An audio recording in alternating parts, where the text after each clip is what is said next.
Hello, welcome to RedChip's Virtual Investor Conference, where today we're covering the biotech resurgence and the platforms and pipelines of today's innovators. Thank you to everyone joining from the United States and around the world. We're excited to kick things off with remarks from Michael Serrano, who is Managing Director here at RedChip. Michael, please go ahead. RedChip. We build investor audiences for small cap companies, retail and institutional. 33 years, thousands of clients. We are experts in messaging. National TV ad campaigns, investor webinars, digital media, reaching hundreds of thousands of investors. RedChip. We do it well, we do it right, we do it big. RedChip. Call us or email us today. Hello, everyone. I'm Michael Serrano, Managing Director at RedChip Companies. For more than 33 years, RedChip has been discovering tomorrow's blue chips today, introducing investors to emerging growth companies before they became household names. Since the early 90s, RedChip has had early research on companies like Apple, Starbucks, Celsius, U.S. Steel, and Energy Fuels. Our show, Small Stocks, Big Money, airs nationwide on Bloomberg Television, reaching more than 70 million homes across America. Our mission is simple: elevating the quality of information that the market can use to evaluate the next wave of growth, connecting our investors directly to where innovation, capital, and growth are converging. Today's investor conference focuses on biotech resurgence, platforms and pipelines of tomorrow's innovators. Throughout this event, you're going to hear from executives presenting their business models, pipeline strategies, clinical and commercial milestones, and competitive positioning. And you're able to engage with them directly through live Q&A. For investors seeking exposure to emerging science, this is your most focused, efficient path to innovation driving tomorrow's care. Before we continue with today's presentations, I want to show you a tool that we've built specifically for this community, RedChat. It's our AI-driven research platform that gives you instant, citation-backed answers drawn directly from SEC filings, press releases, and official company disclosures. Every answer traces back to a primary source that you can trust. A new era of small cap research has arrived with RedChip's RedChat, the fastest, most accurate AI assistant for small caps. The days of spending hours sifting through press releases, 10Ks, 10Qs, 8Ks, 13Fs, 13Gs, and other filings is over. Now, get answers in seconds on 4,000 small cap stocks in one portal. Simple, fast, accurate, detailed answers. Meet small caps with RedChat. On behalf of RedChip, thank you to all of our presenters and to everyone joining us today for the Biotech Resurgence Conference. Platforms and pipelines of today's innovators will begin in just a moment, presented by RedChip Companies. I'm going to hand over to my colleague Barrett to take a deep dive on what we've seen on the market. Barrett? Hello, everyone. I'm Barrett Boone, Vice President of Global Markets at RedChip Companies. This conference is centered on biotechnology, not as a speculative headline, not as an abstract concept, but as an asset class that is undergoing a structural reset. After nearly 4 years of persistent underperformance, the conditions that define major sector inflections are now converging in biotech, and the data is becoming difficult to ignore. Let's put this all in context. Since early 2021, the Russell 2000 Biotechnology Index declined by roughly 47%. By mid-2025, nearly half of all publicly traded U.S. biotech companies were trading below the level of cash on their balance sheets. For a sector responsible for some of the most transformative medical advances in modern history, those valuations represented a historic dislocation, not a reflection of the science, but of the capital environment at the time. So what exactly has changed recently? 3 things, I'd say, simultaneously. First, monetary policy. The Federal Reserve initiated a series of rate cuts in the second half of 2025, bringing the federal funds rate down meaningfully from its peak. For biotech, which is a sector, of course, that relies heavily on external capital to fund long-duration research and development, this was transformative. Lower rates immediately reduced financing costs for clinical stage companies, and significantly improve the net present value of long-dated drug pipelines, making small and mid-cap biotech firms more attractive to institutional capital. Second, fiscal policy. The One Big Beautiful Bill Act, which took full effect on January of this year, restored 100% bonus depreciation and reinstated the immediate expensing of research and development costs, policies that disproportionately benefit capital-intensive, innovation-driven companies like biotechnology companies. Now, it also shifted the interest deductibility cap from 30% of EBIT to 30% of EBITDA, effectively lowering the cost of capital for the very companies that were most penalized during the high-rate environment of 2022, 2023, and 2024. Third, and perhaps most importantly, the patent cliff.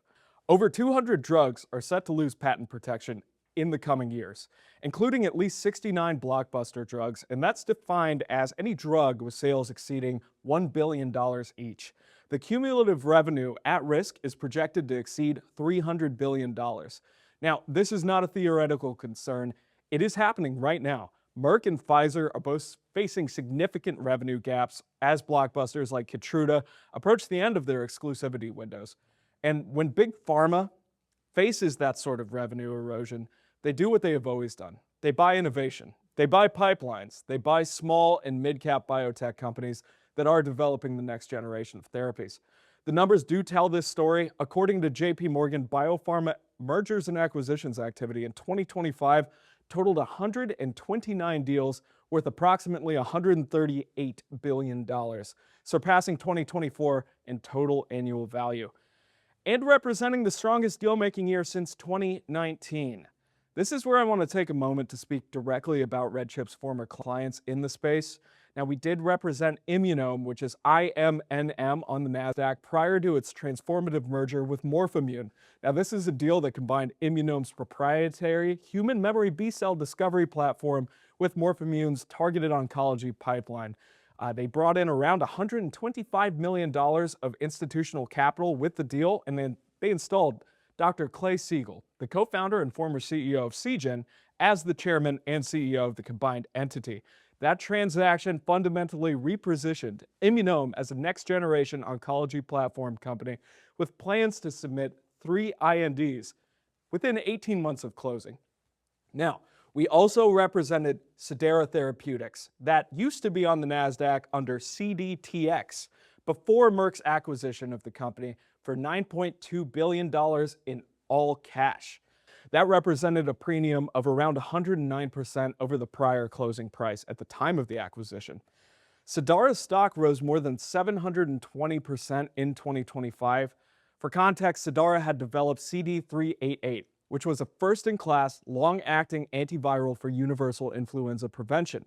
They did this through their proprietary Cloudbreak platform.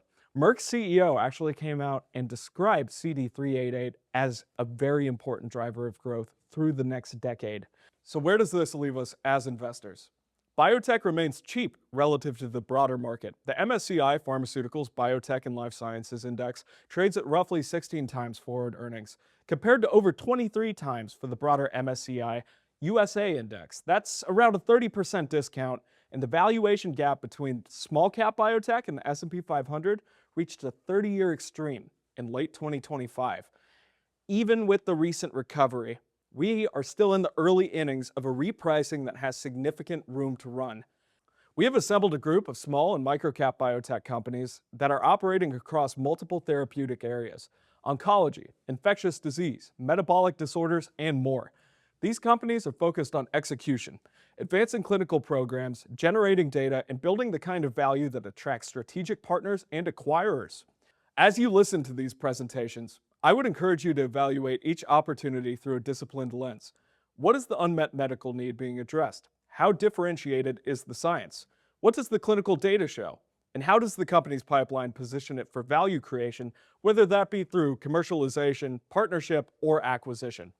Because ultimately, that is what drives returns in biotechnology, not sentiment, not hype, but the convergence of strong science, disciplined capital allocation, and the structural demand for innovation that is reshaping the entire industry.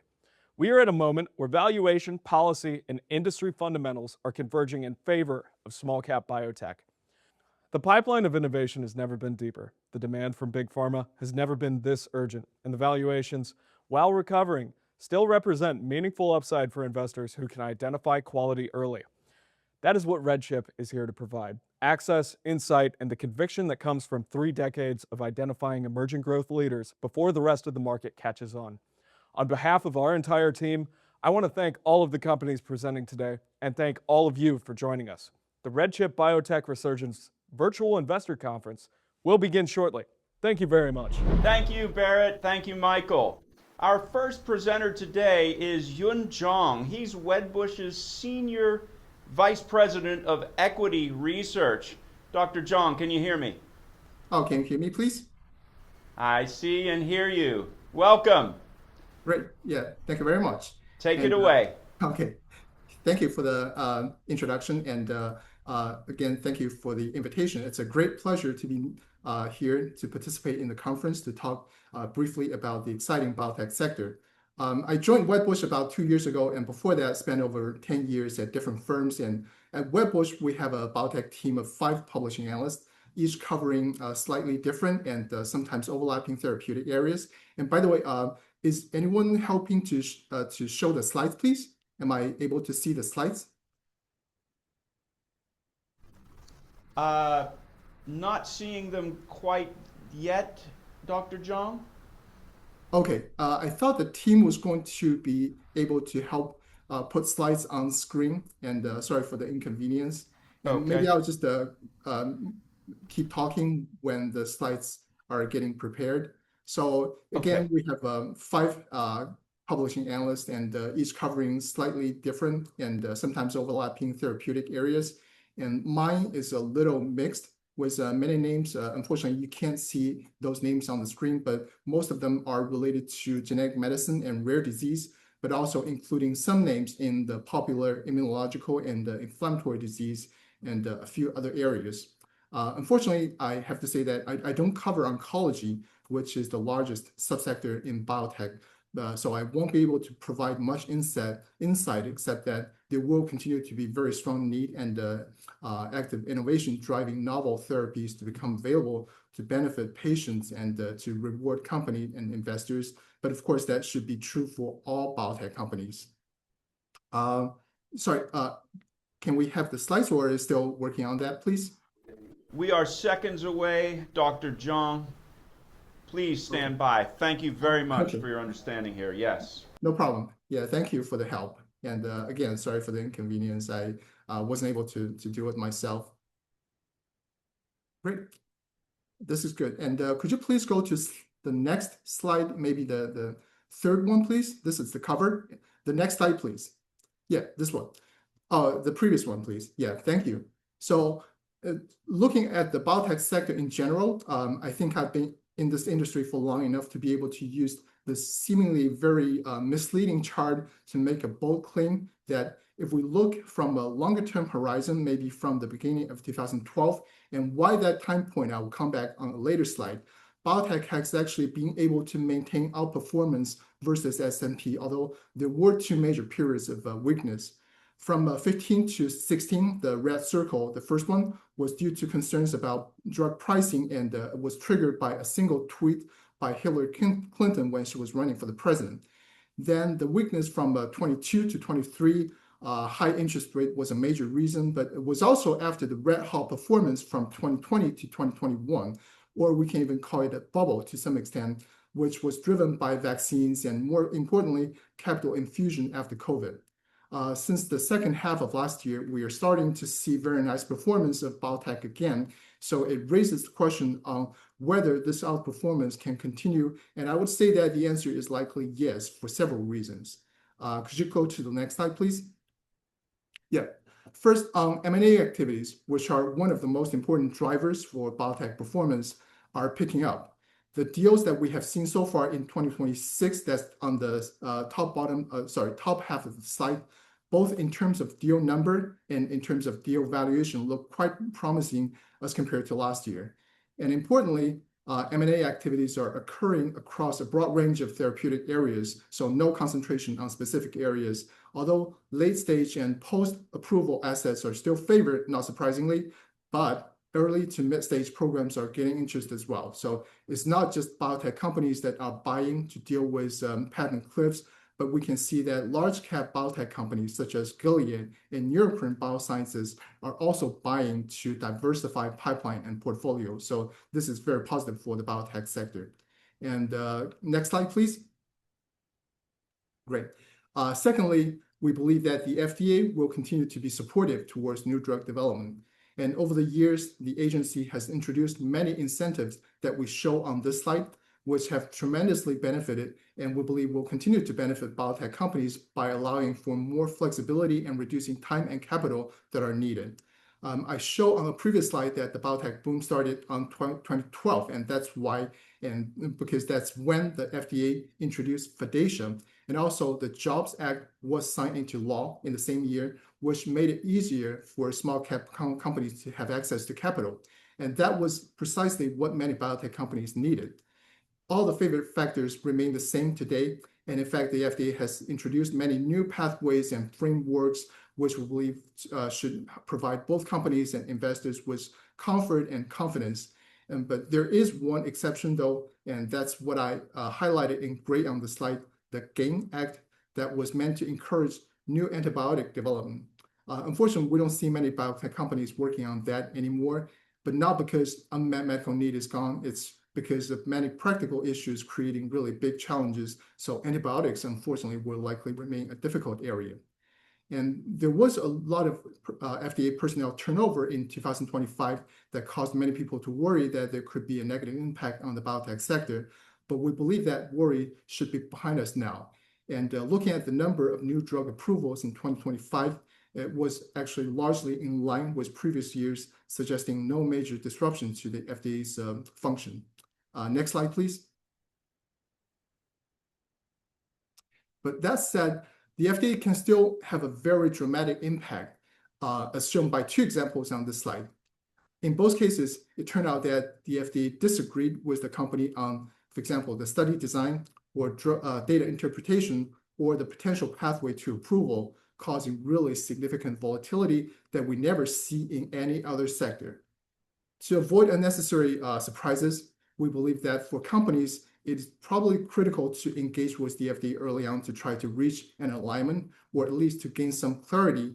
And for example, one company that we cover is developing a gene therapy for an orphan indication, and the management is waiting to find out from the FDA whether a single-arm open-label study, that's usually what people expect for gene therapy for orphan indication, could be sufficient or whether a control study will be required. And the FDA has also expressed willingness to have frequent discussions with the companies and have a more collaborative relationship. For investors, an important step would be maybe try to make sure that the company have indeed reached an agreement with the FDA on the drug development plan, although we understand that this may not be possible all the time. Next slide, please. Yeah. Outside the regulatory uncertainty that we just talked about, clinical data are undoubtedly still the single most important factor affecting biotech stock performance, as shown on this slide. So 2 points that we wanted to highlight here is one, of course, the question would be, how can we find the next stock that could potentially double on positive data? Unfortunately, oftentimes clinical study readouts are almost impossible to predict. And in fact, the 2 crashes that we have included on this slide were both big surprises. But to increase the chance of success, we would look for spaces where there is large unmet medical need represented by large commercial potential, such as inflammatory bowel disease for ABVX or obesity for WVE. On the other hand, orphan indications are always a popular area. And then we would look at mechanism of action and looking for proof of biology in, for example, preclinical or early stage studies. All 4 names that we included on the slides have actually shown that. So this leads to the second point we wanted to highlight, which is that sometimes there can be overreaction to disappointing data, which then creates a good buying opportunity. Both MLTX and RZLT have shown really good recovery after the 90% drop, providing good returns for anyone willing to take a little risk after the stock crashed. Although both stocks are still trading well below previous level, but yeah, we'll find out in the coming month.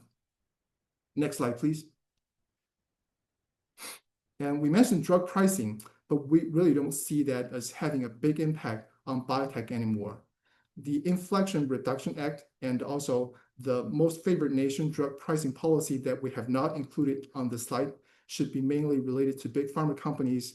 And when it comes to biotech, the pricing pressure that pharma companies are facing may actually encourage them to do more acquisitions of innovative and potentially transformational programs to justify premium pricings.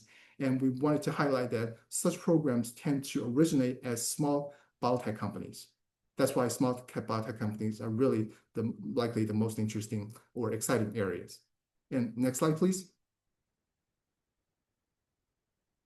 And lastly, a trend that has become increasingly strong in 2025, and we believe will likely continue in the coming years, is the collaboration with Chinese biotech companies and acquisition of assets from China.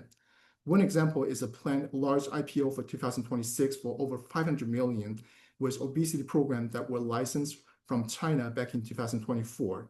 And related to this example are also signs we have not specifically included in the slide, but we believe that the much-awaited IPO window for biotech seems to be open up, which should be positive for the biotech sector in general. And next slide, please. So to wrap up, we just wanted to highlight that we do believe that the outperformance or strong performance of biotech should continue in 2026, and improvement in investor sentiment that we have seen should help most, if not all, biotech stocks, like what happened in the last year. So with that, I wanted to thank RedChip for the invitation again, and I wanted to thank everyone for listening, and I hope you all will have a great conference. Thank you. Thank you very much. That's Dr. Yun Zong, Wedbush. Thank you very much, Dr. Zong. Next up, we've got Daniil Gataulin. That's Daniil Gataulin. He is the Senior Research Analyst for Chardan. Daniil, can you hear me? Yes, I can hear you. Thank you. Okay, excellent. All right, if we can stop sharing our screen, then Dr. Gataulin can come on in. There he is. Hi. Okay. Good morning. Without any further ado, please begin your presentation. Thank you. Excellent. Thank you. Good morning, everyone, and thank you to RedChip for the invitation. I'm Daniil Gataulin. I'm one of the biotech analysts at Chardan, where I primarily cover companies with the focus in ophthalmology. This has been a great overview by Yun Zong, and I want to take a few minutes to dive a bit deeper into some of the points that Yun has discussed. First, I think we are finally coming out of the prolonged biotech winter with a number of sizable M&A deals in 2025, and then we're seeing additional M&A activity as well as an IPO activity to date in 2026. As you all know, an important event at the beginning of every year is the JPM Healthcare Conference, which historically has been viewed as a predictor of the upcoming year's biotech activity. Normally, a few mega deal announcements would signal a strong year, and the quiet JPM could potentially predict a slower activity. This year felt a little bit different. While the mega deal news flow was relatively light, the tone of the conference generally was quite a bit more optimistic, with the conference serving more of a stage for deeper discussions of companies' assets and data. And we could be seeing this translating into pickup in M&A and IPO activity that we're seeing recently. For example, March M&A has been quite active. In the last 12 days of March alone, we've seen a number of transactions with $1 billion or more, with a combined deal value close to $30 billion. IPOs, as I mentioned, are also on the rise in 2026. We've seen 4 companies going public in February.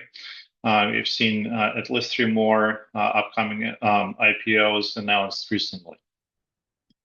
That said, it's not surprising to see IPOs and M&A activity show a seesaw effect, where an increased activity in one is accompanied by a slowdown in another. So when we see an uptick in M&A, it's not uncommon to see a slowdown in IPO and vice versa.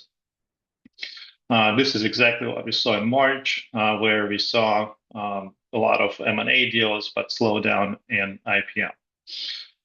Overall, the activity, I believe, is encouraging for biotech, and we hope that the momentum will continue through the remainder of the year and beyond. So what is driving the recovery, and at the same time, what is continuing to keep it in check? As Yun has mentioned, regulatory environment and clinical data are perhaps the main drivers. So first, let's talk a little bit about the regulatory environment. 2025, 2026 to date have brought quite a bit of uncertainty and controversy. 25 saw a number of layoffs and personnel changes at the FDA that led to the agency decisions delays. We saw also several reversals on prior regulatory alignments. At the same time, the FDA has been active in trying to find ways to accelerate drug development, especially in rare disease space, or for diseases that have high morbidity and high unmet need. That's led to several draft guidances, including the most recent guidance for gene therapy and gene editing. All of this could translate into a potentially favorable environment going forward.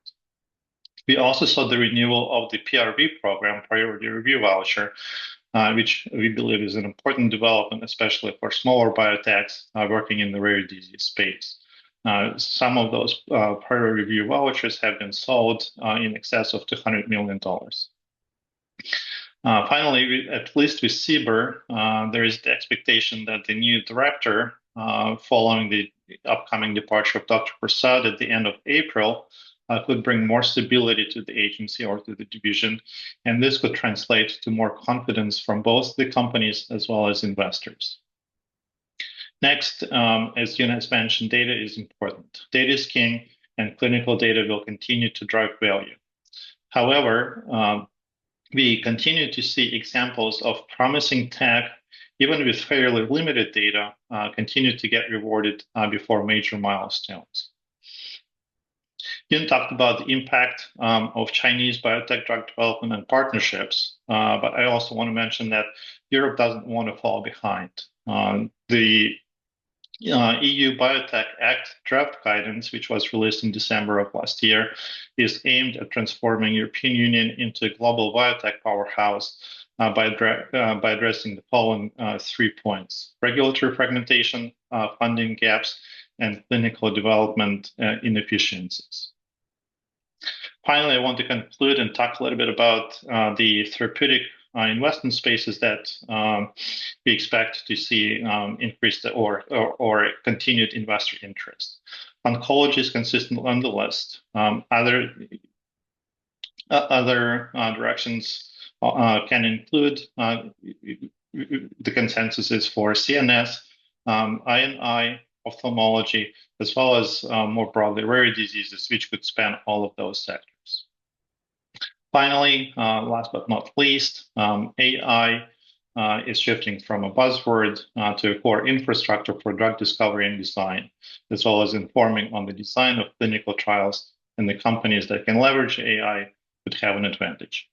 So with all that said, I think we are, again, seeing the end of the biotech winter, and things are looking up in 2026, and we're optimistic that the momentum is going to continue through the end of this year and hopefully into 2027 and beyond. Thank you. Dr. Gataulin, thank you very much for that.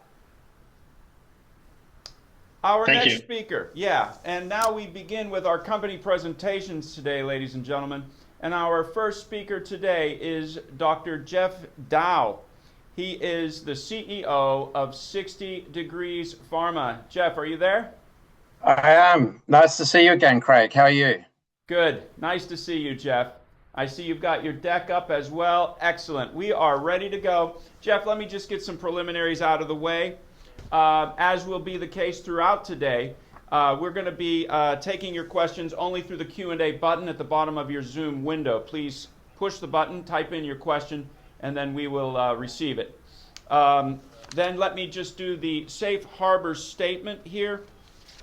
This segment may contain forward-looking statements within the meaning of the Private Securities Litigation Reform Act of 1995. All statements pertaining to future financial and or operating results, along with other statements about the future expectations, beliefs, goals, plans, or prospects expressed by management, constitute forward-looking statements. Any statements that are not historical fact should also be considered forward-looking statements. Of course, forward-looking statements involve risks and uncertainties. Jeff, please go right ahead. Awesome. Thanks a lot, Craig. Good morning, everyone, and thank you for dialing in to this virtual conference. Just give me a second here while I move my screen forward. So for those of you who are familiar with SXTP, we have an FDA-approved commercial product available in the US market called Aracoda, and that's the box depicted on the right-hand side of this screen. Aracoda is approved for malaria prevention, and that box collectively represents our scientific, regulatory, and commercial expertise in being one of the very few companies that's gone all the way through the FDA process on their own. On the left-hand side is what our current market cap is, and we think that reflects a symptom that many biotech companies experience or have experienced lately, which is a lot of under recognition of what they're doing by investors. On the other hand, it's also an opportunity, and I hope to explain why I believe that in the next series of slides as we walk through our plans for Aracoda. First, I just want to share what the commercial history of the product has been so far. And you can see here gross sales over time from when we put the product into the US supply chain in the third quarter of 2019.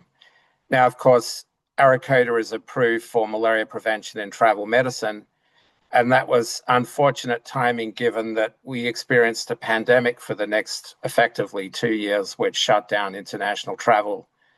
And we were not able to commercialize the product as you normally would following an FDA approval. But at the end of the pandemic, we started to get phone calls from patients with a disease called chronic babesiosis, which at the time we hadn't heard of. And these patients described a chronic illness a bit like chronic fatigue or long COVID, but represented that they had had a diagnosis of this parasitic disease called babesiosis. Sales continued to increase without much effort on our part, prompting us a couple of years ago to do a look back based on RX and physician types. And we found approximately 70% of our sales were attributable to this chronic babesiosis. Sales increased over the subsequent time period until we had a brief supply chain disruption halfway through last year. And then after that, we launched our commercial pilot program in which we hired virtual sales representatives to do outreach to physicians in the space. And we've continued that program into 2026, which I'll tell you a bit about.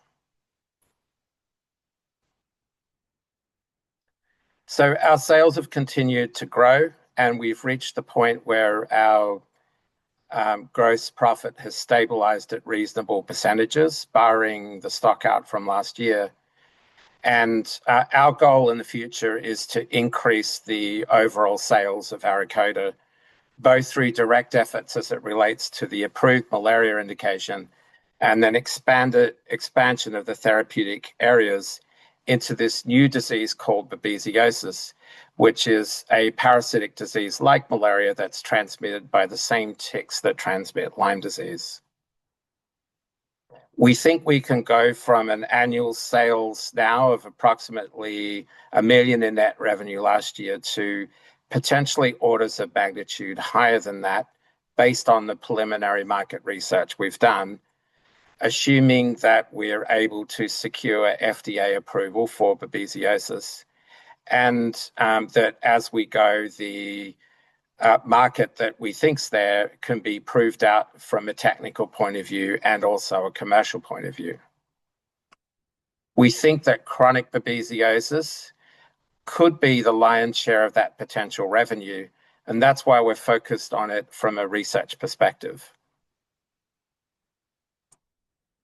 So malaria, of course, shifting back to the approved indication, is a disease that's transmitted by mosquitoes in tropical countries.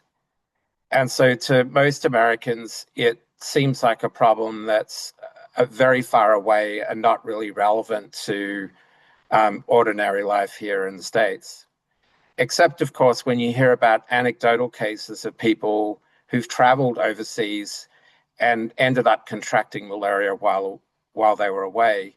For example, this anecdote from a local Fox News affiliate in the Washington, D.C. area, who contracted the symptoms of malaria while he was doing a barbecue on Labor Day and was subsequently hospitalized.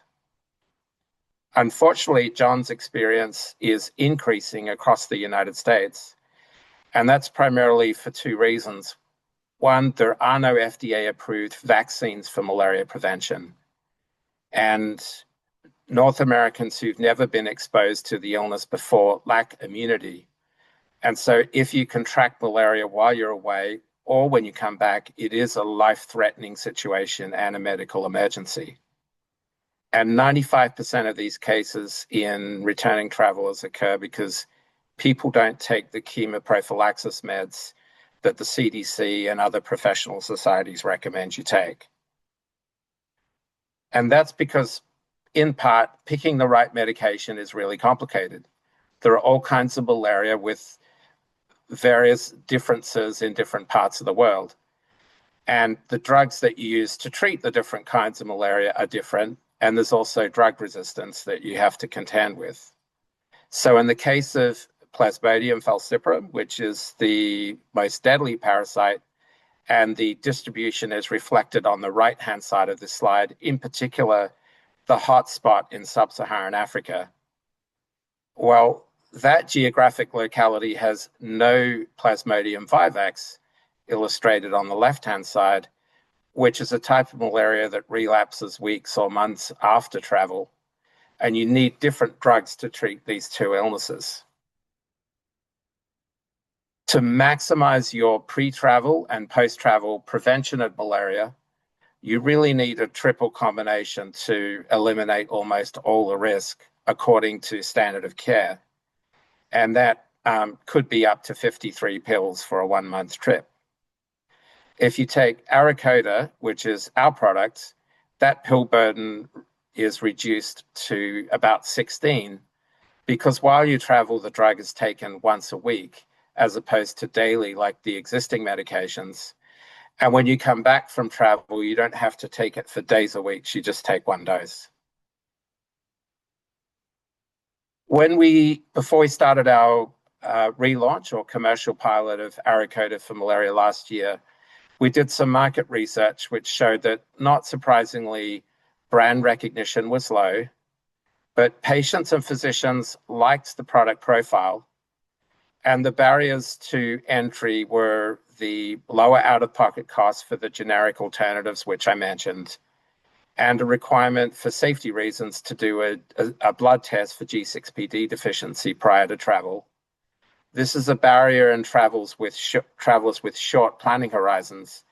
But for most of us who are thinking 3 to 4 weeks ahead, this is one of the routine pre-travel consultations that you have time to do before you travel.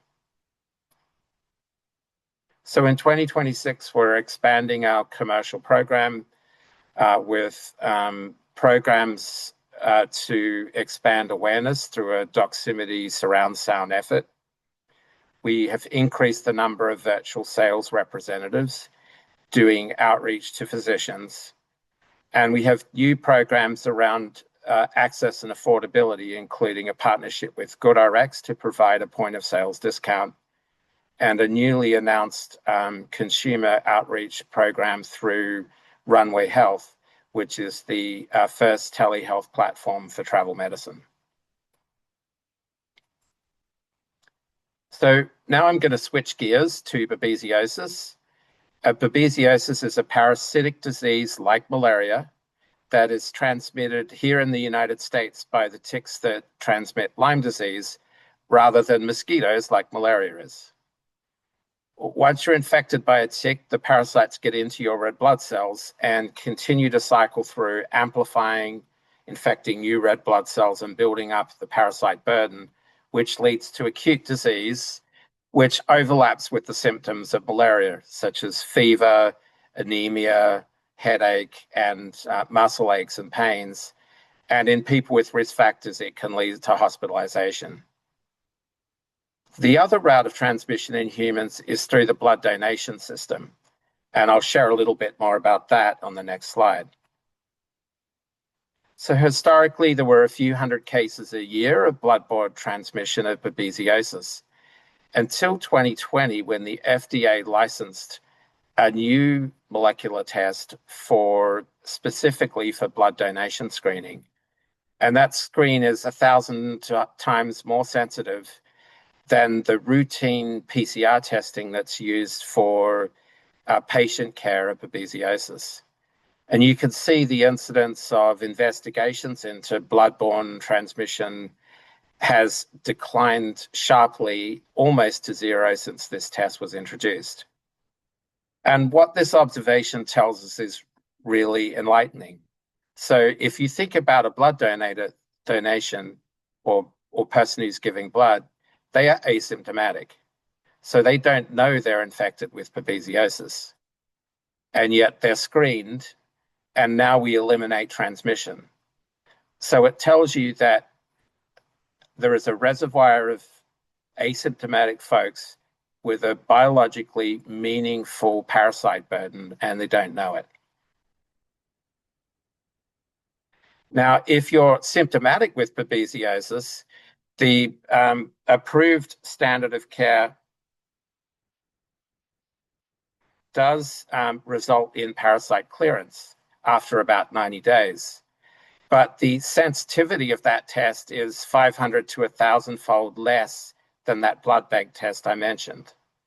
So it's very unlikely that these approved drugs are actually resulting in parasite eradication at 90 days in the way that the old data with the old tests suggest. And so the question is, in patients who are asymptomatic and infected or have been treated but perhaps not adequately, what are the residual parasites doing, and do they have biological importance? The medical dogma is very clear. In an immunocompetent person who is infected and maybe has low or mild symptoms, the infection clears on its own, and the guidance is not to treat those folks with medications.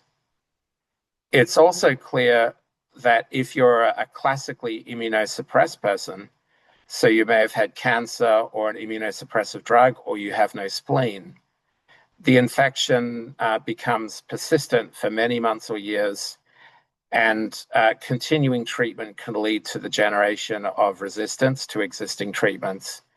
And each new relapse is the potential for rehospitalization. And the existence of these patients is not medically controversial. What we don't know is what happens if your immune system falls in between those two extremes. So you're not immunocompetent classically, you're not classically at risk. And so one of the theories about chronic disease is that in patients who have other diseases, for example, they might get COVID and then get long COVID and a dysregulated immune system. Then they're bitten by a tick and now they're infected with babesiosis. And the presence of that pre-existing disease plus a new infection complicates their recovery, leading to chronic illness. And this is what physicians who treat chronic tick-borne disease believe to be true. Our research program is designed in part to scientifically validate this patient and clinician experience and potentially open up the commercial market to treat chronic disease in a systematic way. We think tafenoquine, which is the active ingredient in Aracoda, might be useful for this purpose based on the non-clinical literature and the early clinical experience in case reports. So we know that tafenoquine kills Babesia parasites via the induction of oxidative stress. And you can see that here in the aberrant-looking forms of the parasites on microscopy films. And it's similar between tafenoquine and hydrogen peroxide, which we all know induces oxidative stress. We know that acute infections are cleared in animals by tafenoquine at similar doses. And this unique mechanism of action and the similarity to malaria led a Yale team a couple of years ago to publish a short case series in 5 patients where they added tafenoquine to background standard of care being used to treat immunosuppressed patients with relapsing illness.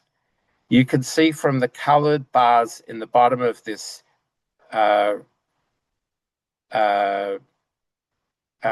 illustrative and representative patient example that for 9 months, every known professional society recommended medication was thrown at this patient's illness alone and in combination and did not result in successful treatment.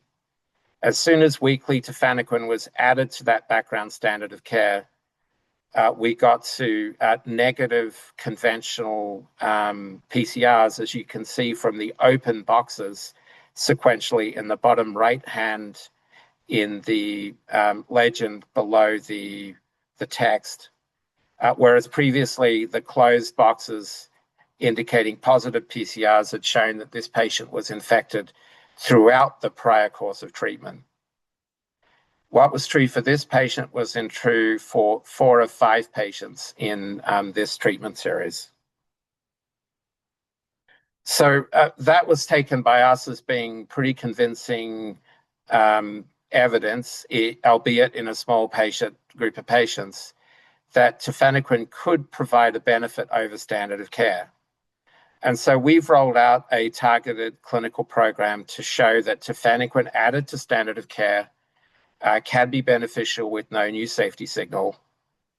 That program should also demonstrate that chronic babesiosis can be diagnostically confirmed.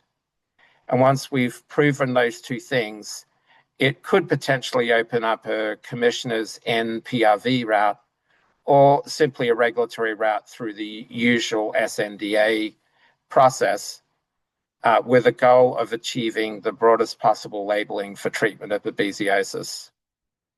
If our interim analysis in our hospital study, which should happen in late September or October of this year, goes as we hope it will, that might open up the possibility of an NDA submission in the first quarter of 2027. So very briefly, we have 3 clinical trials underway, each in different populations of babesiosis, where the unmet medical need is particularly high. So the first one is a randomized placebo-controlled study where we're adding tafenoquine to the approved professional society standard of care. And we've enrolled 19 patients in that study. We need to get to 24 before the interim analysis. And we think if patient enrollment was like it was last year, that we should get to that goal at the end of July, triggering an interim analysis on the primary endpoint in late September or early October. We also have an expanded access open label study in those immunosuppressed patients. We've enrolled 3 patients so far, all who've been cured in the same way that Yale showed for 4 out of 5 of their patients. And then a third study in chronic disease, and these are patients with medically serious chronic fatigue and evidence of laboratory evidence of Babesia infection. And that study, we think, will complete its enrollment later this year. So as we reported recently, we think we're on track. So we announced in December that a study we'd funded at North Carolina State University showed that in patients self-reporting symptoms of chronic fatigue, 24% of them had molecular evidence of Babesia infection. This study is small, it's not prospective or randomized, and it's not systematic. But it does show in principle that the medical perspective that Babesia infection plays no role in chronic fatigue might not be correct. And then subsequently in March, we reported that those 3 patients in our expanded access study were cured. Importantly, we proved that using the blood bank test. So it validates the prior clinical experience at Yale with those sequentially but less sensitive conventional PCRs, that if you get to clinical resolution following tafenoquine treatment, monitored using the commercially available diagnostics, that our product combined with existing standard of care does seem to be providing some clinical benefit. And now we need to confirm that in the remainder of our clinical program, particularly the hospital study. I just briefly want to close with a short description of the chronic babesiosis study that we have enrolling patients at Mount Sinai. These patients have severe disabling fatigue with functional impairment present for at least 6 months. And in that sense, based on clinical symptoms, represent the classic chronic fatigue kind of phenotype. But additionally, we also require that there's laboratory evidence of exposure to babesiosis in the last 12 months. And our goal is to enroll up to 100 patients until we reach an analysis population of 16 who complete the study. And those 16 are protocol defined based on a positive blood bank test at baseline. So potentially 100 people will enter the study, and then potentially 16 will have infection confirmed at baseline. And that will enable us to validate that the clinical phenomenon of chronic babesiosis can be confirmed using an FDA licensed test. And then in the course of the treatment of these patients with ARAKODA, we'll be monitoring their recovery from fatigue using a patient-reported endpoint. So as we move forward over the next 12 months, we have a number of interesting catalysts. In Q1, we already announced that the folks enrolled in our expanded access study were cured, representing, pretty compelling early clinical proof of concept. We hope in the coming months, when it's appropriate to do so without biasing the study or sharing diagnostic results inappropriately, we'll be able to announce confirmation of chronic babesiosis using an FDA licensed test. In Q3, we hope to announce that we'll be meeting the minimum enrollment in our hospital study required for the interim analysis, which will be followed by the actual interim analysis in Q4. Our initial expanded commercial access program will start to yield sales data, which we'll be able to use to guide the future of our commercial program. And then in Q4, we should have enough information to disclose our regulatory strategy for babesiosis rolling into 2027. That's it from me. Thank you very much for your attention, and hopefully I can answer any questions that may have cropped up. Thank you, Jeff. And as Jeff said, we are moving to your questions. As we can only take your written in questions today, we ask that you use the Zoom's way of doing it, which is to click on the Q&A button. A text box will appear, and then you can type in and submit your question. Jeff, we've already received some questions for you.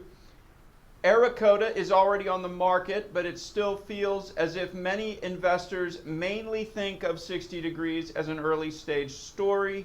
How should investors think about the value of having an approved commercial product as the base of the company today? So, there's kind of two barriers in biotech, two valleys of death. One of them is the end of phase one, as you're trying to get clinical proof of concept, and then the resources to go all the way to FDA. And then the other one is after you've gotten through the FDA process and now you're in early commercialization. It allows us, having a commercial product, to road test many of the commercial strategies that we'll need to really grow sales before our larger indication is ready to go. So that's the value. And then it does speak to a certain ambition as well to grow the company from the clinical phase into a truly sustainable organization. Jeff, the recent babesiosis update looked very encouraging. Based on what you have seen so far, how much has that strengthened your confidence in tafenoquine's potential in this indication? So, we were confident it should work based on the non-clinical literature and the case reports, but that's very different from doing your own prospective clinical study and generating your own data. And even though it's a small study, which is reflective of the rarity of these sort of patients, we think it's sort of qualitatively equivalent to a positive phase 2A outcome in a more traditional development plan. And because we already understand the drug's safety profile, we're very confident that we're going to get the confirmatory data that we need to go to the FDA. Jeff, if tafenoquine does move forward successfully in babesiosis, how meaningful could that be relative to the malaria prevention opportunity that investors already know? So we think the relative increase in sales could be 4 or 5 times higher than malaria. We don't know the ceilings in reality yet on both indications. We still need more epidemiological and diagnostic evidence of chronic babesiosis before we'll know that. But directionally, it's substantially larger than the malaria opportunity. Jeff, what are the biggest milestones investors should be watching for between now and a possible babesiosis NDA filing? So there are two main ones. The first is, can we prove diagnostically that chronic babesiosis is a real disease? And of course, patients and physicians already know it is, but that is not the same as the FDA being convinced of it using a diagnostic test that they believe is adequate. And so that's the first kind of proof of concept that we can take chronic babesiosis from a clinical phenomenon to a real regulatory pathway. And then the second important one is when we announced that we're doing the interim analysis in the hospital study, because that will tell us two things: whether we've reached statistical significance with the data we've got already, or whether we need to enroll more patients in 2027 before we go to the FDA. And finally, Jeff, as we run out of time here, looking out over the next 12 to 24 months, what do you think has the best chance of changing investors' perceptions of your great company? I think those two critical milestones that we talked about really changed the value story. And then, our prior evidence of experience and competence kicks in because we've been to the FDA before and we already have a commercial product with commercial infrastructure set up and ready to go. Jeff, I really appreciate that. We're right up against 10:30 a.m. U.S. Eastern. Very much appreciated. It's Jeff Dow. He's the CEO of 60 Degrees Pharma, trading on the Nasdaq under the ticker SXTP. And you can get more information about 60 Degrees Pharma by writing us at sxtp@redchip.com. Thanks again, Jeff. Thanks very much, Craig, and to everyone who listened in. Thank you. Thank you very much.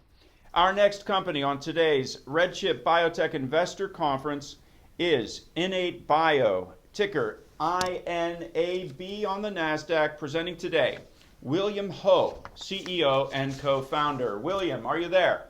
Yes. Hi, how are you?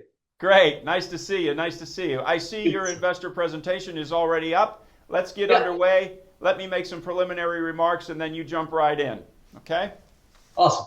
As I was saying, we're going to start William Ho's presentation in just a moment. Then we're going to open the event to your questions, as we always do. We're going to keep everyone's lines muted throughout the presentation. Please submit your question by tapping the Q&A button at the bottom of your Zoom window and writing in your question. We'll then consider it. Before we begin, please let me read the Safe Harbor Statement. This segment may contain forward-looking statements within the meaning of the Private Securities Litigation Reform Act of 1995. All statements pertaining to future financial and/or operating results, along with other statements about the future expectations, beliefs, goals, plans, or prospects expressed by management, constitute forward-looking statements. Any statements that are not historical fact should also be considered forward-looking statements. Of course, forward-looking statements involve risks and uncertainties. William, please go right ahead. Great. Thanks for having me. Great to be here again, and great to be with the RedChip team. My name is William Ho. I'm the co-founder and CEO of Innate Bio. We'll start off with our typical disclaimers, but welcome today. I want to introduce everybody to Innate Bio. We are a company developing novel therapeutics focused on gamma delta T cells. It's a specific subset of our white blood cells in which our scientific founder and chief scientific officer, Dr. Larry Lamb, is one of the world's best experts. Today, we're one of the leading companies developing gamma delta T cells for both oncology and autoimmune disease. In our oncology programs, we have patients with aggressive cancers, both acute myeloid leukemia or AML and glioblastoma, who remain more than 4 years out progression-free. And so we're excited to talk about our pipeline today. We believe that these gamma delta T cells can drive cancer remissions, consolidating the standard of care. We believe they have greater precision and safety than some of the other cellular therapies that are out there. And we have among the strongest capabilities in this field. Our expertise is driven by the first observations by our scientific founder, Dr. Lawrence Lamb. In the 1990s, he was a clinical immunologist at the University of South Carolina, where he actually made this observation. He found that patients with leukemia who had naturally high levels of these gamma delta T cells had almost 4 times higher survival outcomes. The survival curves are shown here in front of you. Almost a 71% long-term survival rate versus only about a 20%. And so he spent the better part of his life and career trying to make this observation into a therapeutic. And I think today we are progressing our pipeline and having really exciting results. This is our pipeline. INB 400 is what we call Deltex allo, or allogeneic or donor-derived gamma delta T cells being infused with leukemia patients undergoing transplantation. Very similar to the results that I showed you just previously, we're trying to give patients who are undergoing transplantation with aggressive leukemias higher levels of gamma delta T cells by transferring them into those patients. We are continuing to enroll and treat patients in our expansion cohort, and we expect to have a clinical update towards year end, likely at the American Society of Hematology meeting that occurs in early December. So keep your eyes out for that, and we expect to have updates later this year. Today, I'm going to talk a little bit about our INB 619 program. That's our T-cell engager. It's a more novel approach to T-cell engagers, which is an exciting area that can target both autoimmune disease and oncology. And then finally, I'm going to kick off today talking about our solid tumor program, INB 200 and 400. Those two programs are actually quite similar. They're in frontline glioblastoma, or GBM. And the difference between these two programs is 200 was an IIT, or investigator-initiated trial, and INB 400 was our own corporate-sponsored IND that was in phase 2. But to kick it off, we're going to talk about INB 200 and 400. Glioblastoma is a devastating brain tumor. It impacts about 14,000 newly diagnosed patients in the United States every single year, and another 14,000 in Europe every single year. Unfortunately, there's been no change in the standard of care since 2005. More than 20 years with no significant improvements. What you see in front of you is actually a glioblastoma. This is a glioma. The purple represent the cancer cells, and it's a large mass that is often growing in these patients' brains. And the question is, how do we improve survival? The truth is, the bulk of this tumor, this dark purple area that you see on the right-hand side, is not what often kills the patient. On the left-hand side, what you see is the bright pink healthy tissue. If you look carefully, scattered throughout that bright pink tissue are individual little dots. And those dots are the tumors that are often found inside the margin of the surgical resection, what ultimately grows back and results in the patient's death. Our goal is, how do we use the standard of care to eliminate as much of the tumor as possible and then attack what's left behind? Because if we can eliminate the residual tumors or reduce their numbers, then we can allow the patients to live longer. And so we took a very different approach to the standard of care, or approaches to cellular therapy. We start off with newly diagnosed tumors. What you see here is a highly heterogeneous tumor in this cartoon. We treat with this conventional standard of care, radiation and chemotherapy. We drive towards what's known as MRD, or minimal residual disease. Conventional dogma would have you continue to treat with the standard of care until you grow a large, resistant, bulky tumor like you see on the bottom right. Our particular approach, we focus on the gamma delta T cell. We genetically engineered the gamma delta T cell to survive combined dosing. One of the big challenges of standard of care is it kills our white blood cells. It kills your own soldiers.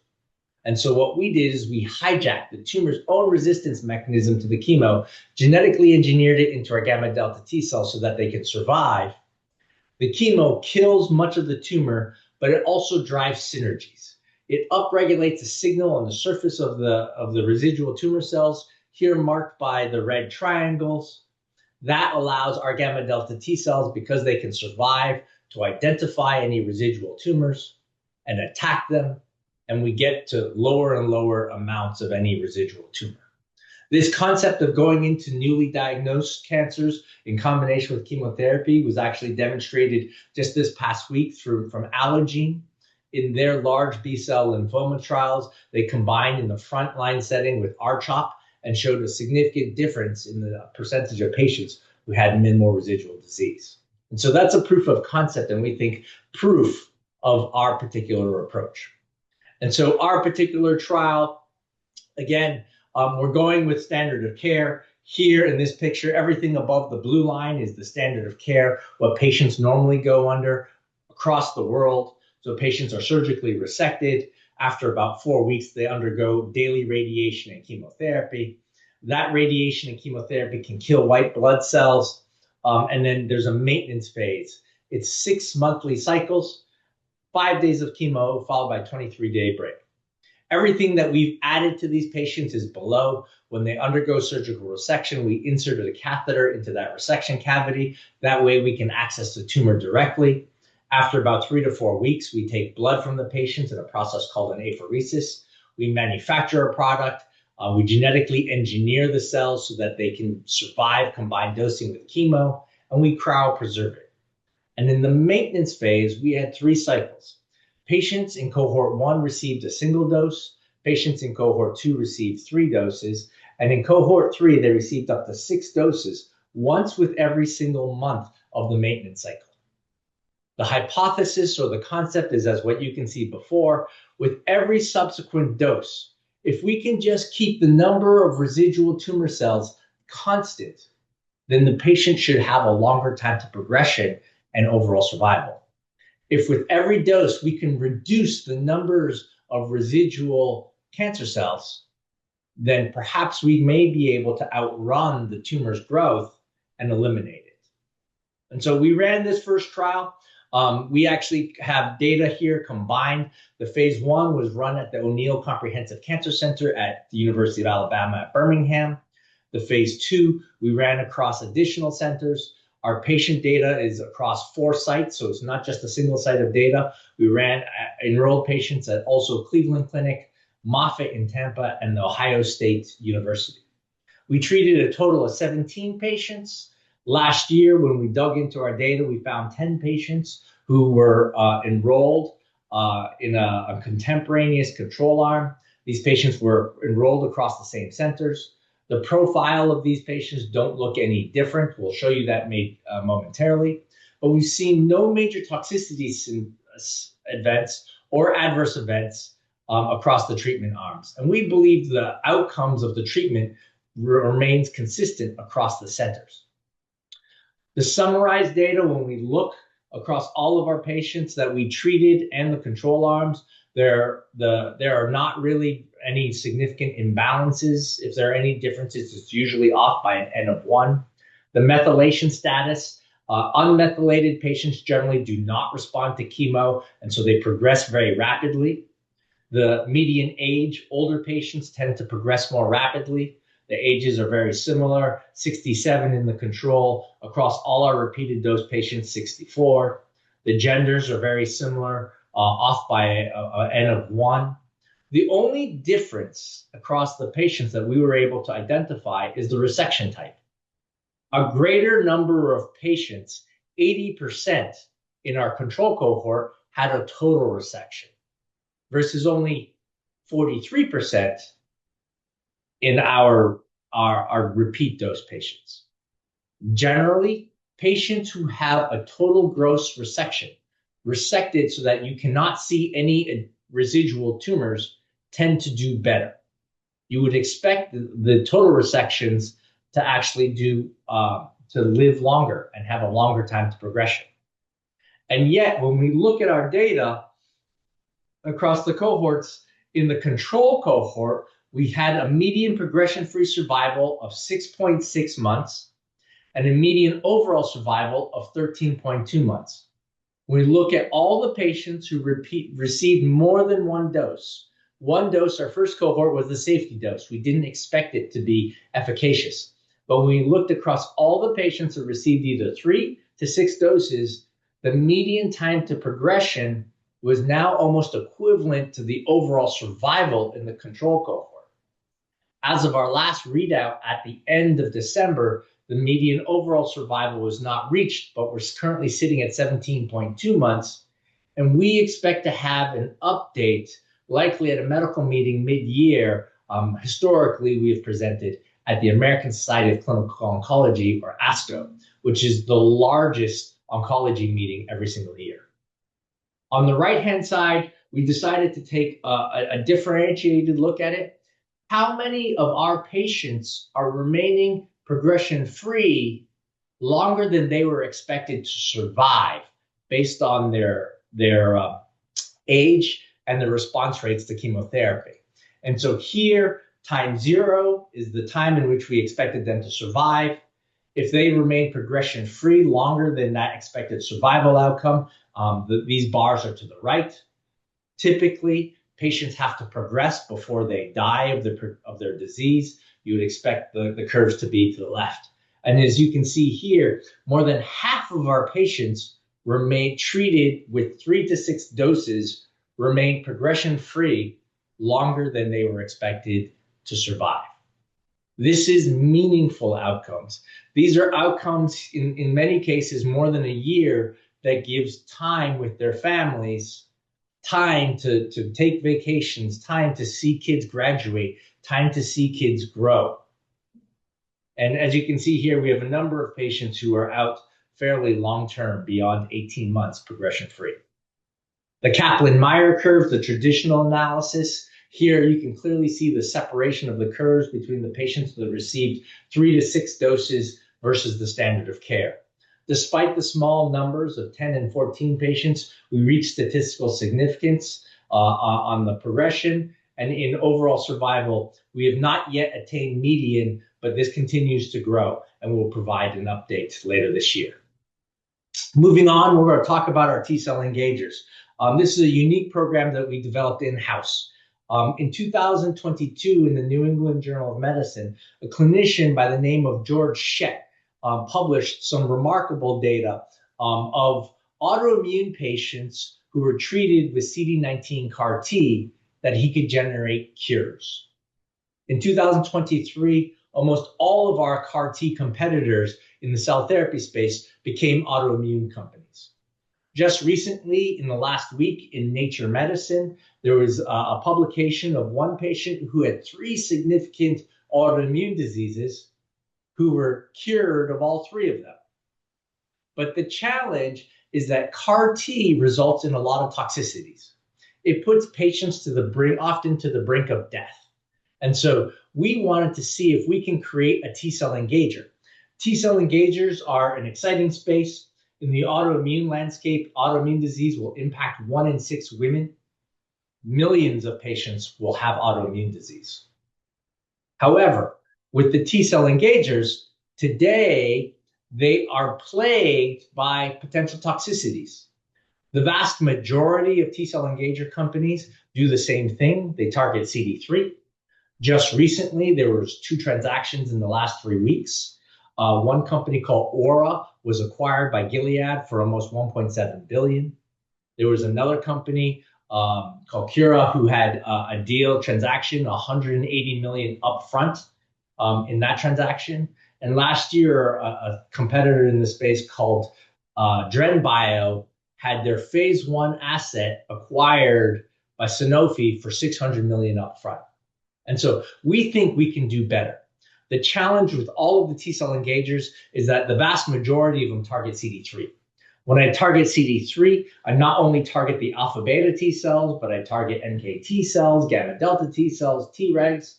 They secrete this cytokine soup that results in a lot of toxicity or T-cell exhaustion. 60 to 80% of patients will have cytokine release syndrome. About 10% of them grade 3 or greater, meaning they are inside the ICU. Last year, a company called Janux reported data with their prostate cancer drug. In there, they showed 96% all grades of CRS, 8% grade 3. So no different, despite engineering to try to reduce the CRS. And so we believe the challenge in the T-cell engager space is that many people broadly target CD3. It overactivates the immune system. It creates toxicities, and it causes T-cell exhaustion. T-cell exhaustion means that your T-cells are no longer fit enough to kill. And so we at IN8Bio have created a unique platform, one targeting CD19, so it has broad coverage across all the B cells. We're trying to generate what today is called immune reset. And then we cover both the V delta 1 and the V delta 2 compartments of the gamma delta T cells. Importantly, we overcome the limitations of the first generation of gamma delta T cell engagers, such as LAVA, where there were not enough gamma delta T cells to kill the targets. We drive expansion of the gamma delta T cells. I'm going to show you some of our preclinical data. Here we show from in healthy donors, one of the challenges historically is that gamma delta T cells have highly variable numbers. Here we take 3 healthy donors, starting from 0.3 to 4.4% of gamma delta T cells, and we have across all 3 a very tight, what we call EC50 or kill curve. 50% of the targeted B cells can be killed at 36 picomolars, a very low concentration of our engager. Here, I'll just show you pictorially. On the left-hand side, this is an experiment. These are B cells, a cell line called NOM6 that expresses CD19 with our gamma delta T cells, 1-to-1 ratio over 24 hours. Quite clearly on the left-hand side, you can see this plate is full of cells. On the right-hand side, all we did is we added our T cell engager, and you can see that plate is being cleared. Within hours, there would be no more B cells in that assay.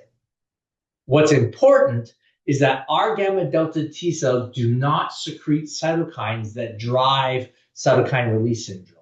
When we tested it across 3 different donors, I'll just highlight IL-6 because that's the validated biomarker for CRS, or cytokine release syndrome.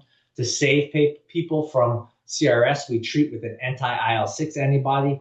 You can see this blue line is flat. There is no dose response. Our gamma delta T cells do not secrete any IL-6. And so what we did last year is we ran head-to-head against 2 commercially available B-cell depleters.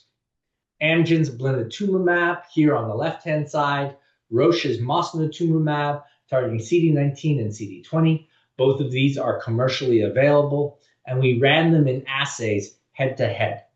Here we started at their FDA-approved concentrations. We did 5 times dilutions. We started at a very high concentration of our own engager because we want to see the cytokine secretion that I'll show you next. And here you see at every concentration, we are at least equivalent in the green line, if not greater B-cell depletion than the commercially available. Importantly, if you look at the high and the mid, when we looked at the cytokines, you can see the various CRS-associated cytokines. In green, our compound is markedly reduced.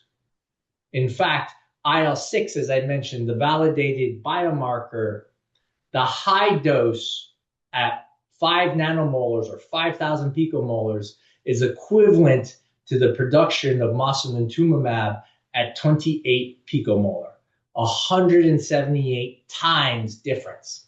And so we believe we can widen the therapeutic window, increase the dose to generate complete B-cell depletion and potentially B-cell or immune reset to help treat autoimmune disease. It's a significant opportunity. We're making advances here. We expect to provide our first animal data later this year, likely in the 3rd or early 4th quarter. That is related to some corporate work that we did. We raised the financing in December. Coastlands Capital led that financing. We raised an initial $20.1 million in the first tranche. The mouse data from the T-cell engager will trigger a second tranche. That second tranche would get us runway into through 2027 into early 2028. We have a lot of milestones coming across our pipeline. INB 100, as I said, the leukemia program, will have an update towards the end of this year at the ASH conference. INB 200 and 400, we expect to have additional clinical data at the ASCO conference mid-year, and then we will present additional data from our T-cell engager later this year, which, as I said, can trigger a second tranche of additional financing. Importantly, we recently announced that we're going to have an R&D day. It'll be in New York City on May 21st. We have an esteemed neuro-oncologist, Dr. David Reardon, Chief of Neuro-Oncology at Dana-Farber in Boston, who will be speaking on our behalf about his experience treating GBM patients. And we will updates across our pipeline, our clinical data to date, as well as the progress on our T-cell engager. And so I want to thank you today for attending this webinar. We are focused on gamma delta T cells. These are powerful immune cells that can be used in both oncology and autoimmune disease. We believe we have a safer safety profile. Across our clinical trials to date, we've seen no CRS, we've seen no neurotoxicity or any severe adverse events. We are targeting large markets with very little competition, and we have demonstrated that we can we have proven execution, being able to consistently deliver on our milestones, delivering clinical data, and advancement of our clinical pipeline. Thank you. I'll pass it back to Greg. Thank you, William. Thank you. William, we already have several questions submitted.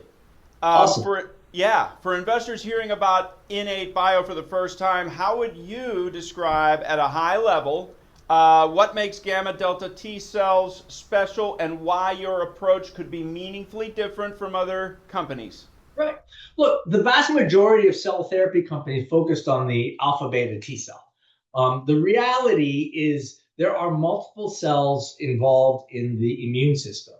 And when I think about the immune response, it's not just a single instrument. It's not just a bass. It's not just a trumpet, but it's the music that comes from the symphony. And so the advantage is the gamma delta T cell is like the conductor. It can communicate with all the different instruments inside our immune system and tell each of them which one should go and which one should stop, and to pace and time them. On the battlefield, as we try to target oncology, if you think about it, the advantage of the gamma delta T cell on the battlefield is it's the guy or it's the person with the radio that can call in all parts of our immune system. Thanks for that, William. Now, you may have covered this, but I feel it's worth asking again, and these people are wondering too. Among your pipeline programs today, William, which one is it again that you believe is the most important driver of value for the company, and tell us why? So look, near-term value or value is driven by different milestones historically in biotech. I think with respect to near-term value, I think our recent financing kind of says where many of the investors are focused, and that's on the T-cell engager. As I said, very recently there have been deals, 1.7 billion for Oro, a licensing deal with 180 million upfront, all targeting these T-cell engagers in autoimmune disease. We will have additional proof of concept and initial animal data later this year, and I think that is the largest near-term driver of value. You talked about a cash runway into 2027, William. Key milestones. What key milestones should investors be focusing on in the next year and a half? And how are you thinking about balancing pipeline progress with protecting shareholder value? Look, it has been a challenging 4 years. We continue to advance our pipeline. Here, going back to these milestones, we've outlined some of our milestones.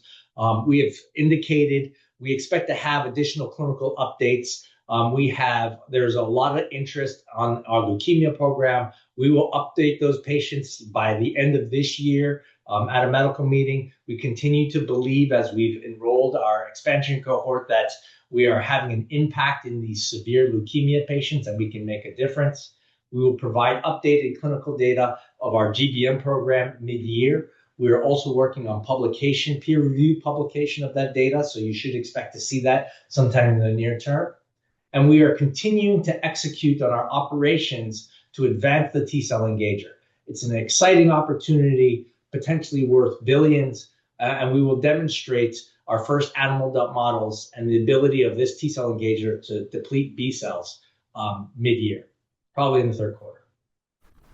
So there are a couple of milestones coming up between now and the end of the year. Some of those milestones will trigger additional capital coming in. With the cash that we had on hand ending 2025 with just over 27 million in cash, it gets us into the first half of 2027. The second milestone will get us through 2027 through IND for the T-cell engager and into early 2028. 30 seconds left for you, William. As IN8Bio expands beyond cell therapies into gamma delta T-cell engagers and autoimmune diseases, how should investors think about your long-term vision? Are you building a multi-product company or a broader platform? Sorry, we only got 30 seconds for you to answer. I think it's important to build a platform with technology that drives value for patients and pharma companies, right? I think there's been a tremendous string of acquisitions. If we can build something of value, potentially there will be deals and acquisitions sometime in the future. But near term, we are focused on developing our gamma delta T cell platform using our know-how to create long-term value for both investors and potentially pharma. Well done. Thank you, William. Thank you very much. We're right up against the 11 o'clock hour. William Ho, Innate Bio, INAB on the Nasdaq. For more information, call us 1-800-REDCHIP or write us at inab@redchip.com. Thanks a lot, William. Thank you, guys. Our next company on today's RedChip Biotech Investor Conference is DiaMedica Therapeutics, ticker DMAC on the Nasdaq. Presenting today, Rick Pauls, CEO and President. Rick, are you there? I am. Good morning. Appreciate the opportunity. Good morning, Rick. Yeah. Good morning. Good morning. Are you going to be displaying your presentation today? I sure will be. Hopefully you can see Okay. my screen here. There you go. All right, as you're doing that, looks like you've already done it. Let me go over the safe harbor statement very quickly. This segment may contain forward-looking statements within the meaning of the Private Securities Litigation Reform Act of 1995. All statements pertaining to future financial and/or operating results, along with other statements about the future expectations, beliefs, goals, plans, or prospects expressed by management, constitute forward-looking statements. Any statements that are not historical facts should also be considered forward-looking statements. And, of course, forward-looking statements involve risks and uncertainties. Let me just add also that if you have any questions, please, audience, click the Q&A button at the bottom of your Zoom window. A text box will appear, then you can type in your question. We will consider it for today's show. All right, please go right ahead. Great. Well, appreciate the opportunity. And we'll start off with the cautionary notes. So great. So DiaMedica, so what we're developing is a synthetic or recombinant form of a critical protein called KLK1 tissue kallikrein. KLK1 is in all of us. It turns out that patients have are at risk of preeclampsia, stroke, hypertension, kidney disease, have low levels. So sometimes in simple terms, we say we're doing is really protein replacement therapy. But I would say it's very unique about our protein is that there have been forms of this protein that have been treating patients for decades and literally millions of patients over the years. So going back to the 1940s, Bayer, the German company, started isolating the KLK1 protein from pig pancreas in Japan for hypertension. And even today, there are several 100,000 patients that are being treated with the porcine form in Japan. Similar number also being treated in China for hypertension. And then more recently, in the last 15 years, a company in China, Shanghai Pharma, started isolating the same protein from human urine for the treatment of acute ischemic stroke. That form of the protein today is treating almost 1 million patients a year.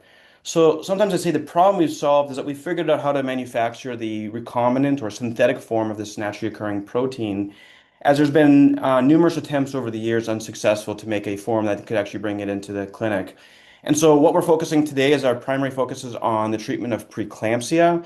Last year, we had some very encouraging proof of concept data to showing that our drug could very clearly lower blood pressure and increase blood flow to the placenta, potentially targeting the root cause of the disease. While we're also in a pivotal trial for acute ischemic stroke.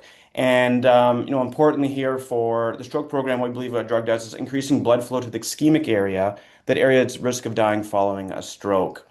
And we should have some meaningful data updates later this year. Importantly, we've got a very strong capital structure. We've got about $60 million in cash that give us a runway through the end of 2027 and clean cap structure. There's no warrants and there's no debt. So in terms of our pipeline, we'll start off with a preeclampsia program. So we're just launching a phase 2 trial in the coming months. That'll be starting off in North America with initially in Canada. And then this will be early onset preeclampsia. And then meanwhile, we've got an investigator-sponsored trial that's ongoing in Cape Town, South Africa. And throughout later this year and into next year, we should have an additional 4 clinical trial readouts.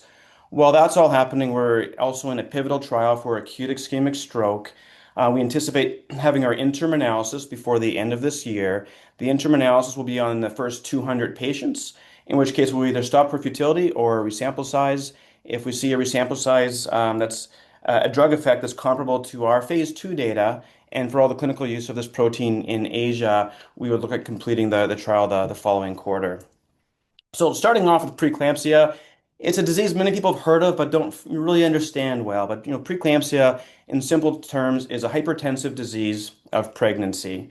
And specifically, this typically happens sometimes after the 20th week, when the demands of the blood flow, nutrients, oxygen outstrip the source that's getting to the baby.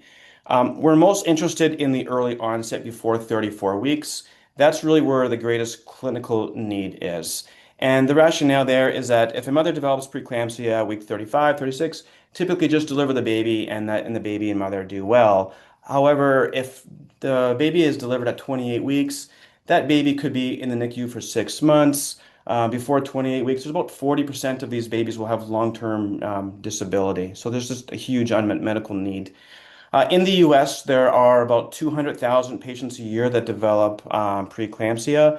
But again, where the greatest need is the early onset. And there's about 30,000 of these patients in the US. And there's also a related disease called fetal growth restriction, where the baby is not getting enough blood flow nutrients. And we think that our drug can also treat that patient population.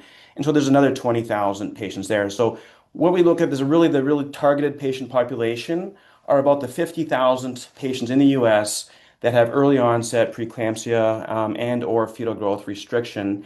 And the main reasons why these mothers have to deliver early is blood pressure. And so we'll talk about here in a few minutes why that's important and how our drug can address. This is just showing that every day that you can keep that baby and mother can have a significant effect in terms of reducing these very serious neonatal events, starting off with death and then looking at major morbidity. So just taking a little bit of a step back and just high level how this disease develops just for context. So under a normal pregnancy, sometime after the 20th week, in the first trimester, we've got these spiral arteries that open up. And so what happens is we've got trophoblast cells come in and strip the smooth muscle cells, strip the endothelial cells, and create basically this 10-lane highway. And that's really where everything gets, all the nutrients, blood flow, goes from the mom to the baby.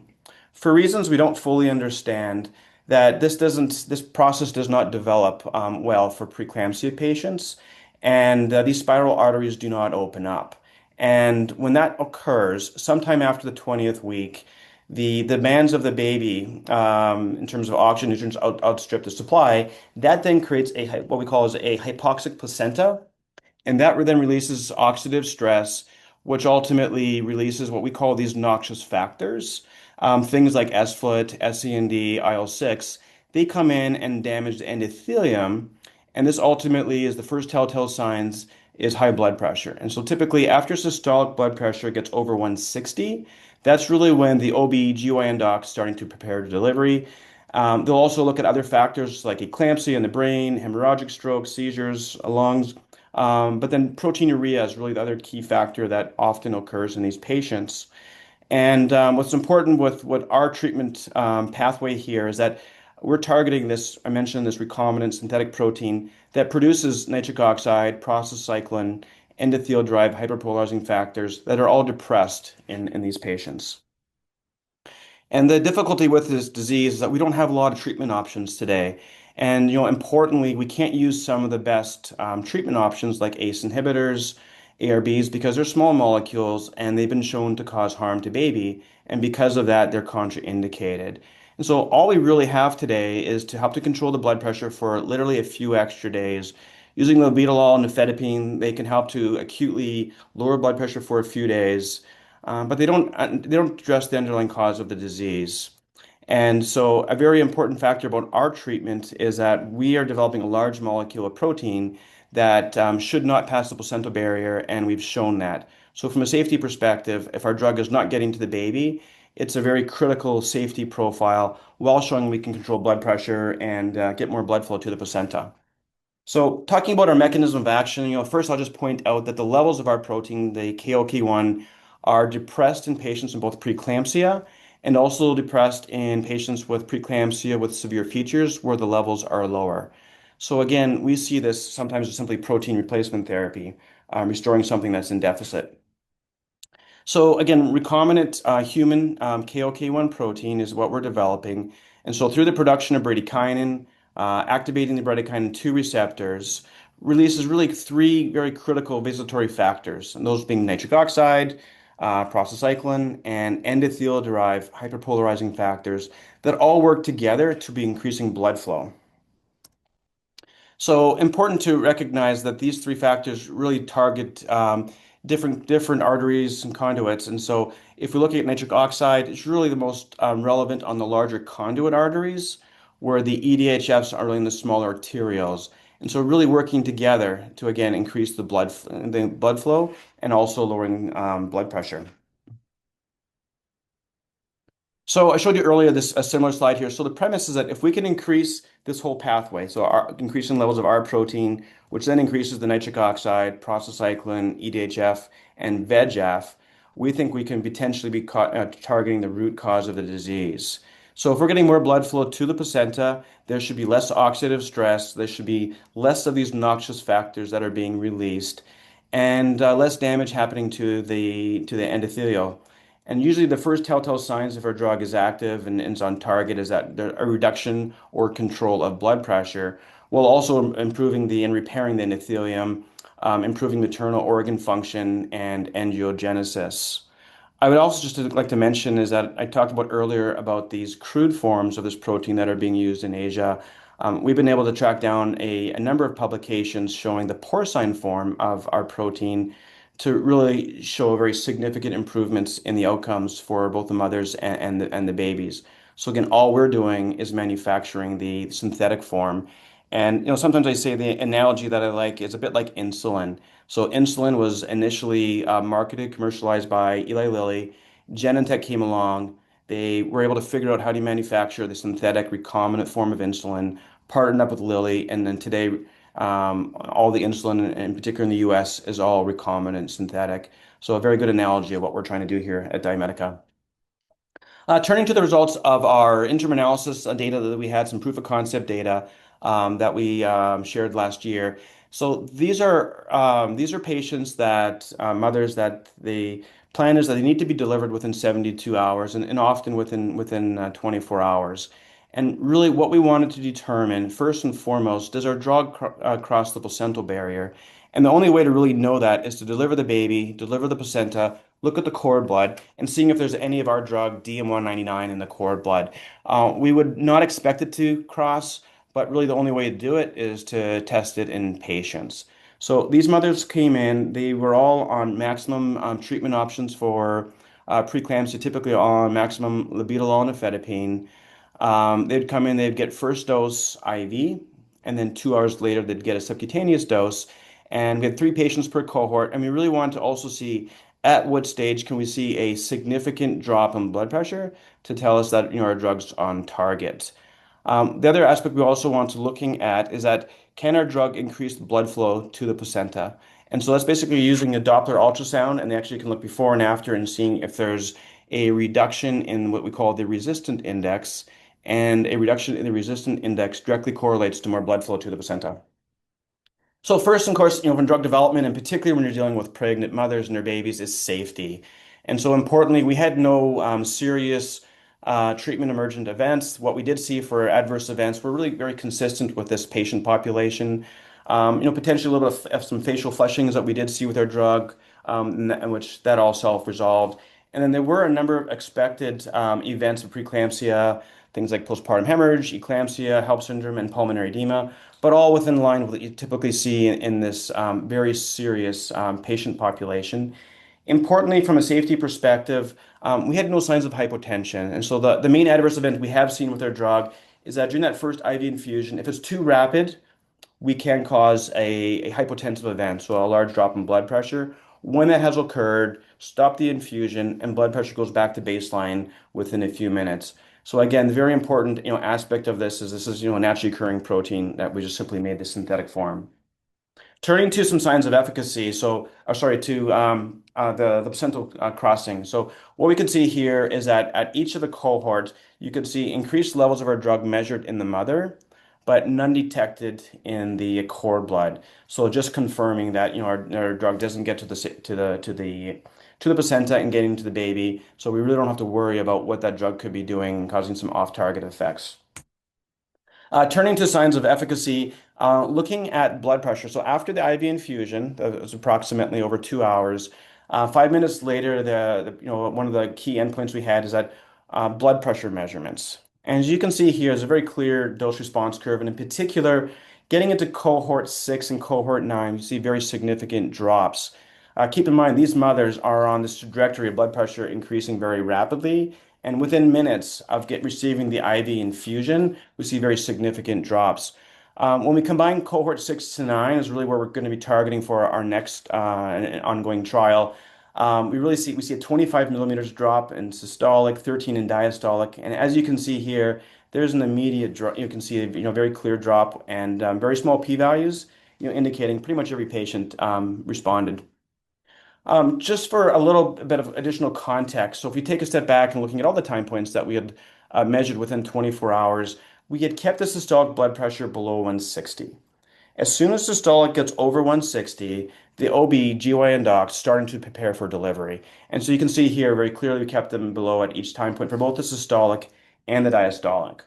And then the other part that we were also very excited about is that I talked about earlier about using Doppler ultrasound to remeasure the resistant index in the intrauterine arteries. And as you can see here, there was, just after 2 hours, there was a statistical significant drop, 13%. Again, low p-value indicating most of these patients are all moving in the right direction.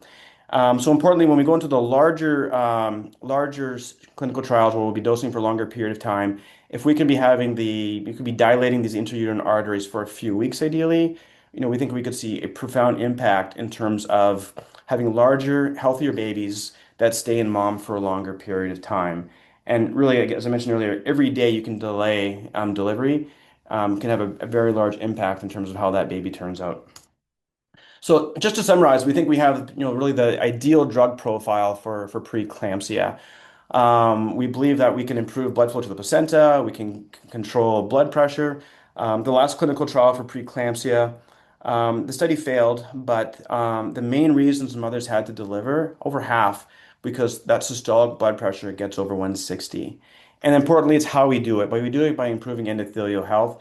And then most importantly, the safety profile is absolutely critical here when you're dealing with mother and her pregnant and her little baby. And so again, very excellent safety profile. It's a naturally occurring protein, and very, very importantly, our drug does not cross the placental barrier. So what's coming next here? So we've got a phase 2 trial that's being initiated here right now over the coming months. This will be starting off in Canada, and then plan to move it into the UK and to the US. Well, we've got an ongoing study that is going on in Cape Town, South Africa.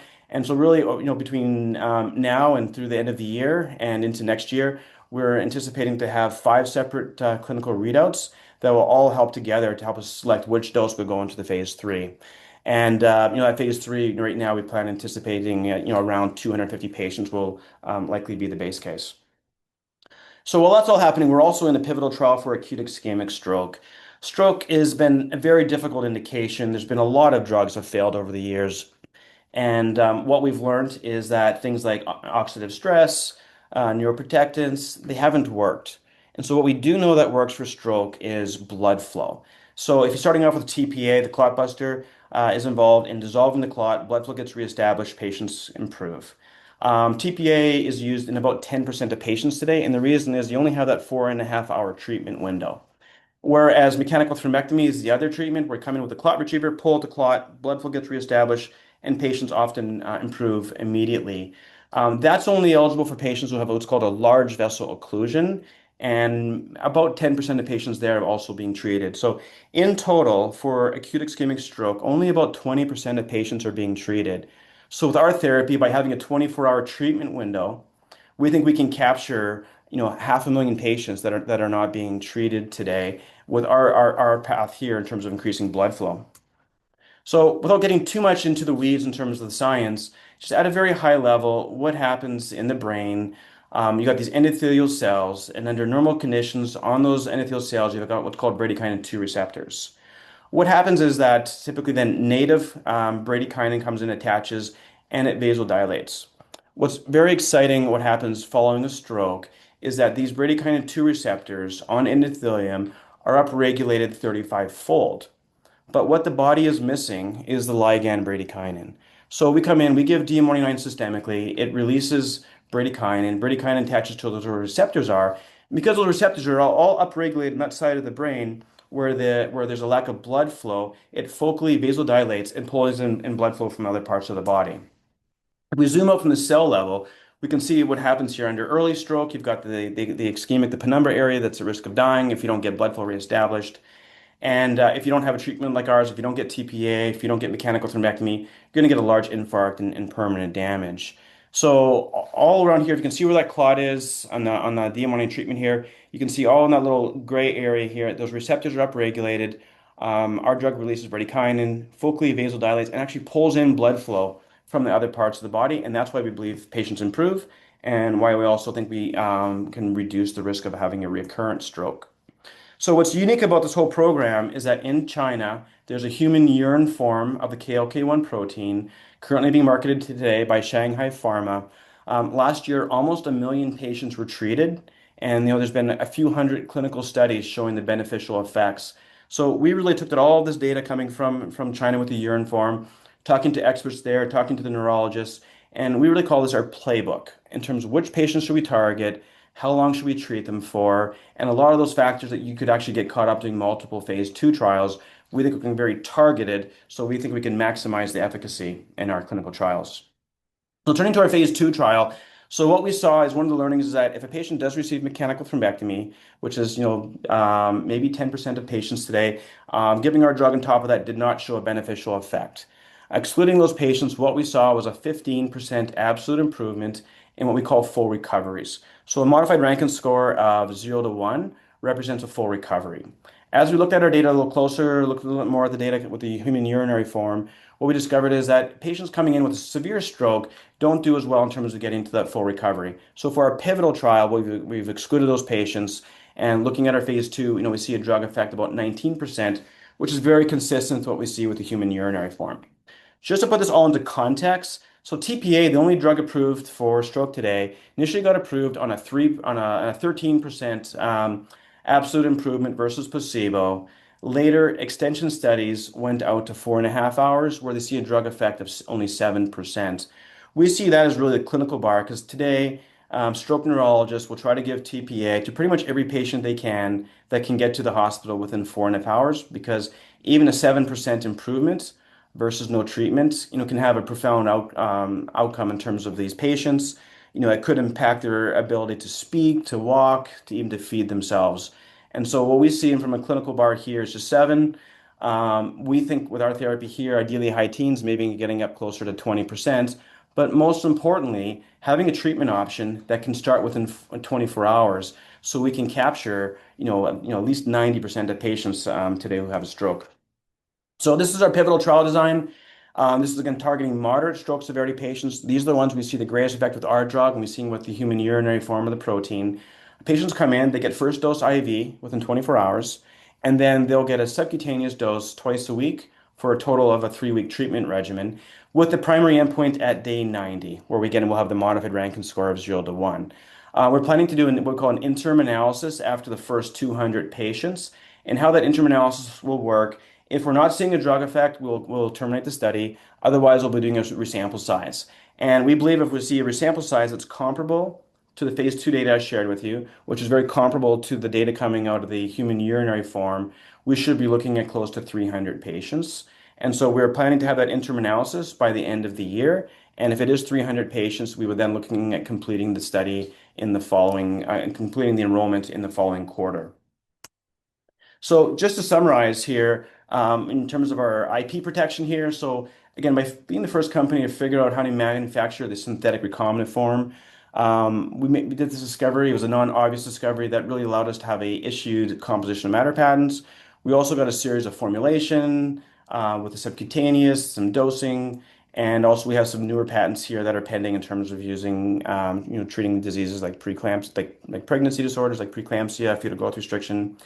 While also knowing as a biologic, there's also 12 years of exclusivity with the FDA.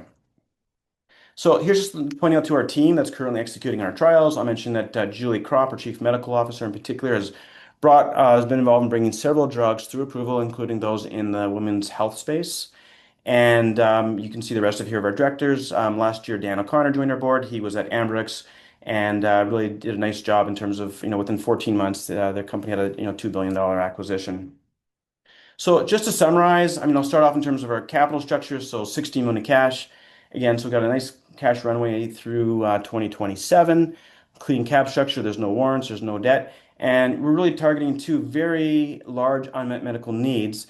And I'd say, unlike a lot of biotech companies that are developing drugs, we basically have a playbook coming from Asia with these two crude forms of the protein to really help us to guide us in terms of which patients to target. And we think for either preeclampsia or stroke, I think both of these have a total addressable market of between $7 and $15 billion, and both indications where that if the drug gets approved, we think that physicians, hospitals will need to treat their patients because the alternative is very severe. So with that, I'll maybe open it up to any questions. Thanks a lot, Rick. Thank you very much for an excellent presentation. We already have several questions for you. First one is, which analysts cover you currently? Yeah, so currently we've got 5 analysts. So we have Josh Schimmer at Cantor. We have Stacy Koo at TD Cowen. And then we also have H.C. Wainwright. We have Lake Street. And then we also have Craig Hallam. I understand that the mechanism for your drug is unique. Can you please describe how it works and why you believe it will be effective in preeclampsia and stroke? Yeah, it's a good question. I think in very simple terms, our drug safely increases blood flow. So if you're starting off with preeclampsia, these patients have a hypoxic placenta, so they're not getting enough blood flow. That causes severe damage and requires these mothers to be delivered early. So if we can simply increase the blood flow to the placenta while also lowering blood pressure, we think we can, ideally, we could extend gestational days by weeks, when clinically all we need is maybe 6 days, maybe even 4 days to seeing a very clinical, meaningful outcome. And then for stroke, what's very unique about our protein is blood flow again, but more so it is increasing collateral circulation in that ischemic area, that risk of dying by those receptors, the receptor activation that I mentioned earlier. And again, for both of these programs, there's all this data with the crude forms of the porcine form, the human urinary form, that really helps us to identify which patients we think ultimately will be the best responders. Rick, how do doctors react to DM199? Yeah, so I've been doing this business for a while. Before this, I was running a venture capital fund, so it's been many years talking to different physicians over different diseases.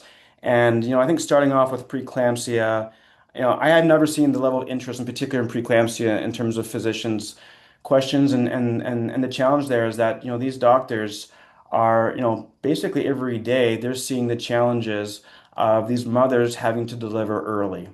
And they don't have any treatment options. They can give them, labetalol and nifedipine to control blood pressures for 5 days, maybe. And they see these just horrendous outcomes. And their big questions always is from a safety perspective. And so when they see that our drug does not cross the placental barrier, and then they seeing that some dilation of the uterine arteries, they get very excited. I'd also mention a few years ago, just as context here, Viagra, so PDE5 inhibitors, did show some very encouraging improvements in these patients with preeclampsia. But as a small molecule later showed some very toxic effects, so won't be used. So the level of interest has just been fantastic. And then the same thing for stroke. Maybe not quite as the level of enthusiasm because they have been targeting a number of drugs over the years. But when they better understand our mechanism of getting that collateral circulation, we share with them the data also, not just our data, but the data coming out of Asia with the human urinary form, and even some of the more recent publications. We actually can see MRI scans. We actually can see before and after that these patients. You can see the brain basically being lit up, which is showing there's getting more blood flow to the placenta. And again, for both of these indications, we're targeting patients. There's not a treatment option today. And the outcomes if for these mothers and for these stroke patients is huge, and it's just a very sad situation. We'll wrap it up there as we rapidly approach the 30-minute, the bottom of the hour. Rick Pauls, thank you very much. Great. Well, thank you. Appreciate the opportunity to share our story with you all today. Glad you could make it today. Yep. Again, Thank you. it's DiaMedica Therapeutics, ticker DMAC on the Nasdaq. And if you'd like more information, call us at 1-800-RedChip or email us at dmac@redchip.com. Our next company today in the RedChip Biotech Investor Conference is BioVie, ticker BIVI on the Nasdaq. Presenting today will be Kong Do, CEO and President. Kong, are you there? I'm here, Greg. Thank you so much for having me here. Great to see you again. We're so happy that you have been able to make it today. Will you be showing your presentation today? I will. Okay, bring it on up. Make sure that's okay. Meanwhile, I will read the safe harbor statement. This segment may contain forward-looking statements within the meaning of the Private Securities Litigation Reform Act of 1995. All statements pertaining to future financial and/or operating results, along with other statements about the future expectations, beliefs, goals, plans, or prospects expressed by management, constitute forward-looking statements. Any statements that are not historical facts should also be considered forward-looking statements, and of course, forward-looking statements can involve risks and uncertainties. As is the case throughout our webinar today, if you have a question and you're on Zoom, click the Q&A button at the bottom of your Zoom window. A text box will appear and you can then submit your question. Thank you very much. Kong, I'm done. Please go ahead. All right, thank you, Craig. Thank you, everyone, for joining today. Just very quickly, my name is Kong Do. I'm the President and CEO of BioVie. I'm a biochemist by training. I spent 17 years at McKinsey, where I helped build the healthcare practice there. Since then, I've been serial chief strategy officer for companies including Merck and for all of Samsung. I've also started 3 biotech companies myself, actively invest in biotech startups, serve on their boards. That's how I got to BioVie. I put in some early money into the company, was on the board to shepherd through the program in liver disease. Then a few years back, I came across a molecule that was convinced would become the first truly effective drug for Alzheimer's and the first new treatment for Parkinson's in decades. So from my board seat, I orchestrated the acquisition of that asset. And at that time, the board asked me to step in to lead the company. At BioVie, we have 2 assets. Our lead asset is a drug called bezisterim. This is a drug that we acquired, which is a novel modulator of TNF-alpha production. So in various clinical trials, it has shown that it can reduce inflammation and reverse insulin resistance. Parkinson's patients have seen improved muscle control. Alzheimer's patients have seen a 68% slowing of cognitive decline, and everyone experienced lower levels of DNA inflammation. So essentially, this is a modulation of the DNA of the biological aging process. I'm on my laptop, so sorry, things are moving around unexpectedly. Our second product is which is the legacy of startup the company. It has the potential to be the first therapy for ascites, which is a condition, an end-stage liver disease condition that has greater than 50% mortality. We have 2 imminent near-term catalysts. This to be in June this year, so just a few months away. And our top line from our long COVID trial is expected to be out before the end of the summer. As I mentioned, we're all about insulin resistance. And our drug candidate is bezisterim, which is a orally bioavailable, so patients take a capsule in the morning and 1 at night. It freely crosses the blood-brain barrier, and it works through something called ERK and NF-kappa B. Essentially, it blocks the activation of ERK and NF-kappa B to prevent the production of TNF-alpha. And if you don't have TNF-alpha, you prevent more inflammation. You also prevent activation of IKK and junk, and therefore that reverses insulin resistance. And insulin resistance, we believe, is actually the key to many neurodegenerative disorders. It starts with inflammation. Your inflammation then triggers and drives insulin resistance, and insulin resistance starts to do a lot of bad things. Now, it's been known in Parkinson's disease that 2 things has to be present at the same time in order for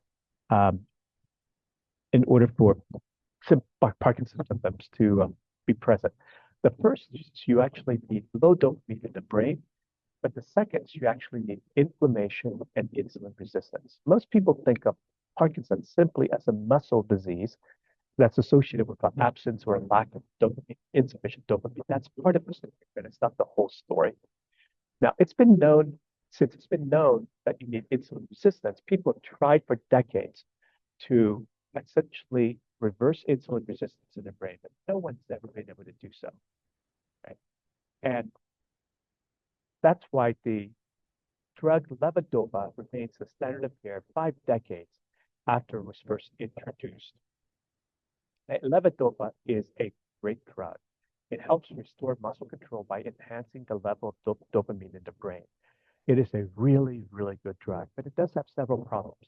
One is that it actually has a short half-life. That means patients have to take it 3, 4, 5 times a day, which could be problematic overnight when you sleep, because when you wake up in the morning, you have no control of your muscles. The drug is worn off overnight. You can't get out of bed. Right? So that's one problem. The second, and perhaps the bigger problem, is that Parkinson's itself is a neurodegenerative disorder. So as the disease progresses, as more and more dopaminergic neurons die, you actually need to take higher and higher doses of levodopa in effect. But therein lies the problem. As you get the higher doses, it causes something called levodopa-induced dyskinesia, which is the uncontrollable tremors that you see Parkinson's patients have. And when you have the dyskinesia, all you can do is get back the dose and wait for it to pass. And as you get back on the dose, so it's a terrible situation that Parkinson's patients have. And it's a condition that we believe bezisterim can address. Because in our preclinical trials, in rodents and in marmosets or non-human primates, we found that bezisterim alone is equally effective as levodopa in restoring muscle control. Now, that's a huge statement in and of itself. That means no drug has been able to match levodopa. But what we found is using combinations, using bezisterim in combination with levodopa, you saw a synergistic effect. So you saw maximum. But what got us in is that at the end of the study, we sacrificed the monkeys with the brains. We found that those that were treated with bezisterim contained twice as many neurons as those treated with just levodopa alone, suggesting that there is a neuroprotective property to the drug, which to us is not at all surprising, because we know that bezisterim versus insulin resistance. That means there's greater glucose that's available to neurons. We also know that bezisterim enhances blood flow to the brain, so that just means greater oxygen availability. So when you have more glucose and oxygen available, that bodes well for better neuronal health. So based on that, it enrolled 40 moderate Parkinson's patients. We essentially did in humans the same study that we did in monkeys. And we essentially found exactly the same thing. We found that those that were treated with the combination, as shown in, saw better muscle control than those treated with just levodopa alone, shown in red. We also found that about a third treated with the combination, control of their muscles first thing in the morning. Their muscles were considered to be in on state first thing in the morning. So this phase 2A trial establishes human proof of concept that you can use bezisterim in combination with levodopa to restore muscle control, to enhance muscle control for moderate to severe Parkinson's patients. And it essentially gives us the first half of what we want to do in Parkinson's. And we are now conducting a phase 2B trial that aims to establish the second half, namely use bezisterim alone with Parkinson's patients at a much earlier stage in their disease. So we have enrolled 60 Parkinson's patients early in their disease. All 60 of these patients need to go into therapy for the first time to address their symptoms. We have randomized half to just bezisterim and then the other half to a placebo. And what we're trying to show in this trial is that those treated with bezisterim, essentially bezisterim can help those patients address both their muscle control as well as their non-motor symptoms. Non-motor being things such as anxiety, mood, depression, sleep. This trial is fully enrolled. Last Hey, May 1st. hey, Kong, this Yeah. is Craig. Sorry to interrupt. We did cut your video, hoping that that would help. You're very hard to understand, and we're thinking maybe you could hold the microphone closer to your mouth.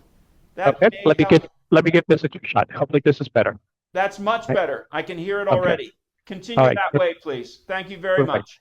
Thank you. So the last patient is coming in for his or her last visit on May 1st, which means that we should be in a position to have top-line data readout by the end of June. And when fully developed, we believe this could become the first new therapy for Parkinson's in over 5 decades. We believe this could become the first treatment to potentially delay the progression of the disease, namely delay the neurodegeneration. And we believe this could become a $3 to $5 billion annual sales opportunity in the US alone. With that, let me move on to our trial in long COVID. You may be asking yourself, what does long COVID have to do with Parkinson's and Alzheimer's? And to be honest, we had no idea when we started this journey. Our experts clued us in on it. I've had COVID 3 times now, as I'm sure many people on this call. And I and many on this call are among the lucky majority, because when we got the infection, our immune systems kicked in and fought off the virus, and afterwards, our immune system got back to normal, our body got back to normal, and life moved on. And this is the reason why the world essentially has just forgotten about COVID, right? Because life moved on. But unfortunately, for 17 million Americans, that is not the case, because they continue to suffer from the lingering after effect of the infection that shows up as brain fog, fatigue, and malaise. 3 million Americans have it so badly that they have had to quit or change their jobs simply because they cannot keep up with the physical demands of the job. Many of them are just on disability. And within the last couple of years, researchers have tied those long COVID symptoms to inflammation that works through exactly the same mechanisms that mesosteric effect. So essentially, for these 17 million people, after the virus has been fought off, have been killed off, they still have small fragments of what's called the envelope proteins and the spike protein continuing to linger and circulate in their body. So while there's no active infection, their immune system is tricked into thinking there is one. So it's constantly mounting an immune response. And as the immune system is active, it is producing a lot of TNF-alpha, right? And that's the belief in what's really triggering a lot of the long COVID symptoms. We did not know any of this. It was our experts who put this in. They also told us about a grant program that we applied to, and we've received a $13 million grant to support a exploratory trial. In fact, we are the only organization, company, nonprofit, only organization of any kind that has received a grant to explore whether a therapeutic can help address these CNS symptoms of long COVID. With the grant, we are enrolling 100 patients into a trial where half will be given bezisterim, and then the other half will be given placebo. And we're exploring a number of different cognitive and physical attributes as well as biomarkers as well. Okay. This trial is rapidly enrolling right now because most of the long COVID centers associated with academic medical centers in the country are working with us. Places like Yale, Mount Sinai, Mayo Clinic, Stanford, UCSF, they're all working with us because frankly, we're the only game in town. We have the only therapeutic that's being tested for long COVID. So this trial should be fully enrolled by the end of this month, which then puts us in a position to have top-line data readout by the end of this year. And I must tell you, we get to see the blinded data as they come in. So we don't know who's on drug or who's on placebo, right? But we are seeing an encouraging pattern of some people getting better, like some are telling us they're back to normal. Their thinking is clear, their activity levels back to normal. And frankly, there are a bunch of people who are just not getting better or slightly getting worse. And so if that unblinds the appropriate way, if those are getting better are on drug, when we unblind the study, the community will be in for a great day because this could become the first therapy for long COVID. And if we see that at the end of the summer, we'll go to the FDA in the fall to have a conversation with them about accelerated approval or perhaps an emergency use authorization as well. And if that happens, we believe we would be in a strong position for partnering opportunity or frankly a takeout by larger companies because we know companies are eyeing the study looking at this. And we believe this could become a $10 billion annual sales opportunity in the US alone, right? And 10 years annual sales. So we are the rare biotech microcap company that has plenty of cash to last towards the end of the year. We have 2 imminent data readout, right? And unfortunately, we are lumped in with all of the other companies where no one understands our story or current market cap. It's only 10 million trading half our cash. Any way you want to discount these 2 drugs will lead you to a valuation that's substantially higher than our current market cap.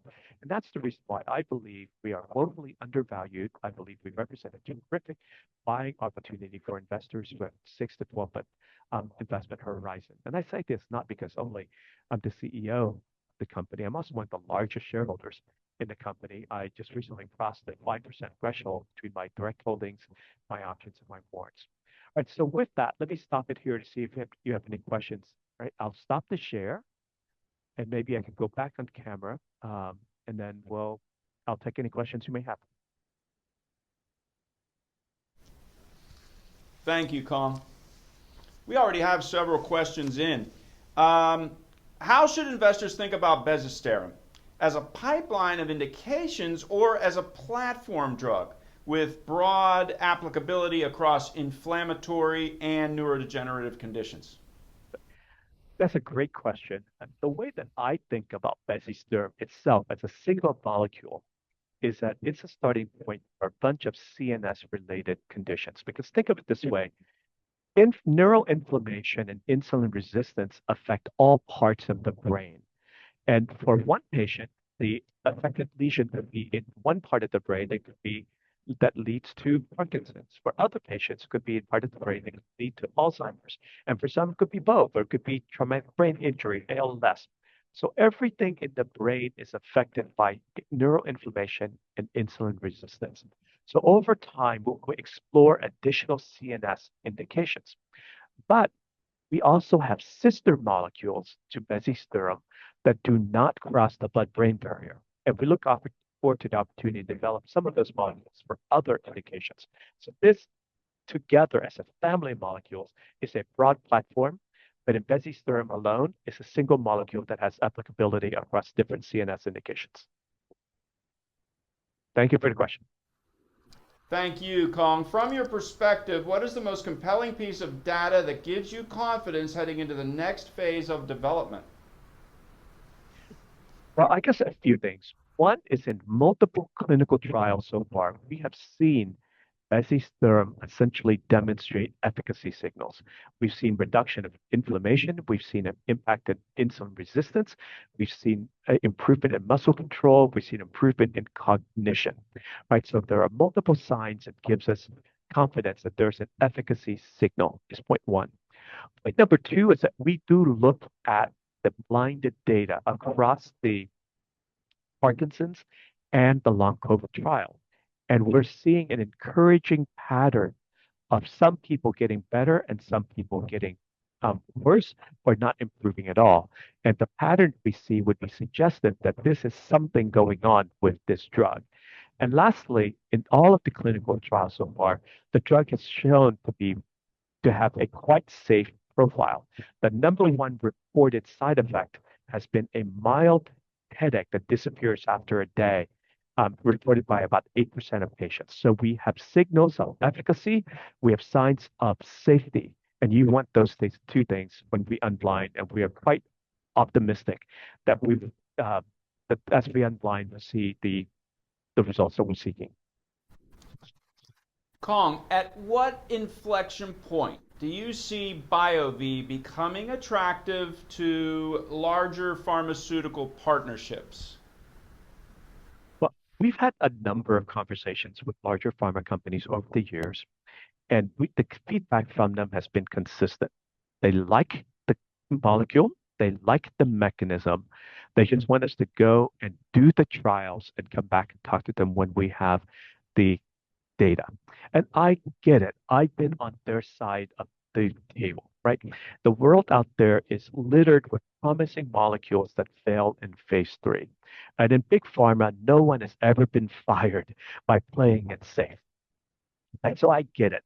So we'll go and do the hard work to demonstrate that it works. At that point in time, we'll re-engage with the companies that we've spoken to over the years and essentially get them re-engaged and looking at the data. And I think there is a good chance, that we'll be able to create a feeding frenzy, positive data coming out of the Parkinson's trial. Namely, this could be the first new therapy in Parkinson's. Over 5 decades, it could be the first therapy that could demonstrate disease modification, right? And likewise, with long COVID, this could be the first therapy for long COVID, period. Beyond clinical readouts, Kong, what other milestones should investors be tracking as indicators of progress? Well, unfortunately, we are now in an industry of show me, right? So show me the data. So we've been working for a lot of years now to conduct these 2 clinical trials, and we are very much looking forward to and reliant on these 2 clinical readouts. But we do have another molecule in BIV201 to treat ascites. Ascites is end-stage liver disease. And when the body gets to this point, the liver is so scarred that it's no longer able to process fluid the way that it normally does. So that fluid accumulates in the abdomen, right? And there's no therapy for it. So the only thing that you could do right now is stick a large bore needle into the abdomen and physically remove all that fluid. But since nothing has been done to address why the fluid accumulates in the first place, those patients are back in the hospitals every week or 2 to get another 5 to 10 liters removed. Right? And frankly, the only objective to treating these patients is to try to keep them alive for as long as possible so they may qualify for a liver transplant. And since there are not enough livers to go around, it's a condition that has over 50% mortality rate within a year. Our drug candidate, BIV201, is essentially a solution for that. In a phase 2A trial, we demonstrated it's safe. There was no drug-related SAEs. We were then in the midst of a phase 2B trial to demonstrate efficacy.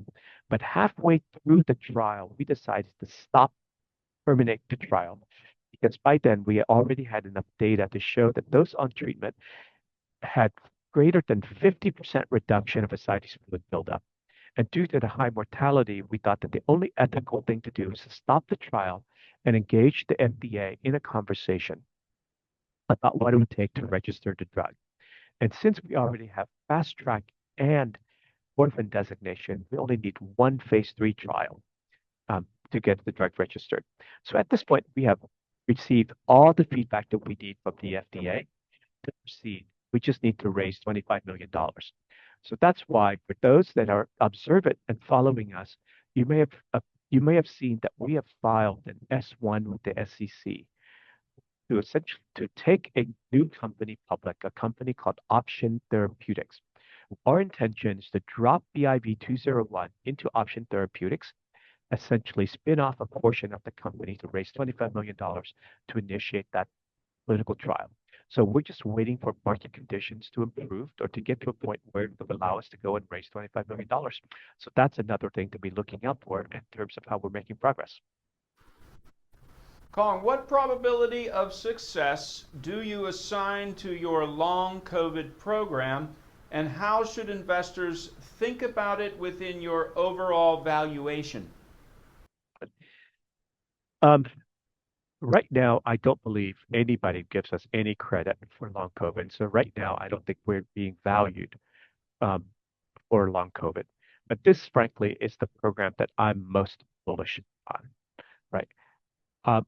In our current trial, as I look at the blinded data, I see a pattern of separation to indicate that there is activity going on. I hope that holds up as we unblind the trial. We also see lots of other encouraging signs around long COVID. And we believe that even if we focus on the 3 million Americans who have a very severe form of long COVID, whereby they're on disability or no longer able to work, this could become a $10 billion annual sales drug in the US alone. So this could be our biggest selling drug in the near term. This is 3 million Americans with severe long COVID compared to 1 million Americans with Parkinson's. So I think this is actually the company's most exciting indication.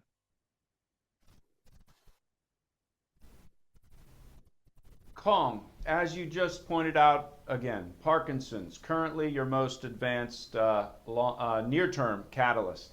Now, what should investors understand about the significance of that upcoming phase 2b top-line data expected in the second quarter?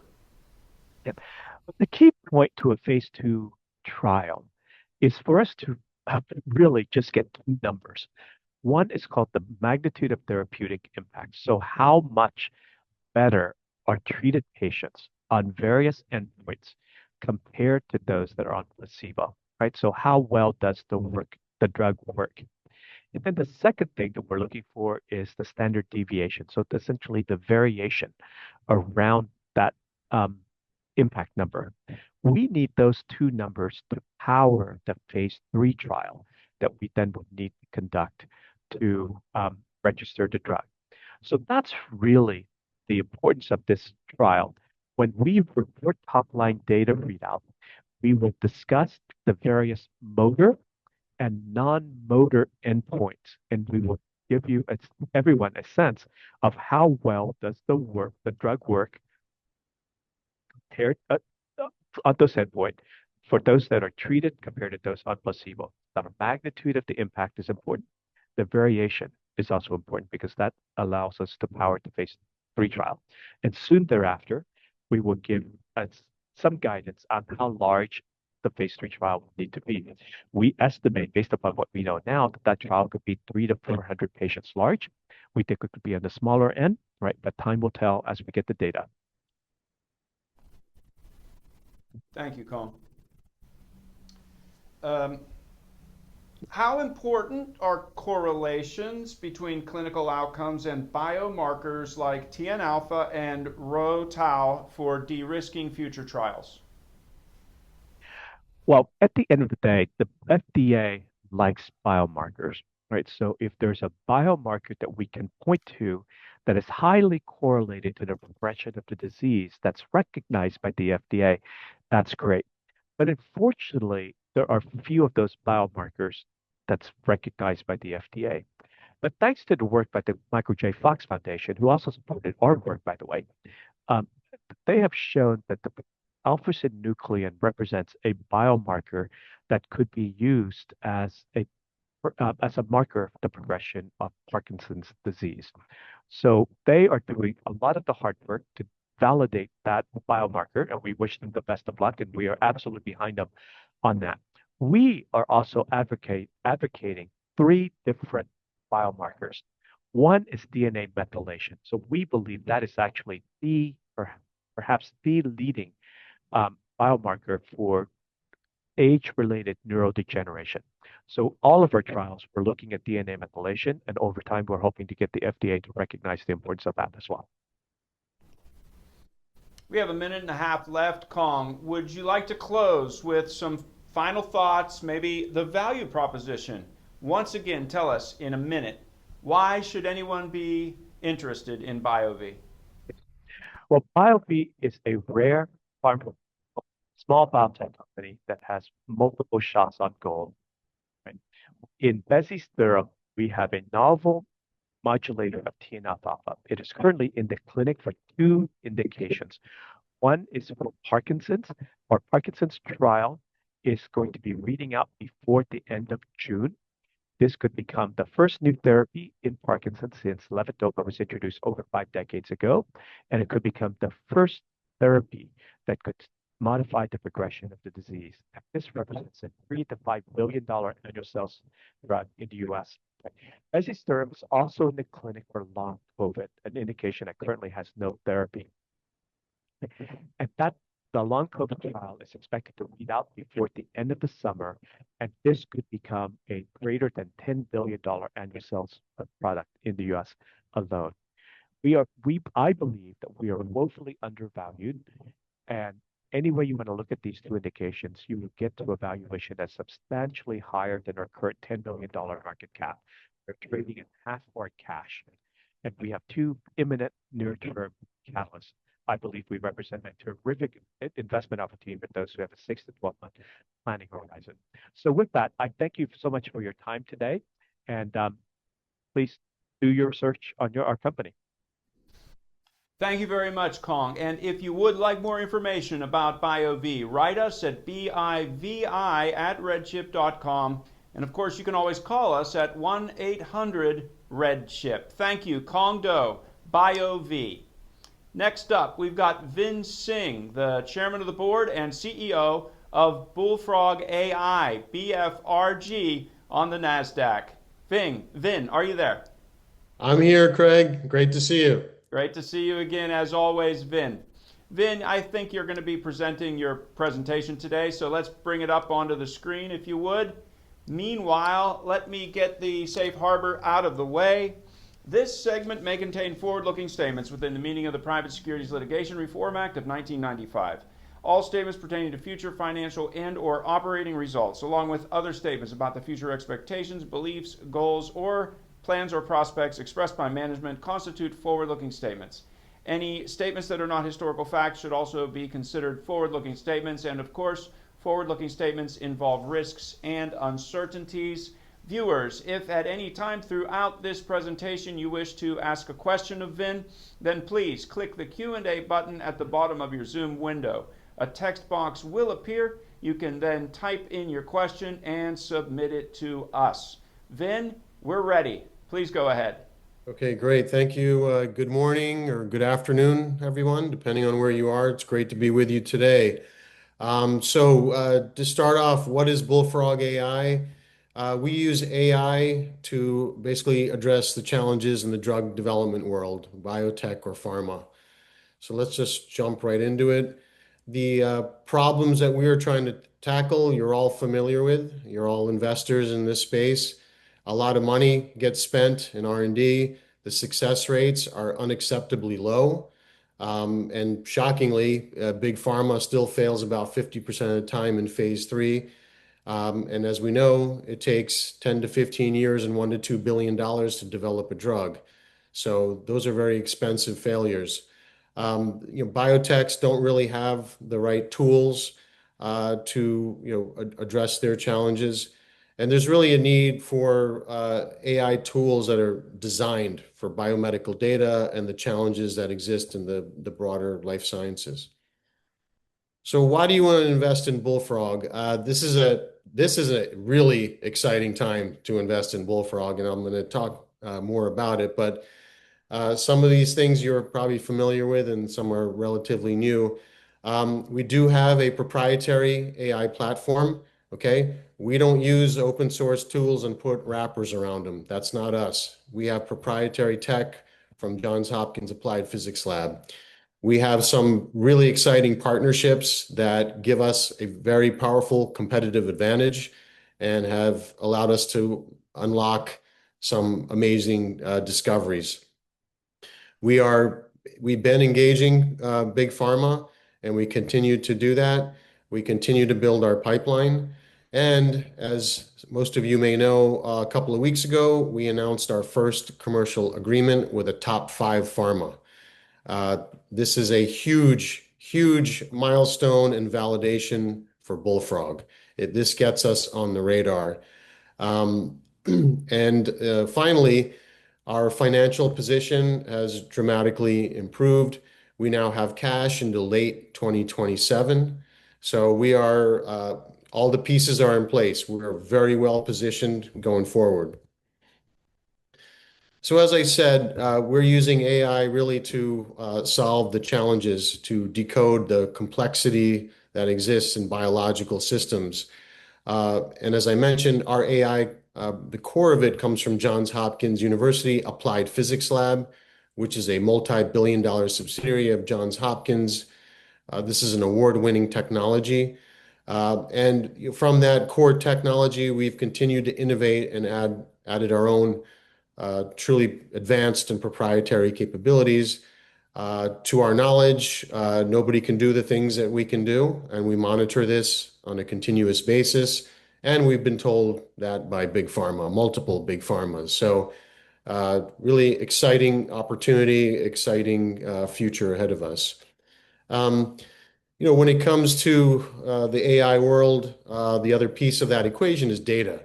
And the good thing is the real, truly valuable, rich data sets that you need to make discoveries that are going to eventually eradicate disease, we hope. That market is growing, and it's growing very quickly, and the data is becoming more affordable. It was cost prohibitive maybe 10 years ago, the types of data that you need, but that's really changing. And that's great news for us, and it's great news for our pharma partners, and it's great news for the patients. So as I said, we're not a biotech company, okay? We are an innovator in the AI world. Through our experience and helping companies solve problems, we've developed AI solutions, and now we have a end-to-end capability that does not exist to our knowledge in the industry. I'll walk through these very quickly, but this has come, like I said, through the challenges we faced in preparing and analyzing data. The first tool that we have is an AI tool to clean and structure data. It's called BF Prep. So we can do what a team of data scientists would need months to do. We can do it in hours or days. And this can be with the most complex data you can imagine, massive data sets with handwritten notes. So this is called BF Prep. And it's a great door opener for conversations and start building relationships with companies. More than 60% of the companies across all industries do not have AI-ready data. And that's a big problem because everybody wants to use AI and integrate it into their IT systems and their entire operation. The next thing we have is BF Leap, and that's really our analytics engine. That's what's given us, made the discoveries that we've made and really put us on the map. And then the final is something called BF Arenas. So this is a really powerful tool and an important one, because what it allows you to do is take all the outputs you get from AI. Let's say you get a series of options to pick from. How do you know which one to go with? And this uses some really cutting-edge algorithms and methodologies and AI agents to help arrive at the right answer. Okay, and it could be anything. It could be, what CRO should I work with? It could be which drug target should we advance, or which biomarker. And the great thing about all three of these solutions is we can go horizontal. We're not going to do that now, but these can be applied really to any industry. And as you probably know, biomedical data is far more complex than data from any other industry, so it would actually be easier applications for us. But that's, for another day. The other thing I want to point out is our AI platform is not a black box. It's explainable. It's transparent.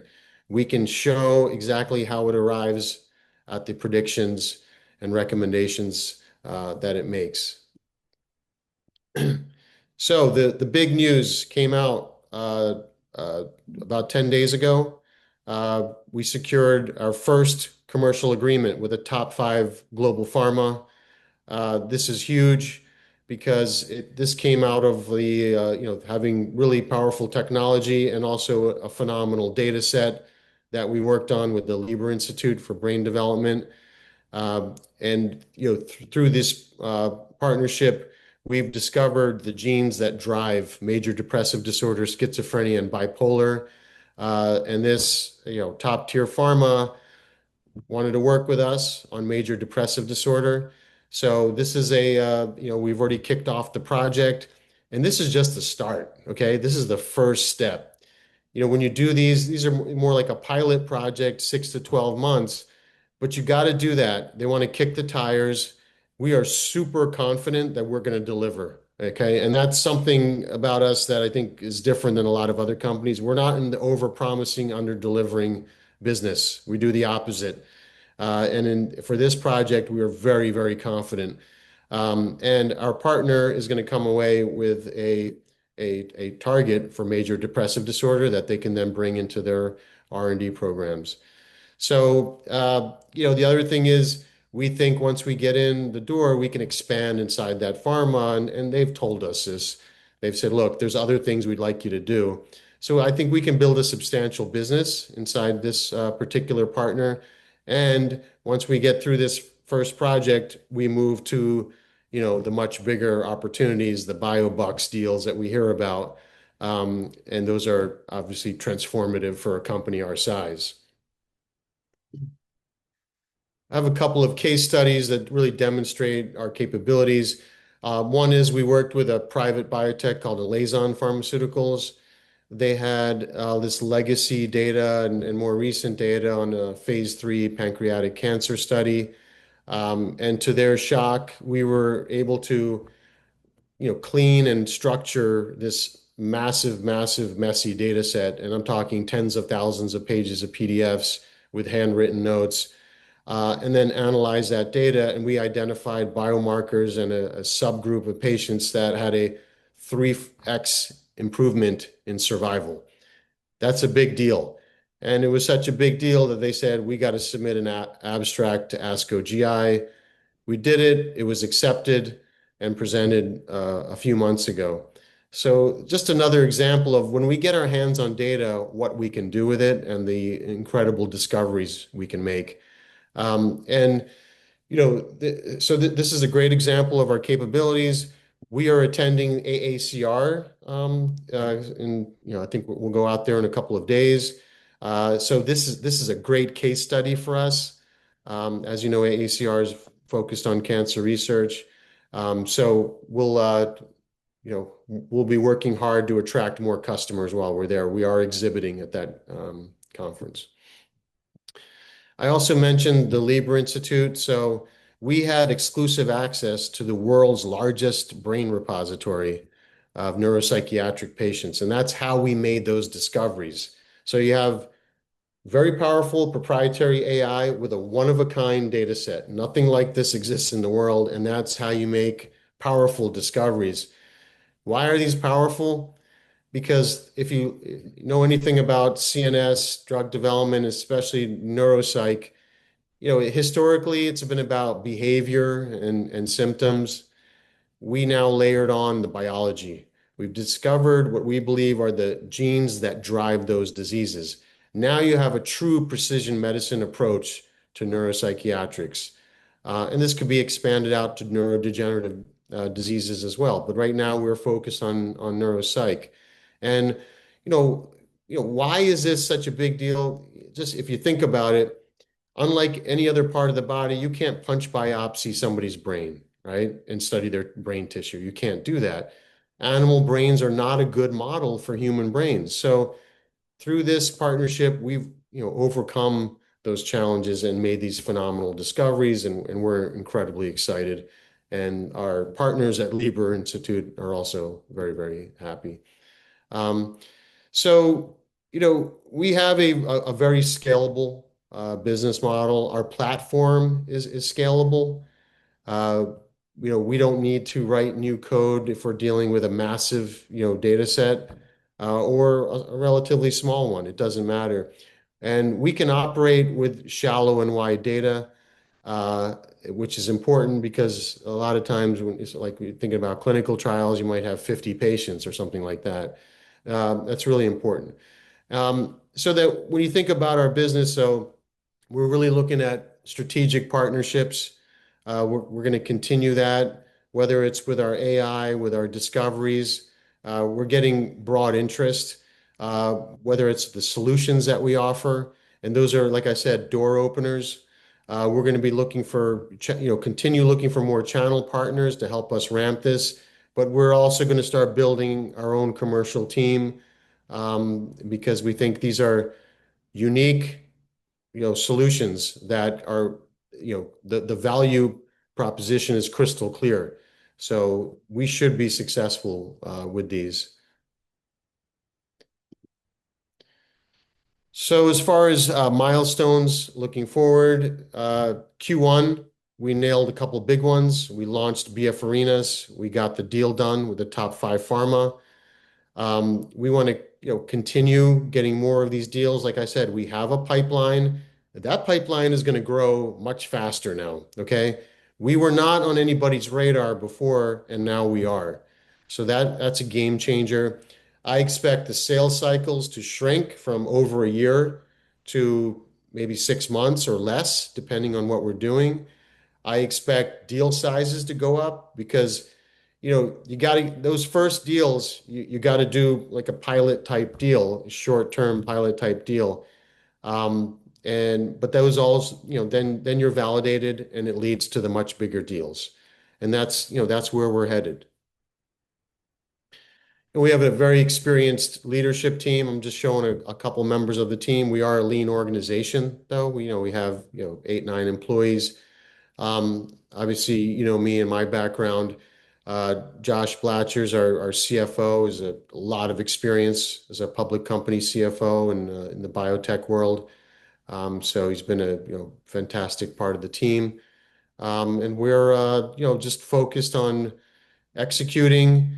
We're going to continue to stay lean, not burn a lot of cash. We don't need to because we have really good technology. And it's funny, I've been saying this for years. It's finally come full circle, right? Now you're hearing that in the broader AI world that, hey, you can have this small organization that does big things if you have the right technology. The other thing is things are changing where for the past 10 years, pharma's just doing these more traditional AI partnerships. Well, now they're starting to make acquisitions. They're doing, big tech partnerships. I don't know if you saw Anthropic acquired a very tiny 8-month-old AI drug discovery company. And I believe that company raised, very little money, maybe a couple million. Somebody can confirm that, but they acquired them for $400 million. And I like that. I think that's a great benchmark for us because, head to head, I don't think there's really a comparison. Because we have these solutions, we have great technology, we have drug targets for all these neuropsych disorders. So anyway, I was excited to see that news, and I think, as an investor, you should be too. So just to reinforce why Bullfrog is a great investment, again, proprietary AI platform, okay? We're not using open source with a wrapper. We got some phenomenal partnerships, Libre Institute, as an example. We have a growing pipeline. We have this deal that we've done with the top 5 pharma, which is just phenomenal, for a company like ours. And we are a very lean organization, and we're going to stay that way. I can tell you that even if we got a multi-million-dollar contract, we may need to hire 1 data scientist. So the economics are great for what we're doing. And that's the story. Thank you very much, Vin Singh from Bullfrog AI. Great presentation as always. Vin, we've already got a ton of questions in here for you. Now that you've secured a major biopharma customer, do you foresee the potential to secure other major pharma company contracts? Yes. I mean, I've been saying this for a couple of years now. The first deal is always the hardest, right?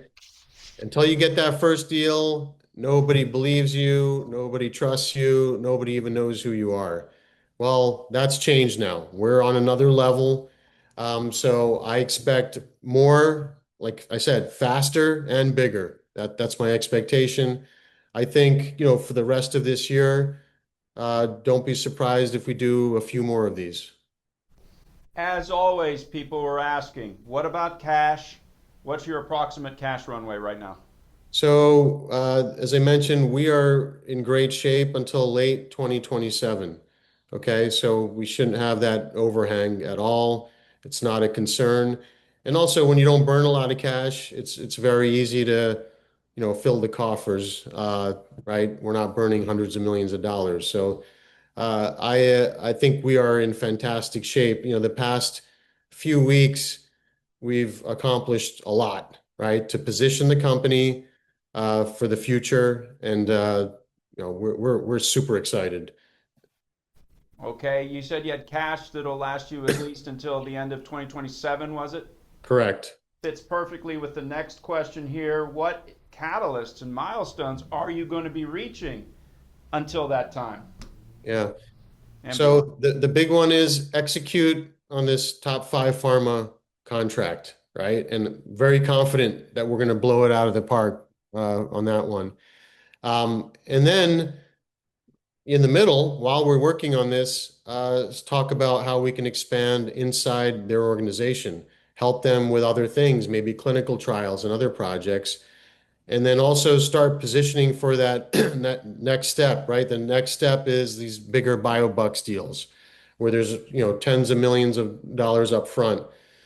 So that's the biggest one and the one that we have the most control over. Beyond that, like I said, I expect us to get at least a few more of these deals done. And I would say, maybe another pharma might want to do a pilot first, but beyond that, I think we're going to go to, very substantial contracts. in that recent shareholder letter, Vin, you mentioned Anthropic's $400 million acquisition of a pre-commercial stage AI drug discovery startup. Yeah. With your market cap being around $20 million now, it seems that Bullfrog could be a very attractive acquisition target. Would that be a path that you would be open to considering? I'm not focused on that. I think that'll take care of itself. We are focused on executing. I believe we are extremely undervalued. I mean, just look at the story I just told. And if you look at the broader AI sector, you can look at the valuations of these companies. So, as I mentioned in my presentation, if I were to do a head-to-head comparison with that particular company that was acquired, I think we have a lot more value.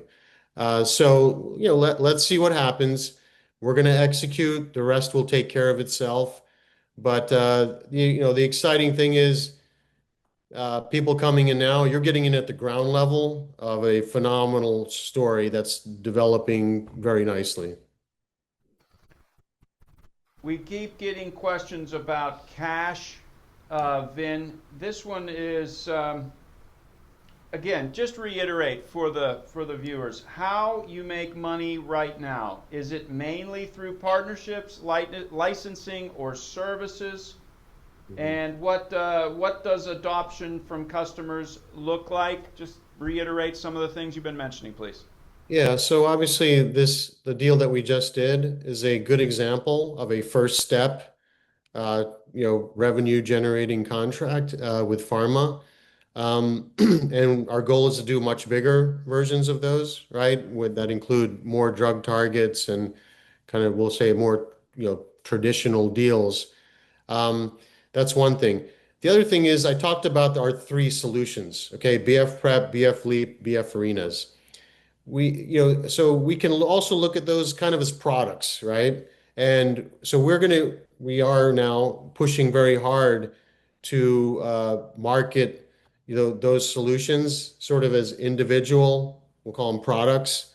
And so that we expect to get more and more traction with those because the value, like I said, the value is crystal clear. These are problems that exist in the industry and across all industries, and this is a unique solution. We look at who's out there, who can do this, We're really not finding anybody that does it the way we do it. So, and those, I will say this, BF Prep and BF Arenas, deals, that involve those solutions, you're probably looking at in the hundreds of thousands of dollars. But remember what the goal is. Get in the door, impress your customer, gain their trust, and then you do the bigger strategic partnerships that are in the many millions. BF Arenas, what is it that makes it such an ideal fit for enterprise customers again, Vin? Well, look, it doesn't even matter what you're doing. We all have these situations, and I'll just give you an example. Let's say you're doing a risk analysis, right? The traditional way of doing a risk analysis is what? You identify risks. You just, it's too subjective. You assign weights, to those risks and severity and so forth. With BF Arenas, it takes something like that to a whole nother level, okay? It uses AI agents and proprietary algorithms. It draws on all of the information available worldwide, as well as the proprietary information that the customer has. So it just takes your decision making to a whole nother level. It's a phenomenal tool. And I expect broad, application and interest in this one.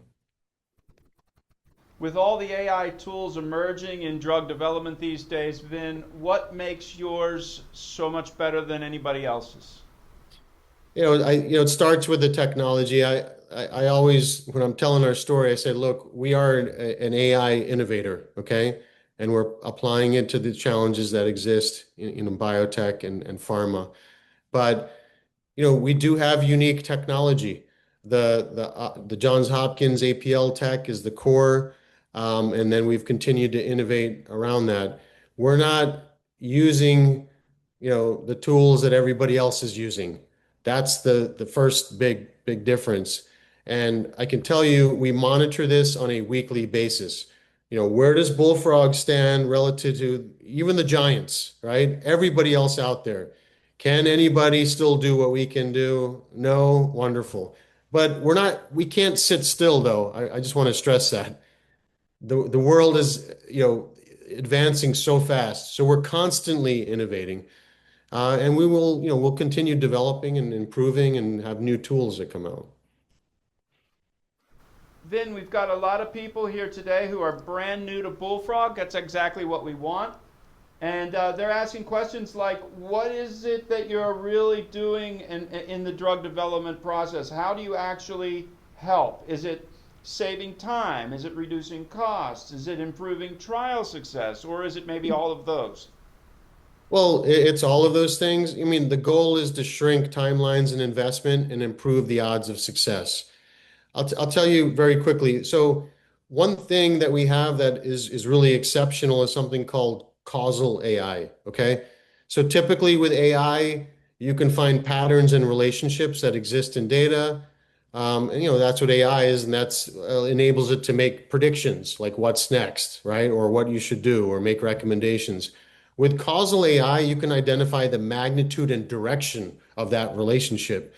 So when you apply that to biological systems, that allows you to identify the root causes and drivers of disease, okay? So that's key here. So when you can do that, then you understand how you can maybe shrink timelines, investment, have more success, get where you need to go quicker. For example, when you're focused on drug targets, significant numbers of drugs fail because they picked the wrong target. And unfortunately, they find out 5-10 years down the road and hundreds of millions of dollars. Get the right target, the root cause of that disease, the driver of that disease, improve your odds of success, and you can transform the whole industry. And that's going to lead to more affordable drugs for all of us, right? At the end of the day, that's what's going to happen. Got 1 minute left. If you could get a quick answer out for this one. Data harmonization, often the biggest bottleneck in AI. How does BF Prep handle those messy multimodal data, like combining legacy paper records with modern genomic sequencing, for example? while maintaining that data integrity necessary for regulatory, i.e. FDA submission. Yeah. 45 seconds. Thank you. Well, first of all, everything we do is explainable and transparent, which I think is extremely important. The other thing is we have proprietary algorithms and methodologies. Okay, that's the key here. That's what has enabled us to develop this BF prep solution. And that's actually what helped, allowed us to help Liaison Pharmaceuticals with their phase 3 pancreatic data. And we plan on helping many other companies with this because, as you know, that's a pivotal point. For biotechs, you get one shot. Pharma can absorb those failures, but it's a critical point, incredible value proposition. Vin, really appreciate it. You fit it right in perfectly. Vin Singh, CEO of Bullfrog AI, trading on the Nasdaq under the ticker BFRG. If you want any more information about Bullfrog, write us at bfrg@redchip.com or call us at 1-800-RED-CHIP. Vin, thank you very much. Hope to see you again very soon. Okay, thanks, Craig. Great to be with you. Have a great day. Bye. Take care. Next up in today's RedChip Biotech Investor Conference is Nasus Pharma, ticker NSRX on the New York Stock Exchange American. Presenting today will be Dan Telemann, the CEO and a board member, and Eyal Rubin, who is the CFO. Gentlemen, are you there? Yes, we are. And good afternoon, everyone. Good afternoon to you too. And I see you've already got your presentation up. That is perfect. Let me get the formalities out of the way, and then you can launch. As is always the case, viewers, you can ask a question of the CEO and CFO here by clicking the Q&A button at the bottom of your Zoom window and typing your question into the text box. You can then submit it from there. And let me read the safe harbor statement. This segment may contain forward-looking statements within the meaning of the Private Securities Litigation Reform Act of 1995. All statements pertaining to future financial and or operating results, along with other statements about the future expectations, beliefs, goals, plans, or prospects expressed by management, constitute forward-looking statements. Any statements that are not historical fact should also be considered forward-looking statements. Of course, forward-looking statements involve risks and uncertainties. Dan and Eyal, please go right ahead. So thanks again for having us, and we look forward to sharing the Nasus story with everyone. So who we are and what we do. So Nasus has a proprietary and very unique delivery technology based on a powder that we have developed. And we're leveraging this powder technology to develop multiple intranasally administered products that we think have significant clinical value. Our lead product is our powder intranasal epinephrine for the treatment of anaphylaxis, where we most recently announced data from our phase 2 study. The phase 2 study was extremely successful and demonstrated that we have superior absorption properties compared to EpiPen, which is the standard of care right now for anaphylaxis. We are well funded through multiple significant milestones, as we'll talk through the presentation. You see here our pipeline. As I mentioned, we're leveraging this very unique powder technology to develop multiple clinically differentiated therapies. Epinephrine is our lead product. This is going into phase 3 very soon. We plan to initiate the pivotal phase 3 study in Q4 of this year, with readout of the phase 3 already happening in Q1 of 27, followed by a potential NDA submission by mid-27. We are also developing other differentiated products using the same powder technology. The next product that is moving into the clinic is our intranasal powder formulation of ondansetron. This is the most commonly prescribed medication for chemotherapy-induced nausea and vomiting, where the current standard of care is oral tablets. And as you can see, that program is also moving into the clinic this year. And we have some additional programs that are also moving into the clinic this year where we have not yet disclosed the molecule. So if you look at Nasus from a value perspective, we have multiple products. All of them are moving in clinical development, and we expect some very significant milestones over the next 6 to 12 months for all those programs. What makes our platform or technology unique? So we are able to control the particle size of this powder as well as the shape of the particles. We create very small particles. They're 5 to 35 microns, and they are spherical in nature, as you can see in the picture. This combination of both small-sized particles and spherical particles creates a powder formulation that penetrates deeply into the nose, getting into the parts of the nose, the inner parts of the nose, where there is a large surface area of absorption, significant vasculature beds, which enhance the absorption. And when you compare that to what we all know, the traditional liquid intranasal formulations, those are heavy, the particles are heavier, and therefore the liquid intranasal formulations concentrate in the lower part of the nose where there's less area of absorption and therefore lower absorption compared to our powder formulation. So this unique and very important difference between our powder formulation and the traditional liquid formulation really then drives the clinical performance of all the products that we develop. Our lead product, as I mentioned, is an anaphylaxis. Anaphylaxis are severe allergic reactions. They could be fatal in about 1% of cases. The most important thing to realize and recognize about anaphylaxis or severe allergic reactions is they progress very, very quickly. Patients can get into respiratory arrest or shock within 15 minutes, and about 30% or a third of the patients can actually have a severe anaphylactic reactions within 5 minutes. So speed of treatment, getting epinephrine to patients as quickly as possible is paramount, and this is the most important factor in treating an anaphylactic reaction. Getting patients epinephrine as quickly as possible and building epinephrine levels in the blood as quickly as possible. The standard of care right now, as I mentioned, is EpiPen. So EpiPen, as you can see here, is a fairly large, bulky device. It's not very easy to use. It's certainly not very easy to carry around given its size. Probably the biggest limitation with EpiPen is that it's a needle-based product. So patients or caregivers or families need to inject the EpiPen, the epinephrine in the muscle. And many patients are really scared about needles. This concept of needle phobia is very present, is very pronounced, is very well documented. Many patients, because of this needle phobia, this fear of needles, are delaying the administration of epinephrine, and that really could lead to worse outcomes. Last but not least, the EpiPen contains epinephrine, the active molecule, in a liquid solution. Therefore, it has a very limited shelf life. This product needs to be replaced every 12 months or so.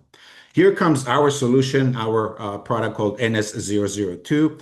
Obviously, it's a needle-free product, so we already avoid the biggest limitation, which is the needle-free. As you can see, it's also very small, it's very compact, very easy to use, and very convenient to carry, so making it easier for many patients to keep that with them at all times. And very importantly, because we're using a powder formulation, which is very stable, it has no contact with moisture, it has a very long shelf life and a very long stability profile. So we are really making the product much more comfortable and usable for patients. Anaphylaxis is a very large market opportunity. Right now, estimated at about $2.5 billion, growing at double digits because of the rising incidence of allergies. As we know, more people are allergic to a lot of things, and we can see that in the growth rate. If we look at the US specifically, about 20 million patients annually are at risk of anaphylactic reaction. Yet surprisingly, only 7 million of them actually have a prescription for EpiPen, this life-saving product.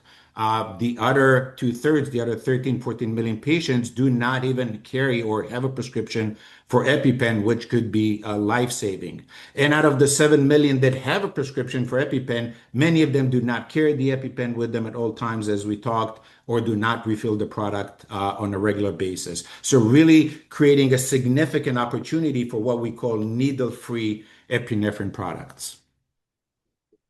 If we look at our product and where we are right now and where we're going with this, we completed several clinical studies. As I mentioned, the most recent clinical study, we announced data several weeks ago, very strong, very compelling data, which I will share with everyone momentarily. This really paves the way for our phase 3, our pivotal study, to be initiated in Q4.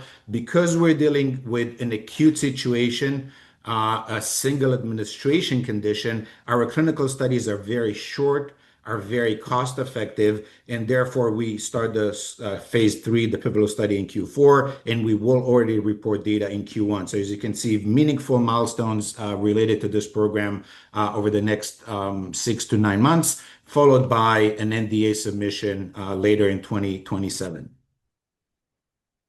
If we look at the competitive environment, there are two public comparables that are competitors of ours. The first one is a company called ARS Pharma. They have developed an intranasal liquid formulation of epinephrine. And as you recall, I really talked about the differences between powder and liquid and why powder is superior to liquid. And you'll see that as we look through the data. Nonetheless, their product called Neffy was approved about a year ago and was launched, is in the market. The ARS market cap is about $1 billion right now. Aquestive is another company. They have developed a sublingual formulation, a thin film of epinephrine, which recently received the CRL, and their market cap is about $500 million.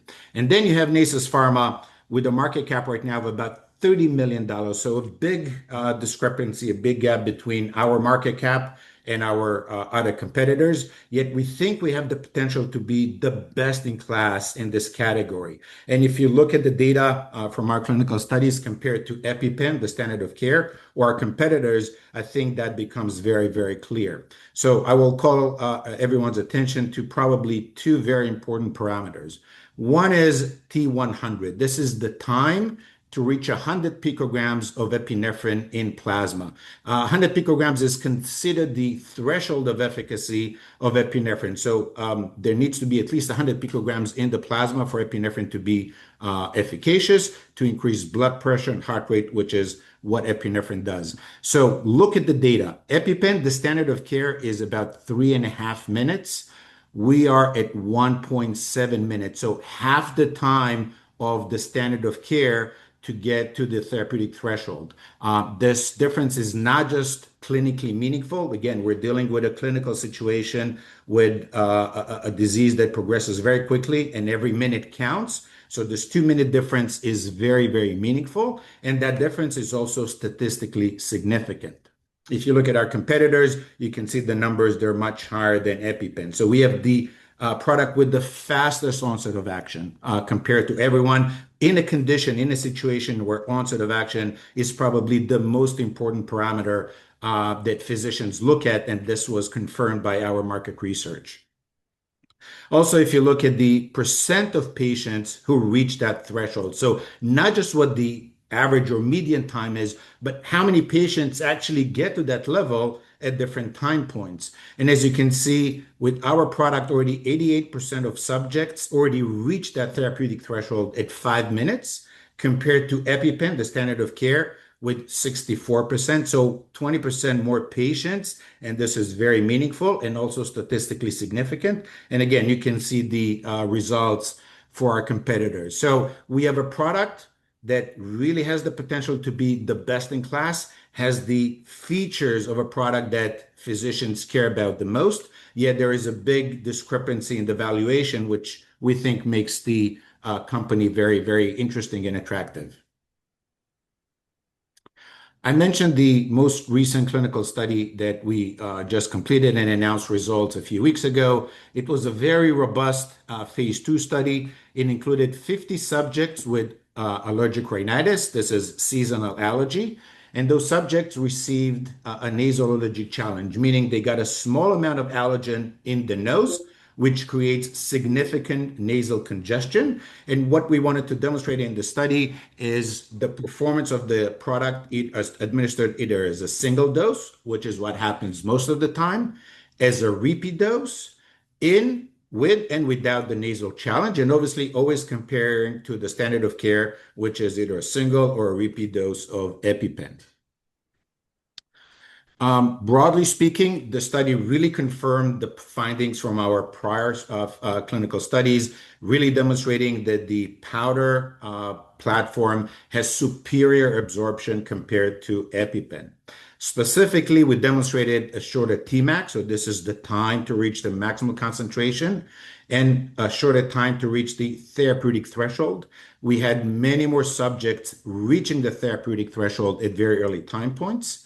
And we were also able to demonstrate that we delivered total amount of epinephrine that is higher compared to EpiPen in that first 5 to 10 minutes, which are the most critical time window for patients in an anaphylactic reaction.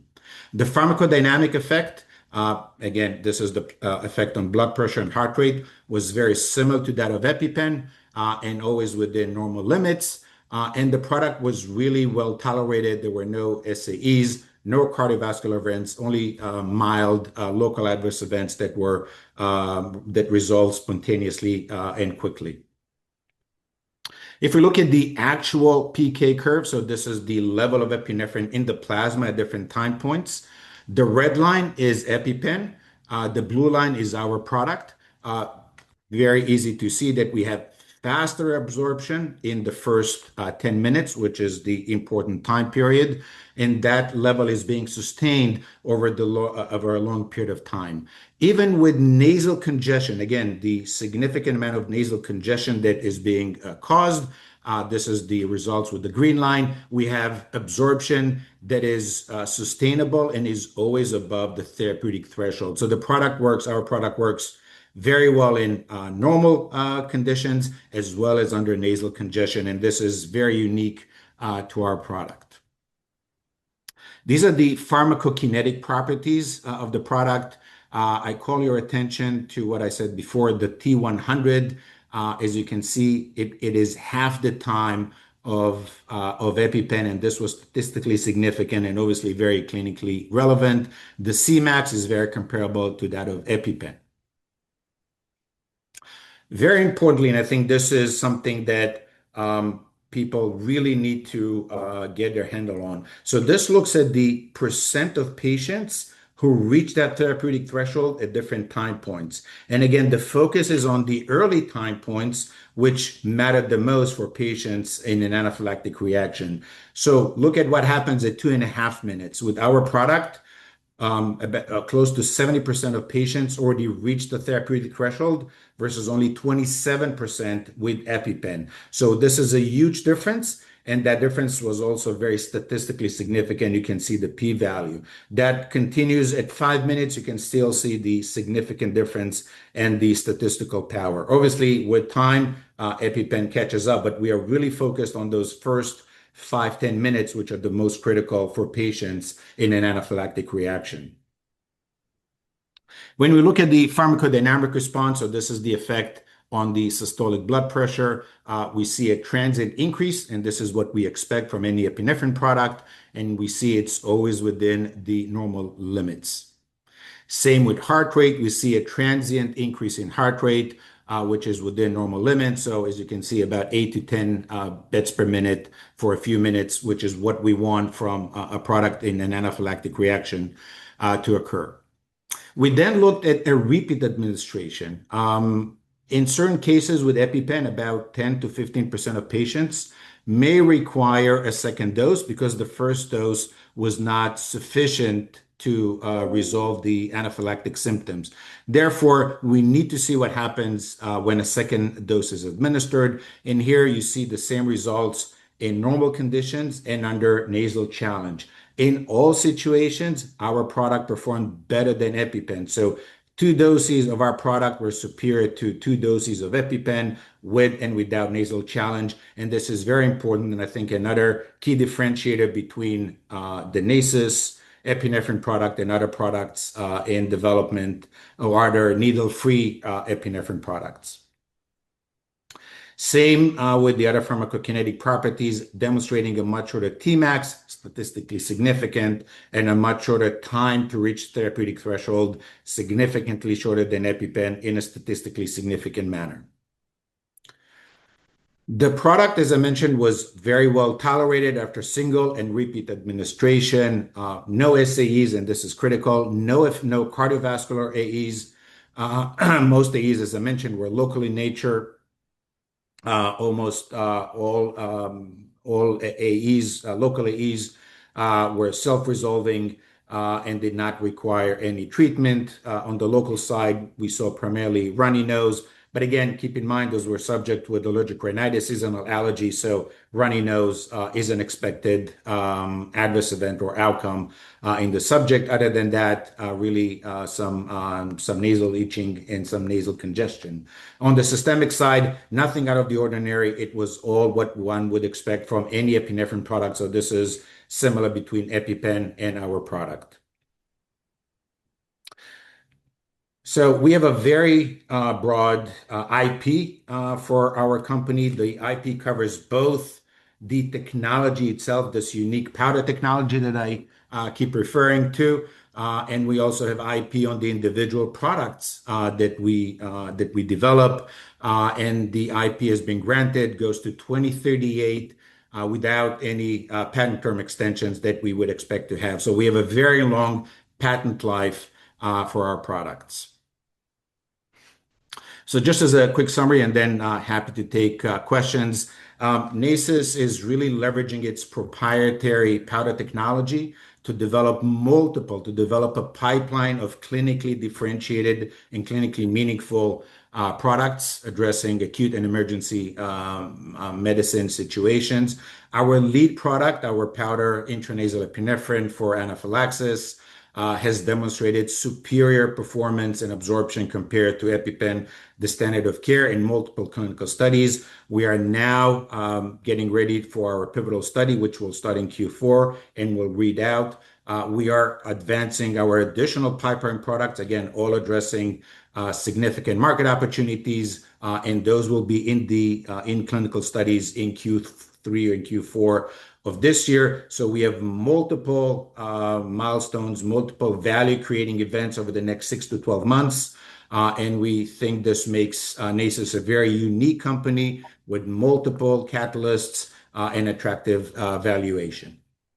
Thank you for your time and attention, and happy to take any questions at this point. Yes, and we already have many for you. Walk us through the T100 data in more detail. At 2.5 minutes, 67% of NS002 subjects were at therapeutic levels versus 27% for EpiPen. How should investors think about the clinical significance of that gap in a real anaphylaxis scenario?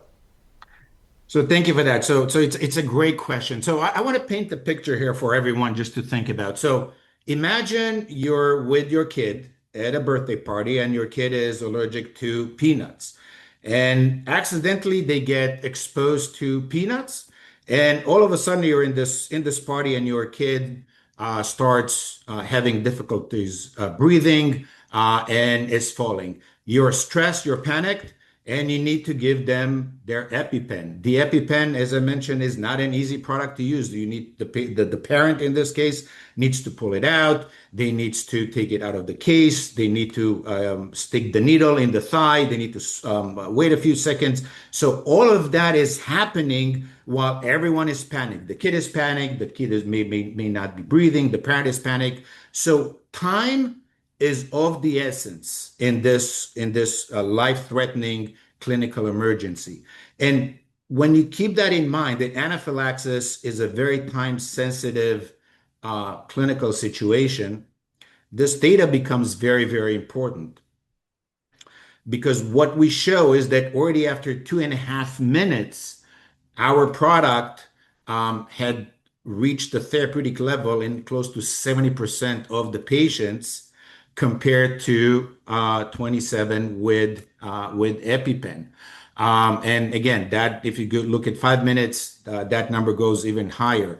And the T100 is really the driving force behind this. We have the shortest time compared to EpiPen, half the time to reach the therapeutic threshold, which, as we said, in a clinical emergency where every minute counts, that difference is very meaningful. The NAC, or Nasal Allergic Challenge data, showed NS002 maintained its PK profile under congested nasal conditions. How does this compare to what we know about neffy's performance under similar conditions, and why does powder versus liquid matter here? Definitely another important question. So let's look at our data, and I think this is key. So the nasal allergic challenge again is that small amount of allergen that is placed in the subject's nose and creates significant nasal congestion, and that mimics what happens in the initial stages of an anaphylactic reaction in certain patients. And as you can see here in the green line, we always maintain a therapeutic level of epinephrine despite the nasal congestion. We are always above that 100 picogram threshold that I keep referring to. And this is unique to NACEs. Other products in developed were not able to show or demonstrate this sustained absorption of epinephrine despite nasal congestion. So, and this difference is driven by the proprietary powder, because the powder, as I said, gets distributed throughout the nose, gets into deeper parts of the nose where a liquid formulation cannot get to, and that explains really the difference in the absorption properties, the fastest onset of absorption, the higher total absorption, which allows us to maintain those levels even in nasal congestion. neffy is already on the market with $72 million in fiscal year 2025 revenue and global approvals and filings. And Anafilm got a CRL but plans to resubmit in the third quarter of 2026. How do you position NS002 as best in class when you are the latest entrant and are years behind on your regulatory timeline? Yeah. So it's a great question, and I think this comes down to where I think investors should really appreciate the opportunity in NACEs. So first off, neffy's approval is a great step for this therapeutic area, for patients, for families, for physicians. It really provided them the first needle-free option after many years, and this is something that patients have been longing for many years. And so neffy, or ARS, the company behind neffy, is really the trailblazer, so to speak, in this space. They spend they make significant investment in medical education, in marketing, in patient education, and reimbursement, working with payers. And so this is really paving the way for us that when we enter the market, and again, the gap is not that big. It's not years. We're going to be probably 3 years behind neffy, give or take, by the time we get approval. But the fact that neffy has made all those investments and really increased the awareness within the medical community, within patients, I think really paves the way for us. And then when we enter the market, I think the data would speak for itself, because when we speak with physicians, they say clearly that what they're interested in is a product with a faster or the fastest onset of action possible. And when you look at our data, this is precisely what we provide. We have the product with the fastest onset of action. And so when physicians will need to make the choice in the future, I think they will choose our product at that point.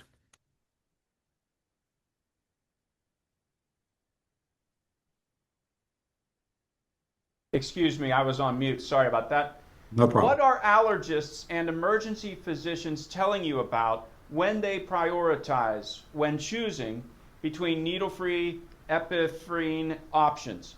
Is onset of action actually the primary decision driver, or are formulary access, cost, and device familiarity more important?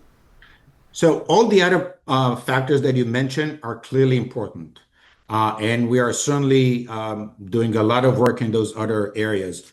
But by far, when we speak to physicians, when we do market research, the one thing that comes consistently is what physicians care most about is onset of action, a product that works fast and is reliable. So assuming in a few years that playing field, right, of reimbursement and everything else is the same, then based on what we hear from clinicians, from physicians, from key opinion leaders, they would make their decision based on speed of onset, which is where we excel. And we have time for one more question, 30 seconds. Gentlemen, can you answer this one? What are the one or two things that the market is most underappreciating about your company right now? 30 seconds. For sure. So one is the fact that we have the best data out there for any epinephrine product, whether it's injectable or non-injectable. The phase 2 was superb, was excellent, and I think the market is not yet appreciating the strong performance of this product and the significant discrepancy between the valuations with our competitors.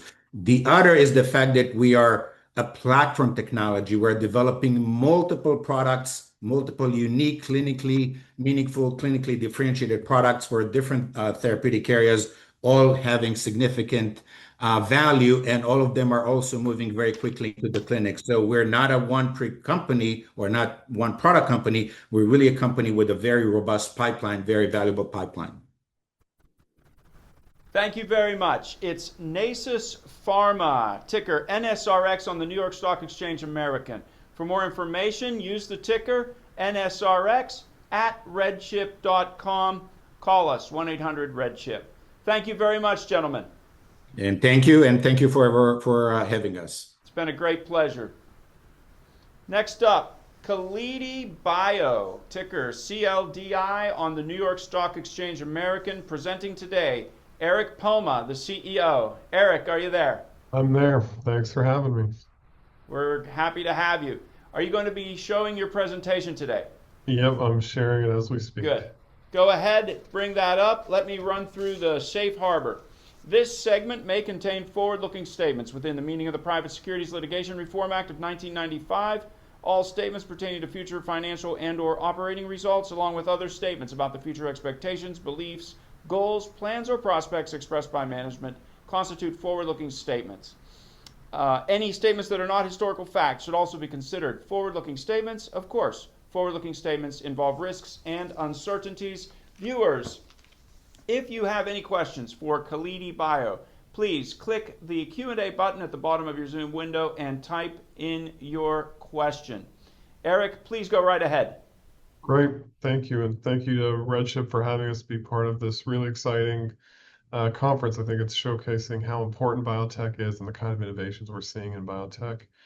Here at Kalidi, we're really excited to be engineering what we think is the future of genetic medicine. I'm going to start by showing you our data in oncology and in cancer, but I think it can go beyond that. We've built with the Redtail platform what I think is a really exciting approach to delivering genetic medicine directly to sites of disease through systemic therapy. So I'm going to take you through all that. I appreciate you guys giving me the opportunity to do that.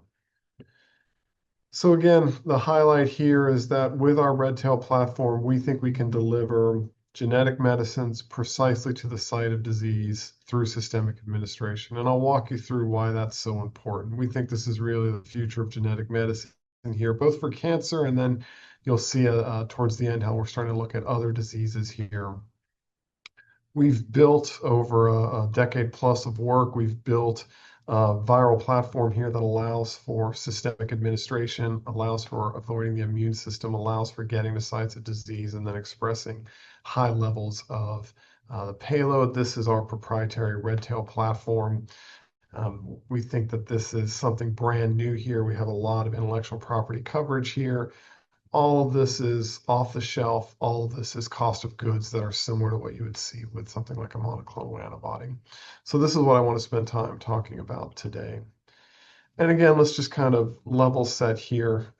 We think of oncology, we think of cancer as an umbrella term for hundreds of different diseases that share these features of unchecked proliferation and metastases, and then also a potential for developing resistance mechanisms through mutations. Cancer is genetically unstable, and you're constantly developing mutations. So what we've seen in the 70-year history of treating cancer is that you always have to be coming up with new mechanisms of action, new modalities to overcome the potential for resistance here.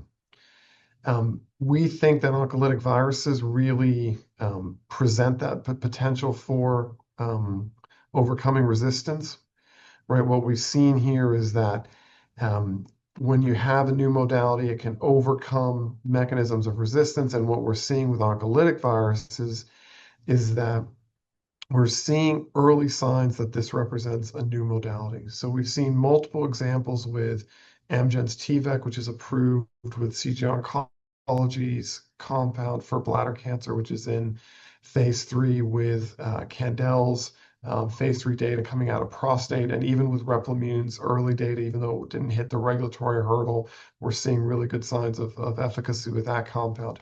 We're seeing that oncolytic viruses can represent this new approach for cancer that can overcome different mechanisms of resistance. This has all, though, been in the context of local administration. And again, local administration, where you're directly injecting virus into tumor, is not ideal because the majority of patients have metastatic disease that's throughout their body that's not amenable to injection. So again, in oncology, you're always looking for a new modality. Oncolytic viruses have shown that if they can get to the tumor, you can really drive efficacy in a way that current treatments don't. But the big limitation here has been there's only a small subset of patients who are amenable because they have localized disease that you can directly inject into. Khalid has been working on this idea of how do you deliver oncolytic viruses systemically for 10 plus years now, and it's culminated in the RedTail platform. Again, people have tried this for a while. What they've really tried to do is just dose really high. If you can dose really high, when you inject a virus into the bloodstream, the immune system sees it as foreign, doesn't recognize it as a therapeutic, so it clears it immediately. That's been the challenge. Your immune system just clearing virus when you inject it into the bloodstream. People have tried to overcome this by just dosing really, really high, hoping they can swamp out the immune system. But that's had very limited success, and there's a huge potential for toxicity there. Khalid's taken a very different approach here. We've basically said, can we engineer a virus that doesn't trigger an immune response, that is invisible to the immune system? As invisible to the immune system is kind of a Trojan horse here. Like I said, this has been 10 years in development, but using some very well-grounded techniques from nature, using what I'll show you in a minute, the envelope, using CD55 expression, we've been able to create a proprietary form of vaccinia that can avoid immune clearance, that only replicates in tumor cells, that expresses high levels of payload when it's at the tumor. And again, all of this on a COGS that's really amenable to the industry. This is what we think is really exciting. This is what I'm going to take you through today in terms of RedTail. So again, how did we do this? So we very carefully over the last decade have been building this RedTail platform. We started first with a vaccinia virus here. Vaccinia, I'll show you for several reasons, is an ideal virus to kind of start with. It has an inherent tropism for tumor cells, so vaccinia doesn't follow a specific receptor. It's instead attracted to rapidly proliferating cells, so it has this natural tropism for tumor cells.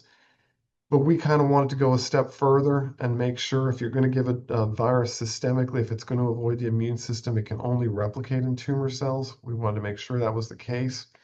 So here we've engineered 3 knockouts to inhibit metabolic, growth factor driven, and immune recognition mechanisms of replication. So we knocked out thymidine kinase, we knocked out VEGF, and we knocked out a toll-like receptor gene in terms of A46R. That really means the virus can only replicate in tumor cells where the tumor cells bring in compensatory activity for those mutations. So we've made a virus here that can only replicate in tumor cells. That's the first building block for creating a virus that can avoid immunity and go everywhere in the body. You want it to only replicate in tumor cells.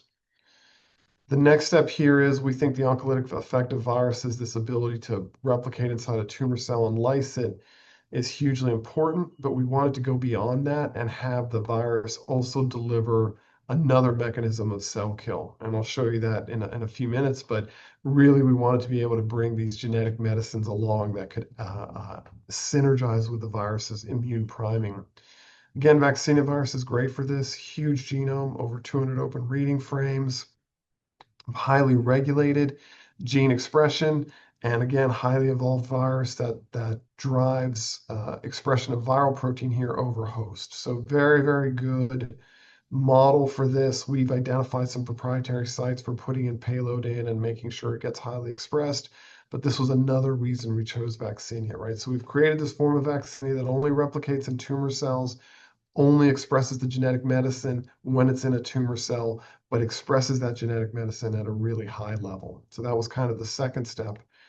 But the big piece here, the piece that took us 10 years to kind of get to, was how do you avoid immune clearance, right? How do you, when you inject virus into the bloodstream, avoid immune clearance so that it can go and find these metastatic tumor sites everywhere in the body? And we did that through two things. The first, again, kind of tapping into nature's answers here, was using the envelope form of vaccinia virus. So in a typical infection with vaccinia virus, greater than 99% of the virus is what we call the intracellular mature virus, the IMV form. This lacks a second envelope. It's very, very amenable to immune recognition and immune clearance. This is 99% of what you get in a normal infection. Less than 1% of what you get in a normal infection is what we call the extracellular enveloped virus. This is a virus that, as it's leaving a cell, takes on the cell membrane that it grew in, takes on the cell membrane of the host. And this form is essentially the Trojan horse form of the virus. This form is very hard for the immune system to recognize because it's ensconced in a normal cell's membrane. It makes it very hard for the immune system to see. This is the form that allows for dissemination in a normal infection. So this is the form that allows for getting in the bloodstream, avoiding clearance, and getting to distal sites in a person. So this was, we did a bunch of genetic engineering here, a bunch of strain selection. We developed the manufacturing process where we only have the EEV form. Instead of it just being 1% here, we're just selecting for the EEV form. So this was the first step. Again, it's built on nature here. We're looking at what nature does to have vaccinia forms that avoid immune clearance, and we appropriated that with the EEV form. But then we went one step forward, one step more than that. We thought about the fact that, again, even the EEV form, highly resistant to clearance, but even the EEV form can be cleared by complement, by the immune system's complement. So we looked at this and said, okay, let's make an EEV form where the virus also expresses high levels of CD55 through the envelope. And again, CD55 is a normal human protein that blocks complement. So this was, again, us tapping into natural pathways here to engineer a virus that was going to be highly resistant to immune clearance. First, we used the EEV form. Then we had it express CD55 through the envelope. No one's done this before.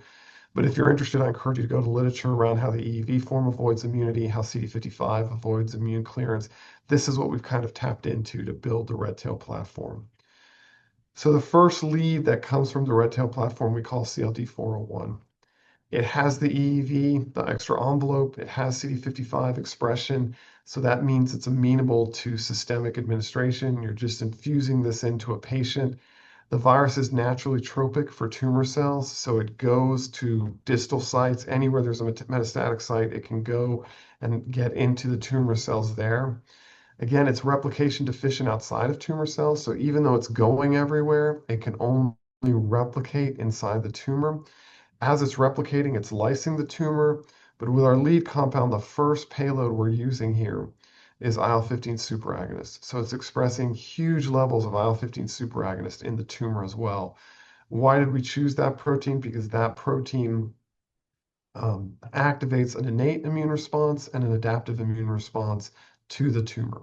So I'll show you the data in a minute, but this is the basis for our lead compound, CLD-401. We expect to file an IND by the end of the year and go into the clinic soon after. We're parallel tracking an approach to get into first-in-human quicker in Australia, but we expect to have clinical data early next year here. This is the lead compound. Again, IL-15 superagonist expression is crucial here. If you follow the Immunity Bio story, that's a $7 billion company that delivers IL-15 superagonist for bladder cancer. Bladder cancer is a great place for IL-15 superagonist because you can directly inject it into the bladder at really high concentrations. It doesn't leave the bladder, and you get fantastic efficacy. The reason Immunity Bio started with bladder cancer is because you can contain IL-15 in the bladder at really high concentrations. But if you try to give IL-15 systemically at really high concentrations, you activate the immune system everywhere and you get severe tox. So IL-15 superagonist is great if you can get it expressed only at the tumor, which they're doing in bladder cancer because it remains in the bladder. Very difficult if you're trying to do high levels of IL-15 superagonist expression systemically because you drive immunity. We looked at that and thought that our platform would be perfect for delivering IL-15 superagonist because, again, we only express IL-15 superagonist in tumor cells because that's the only cells we replicate in. So here's some data in mouse model. These are normal mice with a normal murine cancer. They have a normal immune system, so this is a really good proving ground for us. We're injecting our drug systemically here into the vein of the mice. The drug, the virus goes everywhere, but it only replicates in tumor cells. And here, in this data, you're looking at where does IL-15 superagonist get expressed. At the tumor, it's expressed at huge concentrations, 60,000 picomolar, very, very similar to the concentrations you see for IL-15 superagonist in bladder cancer with Immunity Bio's compound. But everywhere else, it's single or double digits. It's 1,000-fold lower. So it doesn't get highly expressed in the liver or the ovaries or the lung or the plasma. If you inject this into a mouse that doesn't have tumor, you really see no expression of IL-15 superagonist. So again, this is what's so unique about this platform. You can give it systemically. It avoids immune clearance. It gets to the tumor cells. That's the only place it replicates. That's the only place it delivers payload. You're seeing sky high levels of IL-15 superagonist in the tumor, nowhere else. What does it mean for these mice? This is a highly aggressive tumor model. If you give the tumor to mice and you don't treat the mice, they die within a couple weeks. If you give the tumor to mice and you just give them our red tail virus that doesn't express IL-15, so just the base form of the red tail virus, you can cure some of the animals, you can slow down the tumor growth. But when you give them our lead compound, which is the red tail virus that also expresses IL-15 superagonist at the tumor, you're curing 80% of the animals. We have some nice data coming out at AACR next week that you're seeing these huge changes in the tumor microenvironment where IL-15 is recruiting NK cells, NK T cells, gamma delta T cells to have this huge immune reaction to the tumor. So you're seeing that the virus alone can have some effects. This is the effects we're seeing with TVEC or with CG Oncology or with Candel, but again, in a systemic way here. But the fact that we're using IL-15 superagonist as payload just drives efficacy through the roof here. So again, we're super excited about 401. We expect it to be in the clinic early next year. We continue to push what the scaffold can do, though. We want to push what the payloads are here. We can look at multiple payloads in the same virus here. So we've kind of been building out viruses that can bring even more things into the tumor microenvironment. We've been doing some really interesting work with in situ T-cell engagers. If you know the space, T-cell engagers have worked extraordinarily well in hematologic malignancies, but they really struggle in the tumor microenvironment. So what we've been doing here is creating a red tail virus that expresses a T-cell engager. Our lead compound expresses TROP2 only in the tumor microenvironment, but with it, it's expressing IL-15 superagonist as well, which is activating T cells in the tumor microenvironment.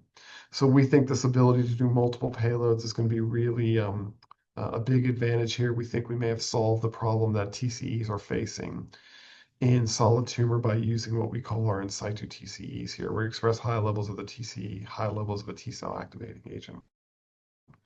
So we keep kind of building in cancer. We're also starting to look at the fact that we can infect and replicate in activated B cells and T cells, and we're targeting viruses to specifically to activated B and T cells. There you can get viral lysis, eliminating the B and T cells that are driving autoimmune disease. but you can also drive high levels of expression of an immunosuppressive payload at sites of disease. So we think there's huge potential here to go outside of oncology as well. Kind of working on that, and you'll see additional data coming through on that this year. What I mentioned about the T-cell engagers, we find really interesting. Again, there's huge limitations with T-cell engagers right now, and the fact that you can get on-target but off-target toxicity. We've seen this with TROP2, where TROP2 is expressed outside of the tumor as well, and T-cell engagers have trouble destroying tumor cells, but are very good at destroying TROP2 expressing cells in the periphery, causing a lot of toxicity. Hard to get the TCEs into the tumor microenvironment because of the reverse pressure in the tumor microenvironment. And again, even if you can get them there, there's very little in the way of activated T cells. With our approach, virus gets into the tumor, only replicates in tumor, so there's no peripheral TCE, there's no on-target off-tumor activity here. You get really high levels of the TCE in the tumor microenvironment. You get very high levels of IL-15, and that's resulting in a very active tumor microenvironment where you can induce cell kill. So again, a lot of stuff that we're really excited about. These data will be presented at AACR next week. A lot more data coming. And I should say that all of the data I'm showing you is from November of last year. This is a brand new story that's emerging here. Most people don't know that this is what we're working on, but we think this is really exciting. And we think as we're knocking on the door of the clinic, more and more people are starting to pay attention to what we're doing here. So again, I think there's lots of opportunity here for collaboration. We've been talking to pharma. We think there's a lot of opportunity here for driving BD here as well. And again, I'll just kind of end with this idea that we think this is a brand new platform that solves a lot of the problems that exist with oncolytic viruses being systemically delivered. We've gone a step further by adding these payloads, which we think are extraordinarily potent. And I'll stop there. Thank you very much, Eric. We already have several questions for you. In simple terms, what problem is Kalidi trying to solve, and why is your Redtail platform a potential breakthrough compared to existing treatments? Yeah, so again, I mean, we have 70 plus years of developing therapeutics in oncology now, and what we see is when you have a new class of agent, you can drive activity in patients who have progressed on previously available therapies, right, that they've developed resistance to. Oncolytic viruses represent a new class of agents, but so far they've been niched to patients who have tumors that are directly injectable. That's a very small percentage of cancer patients. What we've done is create a systemic platform so that the oncolytic virus can avoid immunity, go directly to where tumor is, and then replicate there and have that lytic effect. And then we've gone one step beyond that to allow for these genetic medicines to be co-expressed with the virus and have these synergistic effects. So it's really this idea that you've created a systemically available oncolytic virus as a new modality in oncology.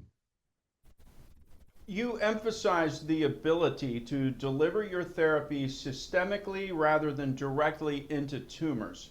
Why is that capability so important for patients? And how does it expand Kalidi's potential market?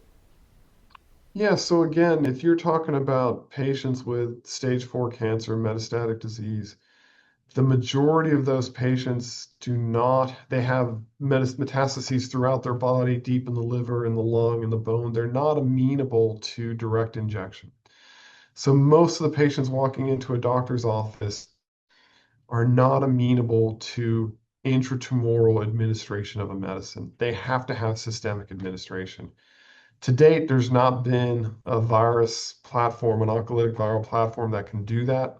That is what we think we've solved for here. And again, it's coming through some very careful genetic engineering that takes advantage of well-known biology, using the enveloped form of vaccinia, using CD55 overexpression. But what that means is we think that this becomes eligible for just about any metastatic non-small cell lung or triple negative breast or melanoma or renal patient that walks in the door. So it dramatically expands the potential market here available to Kalidi. CLD 401, described as the first lead program from the Redtail platform. What would success in the upcoming phase 1 trial look like? And how would positive results validate the broader platform? Yeah, excellent question. I think what we've been very careful to do here is, if you're developing an incremental therapy, if you're developing something that's slightly better than what's out there, you're usually dependent on phase 3 data to prove out your compound. Here, because we have something completely novel, we've carefully designed the phase 1 to have early data validating the platform. So we are going to be dosing patients who have progressed on all available therapy. We're going to be giving them just CLD-401 alone. So this is a monotherapy study where any benefit is wholly attributable to CLD-401. And if we see activity, if we see virus getting to tumor, then we're certain that we've been able to create a viral platform that avoids immune clearance. So we think very early in clinical development here, very early in the phase 1, we're talking about the first handful of patients, we should be able to ascertain whether we're correct in terms of creating a virus that avoids systemic clearance. We think we're absolutely correct about this. We think that all the preclinical data and all the ex vivo modeling we've done support this. But the proof will be in the pudding, but that pudding comes very, very quickly in clinical development. So this is a rapid yes, no on the scaffold early in the phase 1 study. Regarding the TROP2 candidate, CLD-501, since traditional TROP2 TCEs are limited by severe off-tumor toxicity, what specific data will your AACR posters show to prove the red tail virus can safely express these engagers specifically in situ without leaking into healthy tissue? Yeah, so what we've seen with the platform, so you're absolutely right. If you give a TROP2 TCE, there's lots of TROP2 in the periphery, very good activity against those in a target-mediated fashion, but it's much harder to get the TCE into the tumor. So you have this problem where you're getting more activity outside of the tumor in a TROP2 fashion than you are inside of the tumor, and it's leading to a lot of tox. As I've shown you with our animal models, our virus only replicates in tumor cells, and the only expression of compound is in the tumor microenvironment. We're using a TCE here that doesn't have an FC region, so it gets rapidly cleared. So there's not a potential for systemic concentrations of the TCE in the periphery. It's high concentrations in the tumor microenvironment. Whatever leaks out gets cleared very quickly because there's no FC region. And so you have very high density of concentration in the tumor microenvironment, not in the periphery. That eliminates the potential for on-target, off-tumor toxicity, and we'll be showing those data at AACR. Now, if the AACR embargo prevents specific data disclosure today, can you instead address the strategic implications of the new findings that you've mentioned? Specifically, how do these updated TROP2 potency signals influence your dosing selection for the upcoming Australia trial? And do they provide enough full force evidence to potentially seek an expedited orphan drug designation after the US IND? So yeah, it's a very good question. And again, let's tease out a couple of things. We're moving towards phase 1 with our CLD-401 program. That's separate than the 501 program that has TROP2. We expect to see systemic delivery early in the phase 1, and that would validate the platform. And we think validation of the platform carries an enormous increase in valuation, right? We've created a brand new modality for oncology. If you think about other companies that created brand new modalities for oncology, you think about Genentech with antibodies, you think about Celgene with IMiDs, you think about Kite with CAR-Ts. Those are multi-billion-dollar valuations. So we think very early in the phase 1, we can demonstrate systemic delivery of an oncolytic virus. We think that valuation increase would be huge. I'd be lying if I told you you can file on phase 1 data and get approval. That is just not a possibility. We're doing a basket study here looking at lung, breast, melanoma. If we saw good signals of activity there, again, we've proven out the scaffold, and then we would move towards phase 2 studies with registrational intent very quickly there. But again, this is about proving out the systemic nature of the scaffold very, very early, and then we expect that to be a huge increase in valuation. We've got 2 minutes left. So Eric, we're going to try to get to as many of these questions as possible. Here's a possibly simple one for you. Tell us more about your partnership with Australia. Well, Australia has become a way to open phase 1 studies more rapidly than the FDA. That's just been an interesting route to go. So we are parallel tracking both Australia and the US to get to first patient in as quickly as possible.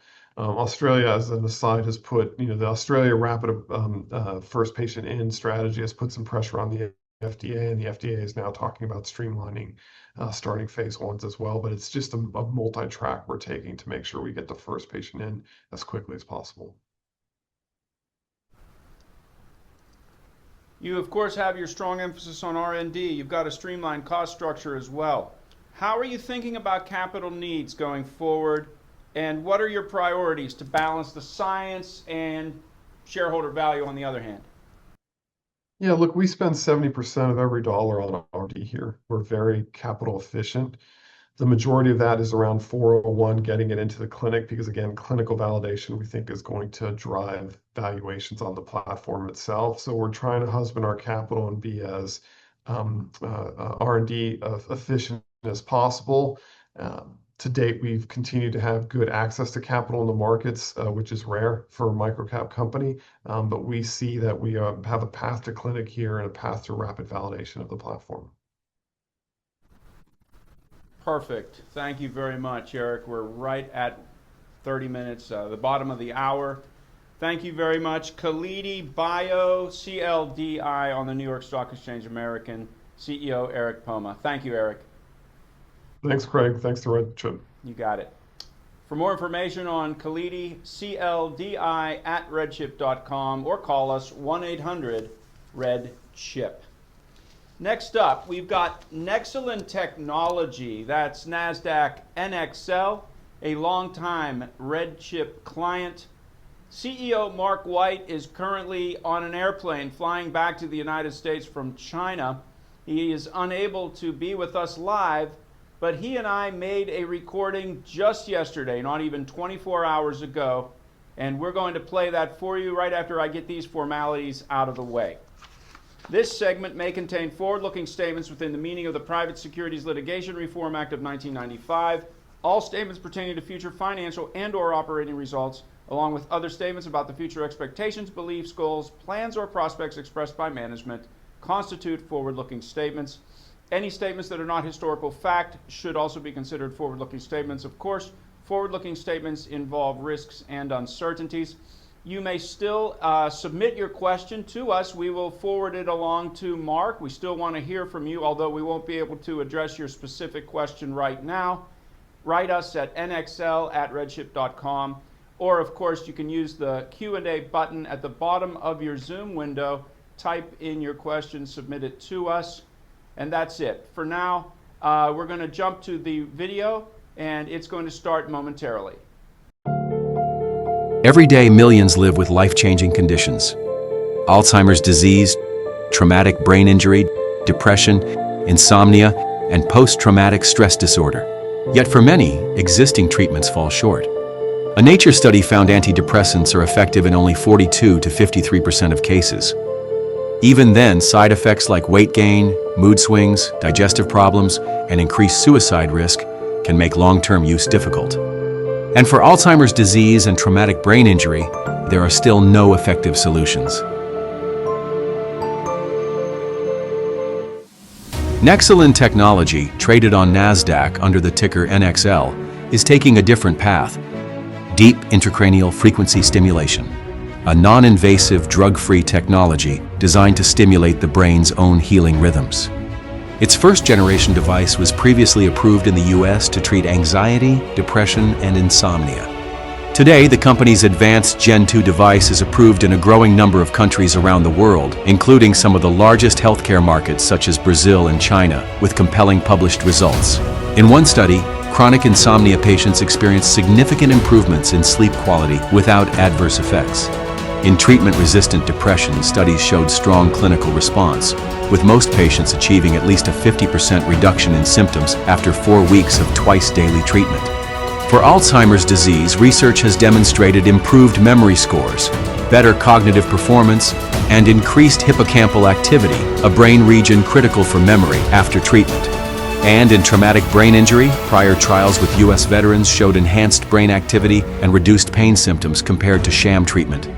And now, the next leap forward, the Gen 3 Halo Clarity headset. Engineered for comfortable, at-home treatment, monitored remotely by physicians via secure, cloud-based telemedicine. The FDA has agreed on pivotal trial designs for anxiety and insomnia, with large-scale U.S. studies planned to begin this year. Gen 3 is also the focus of virtual clinic trials at UC San Diego and the San Diego VA for mild traumatic brain injury and post-traumatic stress disorder. The opportunity for impact is immense. The global mental health therapeutics market is projected to surpass $500 billion by 2030, and Alzheimer's disease alone costs the U.S. over $300 billion annually, a figure expected to nearly double in the next 25 years. From chronic insomnia to neurodegenerative disease and brain injury, Nexalin is advancing a single platform with the potential to change lives across multiple conditions without the compromises of traditional drug therapy. Nexalin technology, pioneering a new era in brain health. For more information and investment opportunities, feel free to contact Investor Relations. And we're now here with Mark from Beijing, China. Mark, hello. Craig, how are you? And hello to the RedChip community. I've been looking forward to this call. There's a lot happening at Nexalin Technology, so much so that I wasn't able to record this from my home office in Houston like I normally do when I meet with all of you. So today I am doing a pre-recorded webinar with you from Beijing, China. A lot to report here, but let's first of all just make sure for the new viewers on this call that have never heard of Nexalin, even though you've just watched a 3-minute video, let me quickly tell you who Nexalin is and what we are. So we are called a cranial electrical stimulation. More specifically, we're a deep intracranial frequency stimulation. Fancy words, what that means is we non-invasively stimulate the brain with an undetectable frequency-based treatment. Now, what is this really all about? All of you know someone struggling with some type of quality of life issue related to mental health. You also know that the only treatment option available to you or to your loved ones is called medication. And unfortunately, medication is not for everybody. There's side effect profiles, there's risk of addiction, there's weight gain issues, there's suicidal thoughts, there's a number of different issues. Unfortunately, as I said, medication is not the answer for everyone. In addition to that, most patients don't want to go to the psychiatrist or go to the psychiatric clinic. So let's think about it differently. Let's reframe this entire conversation. Imagine let's talk about your computer. So you come into your office where your computer is, and you notice that for some reason your computer's running slow. It's not connecting to the printer. It's not working with the Wi-Fi. Let's just say that it has been traumatized. Let's just say your computer had a bad day. What do? We reboot and we reset. We know that when we reboot and reset our computer, that we clear the memory called the RAM, we reset all the networks, and now the entire computer system is up and running. The trauma's over. Okay, now imagine that your brain is a supercomputer. It processes information every day, every minute, every second. Whether it's breathing, whether it's digestion, whether it's what you see, what you hear, it's processing information. And the way that it processes information will establish your quality of life. Now imagine you've had a bad day, a bad week, a bad month. You don't want to go to the psychiatrist. You don't want to take medication. What do? You want a drug-free, safe, and effective treatment that won't create any type of side effect profile and doesn't have any risk. And what Nexalin technology is the answer.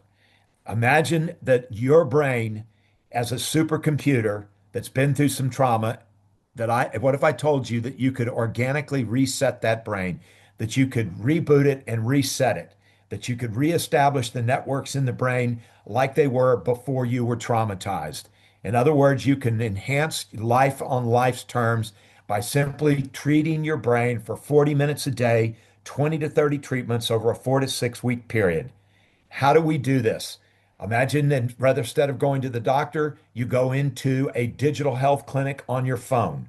And from there, you contact one of our doctors. He prescribes a Halo headset. The headset, which is in front of the FDA going through clinical trials for clearance, is shipped to you at your front door. You put on the headset, you put on your phone, you attach it to your phone, and you then sync the phone to the cloud. And the protocol that your doctor wrote for you is now downloaded into the headset. And this now becomes your treatment in the privacy of your home, managed and supervised by a doctor through a portal. You'll receive, as I mentioned, 20 to 30 treatments over a 4 to 6 week period and have somewhere between 75 and 90% reduction of all the symptoms of anxiety or depression, insomnia. Imagine also if somebody in your family was struggling with some type of mild cognitive impairment, possibly dementia, possibly Alzheimer's. What if I told you we were in the process of validating and clinically researching the opportunity to slow, if not pause, cognitive decline related to Alzheimer's and dementia? Stay tuned on that. We'll talk about that a little bit more. But this is the future of mental health treatment. We have the ability to naturally, without any type of risk, go in and reset the chemical and electrical balance of your brain safely and effectively with medical supervision. So that's essentially what Nexalin technology is. Mark, thank you for that. Thank you very much. Yeah, as we said, this is a pre-recorded video. Nexalin, however, has been a RedChip client for many years already. And we regularly get questions from people interested in Nexalin. We've collected some of the more common ones for you here, Mark. And let's just go to them right now. Based on updates and recent filings, it appears Nexalin is possibly going to make a significant shift this year. Please elaborate. Okay, you said it. We've been with RedChip for several years. I've been telling the Nexalin story to your investors, a lot of my older investors, for several years with RedChip. We've been telling what I call the story of Nexalin. We've been describing what would become the future of mental health treatment with this in-home device that was administered in this digital health clinic.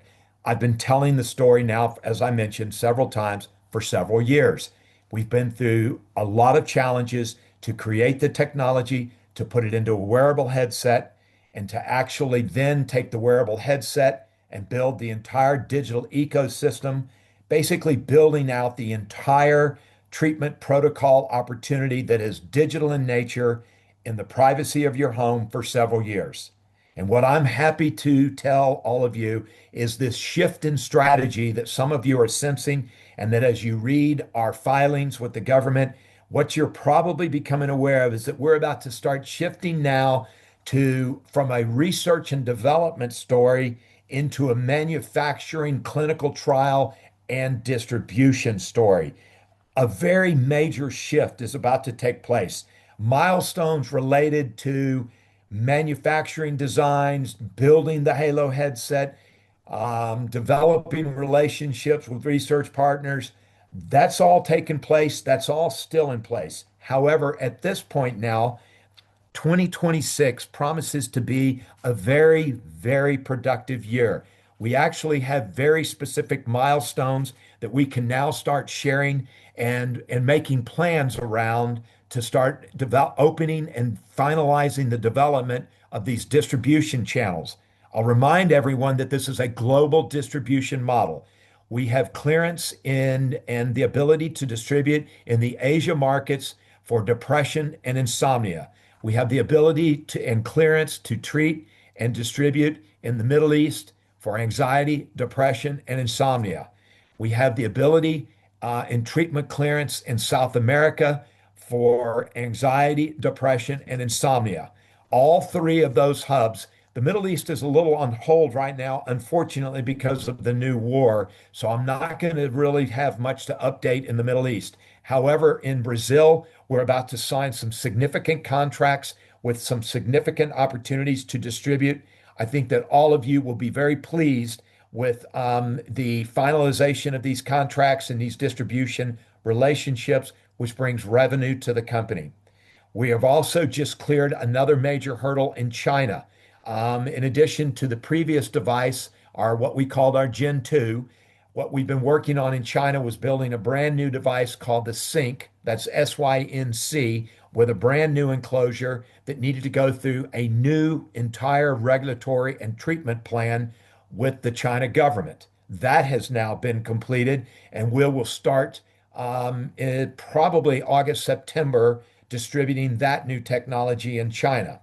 That in itself is pretty significant, but let's come back now to the USA. I've been telling all of you for several months, actually several years, that eventually we would take all of what we had learned offshore outside the United States, we would come back into the United States and start working with the FDA. What I've told a lot of you when you were getting impatient is to remember that Nexalin is playing the long game here. This is not a short game. This is not a toy that you have battery operated that you can wear on your head and watch TV and cure major depressive disorder. This is a medical device, and we are now bringing all of our data that we've learned offshore into collaborations and conversations with academics and the FDA. And what I can tell you is this year on the Halo, we will start releasing data from our clinical trials on the Halo for 2026. Q3 2026. With all of that data, we will then finalize and submit the application for insomnia to the FDA in probably Q1, Q2 27. We expect clearance from the FDA within 45 to 90 days of that. Very significant improvements in the United States on top of everything I mentioned outside. We will start releasing data, follow-up data with American researchers and academics. We'll probably have that data to review by Q3 of 2026 and release data in Q4 of 2026. Many of you have heard me talk about Europe. We are in the final stages of audits for our CE mark in Europe. We will submit the final auditing results in probably July of 2026, expecting regulatory clearance in Europe, which will then allow distribution late Q3, early Q4 2026. We also are going to announce that we are going to begin to start preparing for health and wellness devices. What health and wellness devices is we're going to open a subsidiary and we're going to design and manufacture a device that can be sold without FDA clearance that's not a medical device for health and wellness issues. What does that really accomplish? This would be a different brand name, probably the Nexalin Clear for memory enhancement, unrelated to dementia, just memory enhancement. Think of children focusing on studies. We also are working with a possible name called the Nexalin Bloom. The Bloom would be for a change of life, quality of life enhancement for women going through midlife changes related to menopause. These devices will not make any medical claims, which will allow us to now offer the device direct to consumer with an app that won't rely on the virtual clinic. So what have I just basically outlined is a complete shift in strategy to where we're now coming into our 12 to 18 month distribution revenue creating window, not only in the United States, but also in the Asia markets, also in the South American markets. And those of you that have been listening to me for the last few months know that this is a significant shift in strategy and execution on the business model. Mark, you are in Beijing right now. That's not the first trip you've made to China. What's going on in China? We often get asked that. Tell us about the strategy for China. So everyone will remember that we started selling product. We sold $1.5 million worth of product in late COVID. And this was actually the catalyst for when we took the company public in September of 22. Unfortunately, COVID was very hard on China, shut down all distribution channels we've created. So after COVID, post-COVID, after 2 shutdowns in China, they were finally able to reopen. And then basically we had to start over to reestablish all of our distribution networks, all of our manufacturing of our China devices. Basically, we had to start over. As I mentioned just a few minutes ago, when I was talking about some of the shift and milestones that we've reached. We've just cleared now the NMPA in China with a brand new updated device that's made, manufactured, designed in China. However, we control all the electronics, all the PCB boards, and load all of that with this what we call fused encrypted software to protect the technology. So we still actually manufacture the boards in America and sell them into China. We expect to start distributing this new device sometime in August, September. I hope to see my first order, and that's why I'm here in China right now in Beijing is twofold. I'm working specifically on helping support the team to understand the sales and marketing background that I have with Nexalin technology. I met with 29, the team in Beijing. They've hired 29 in one area, another 20 in another. So there's already 49 sales and marketing and clinical professionals hired here in China. Everyone's been asking, when are we going to see income from China? What's going on with China? I want to tell you that, as I said a few minutes ago, Q3, Q4 2026, we should see revenue and stabilization of the China business model. Another question we always get asked, Mark, is Alzheimer's. Good thing you haven't mentioned it yet. This is a good time to talk about Alzheimer's and dementia. How is Nexalin attacking it?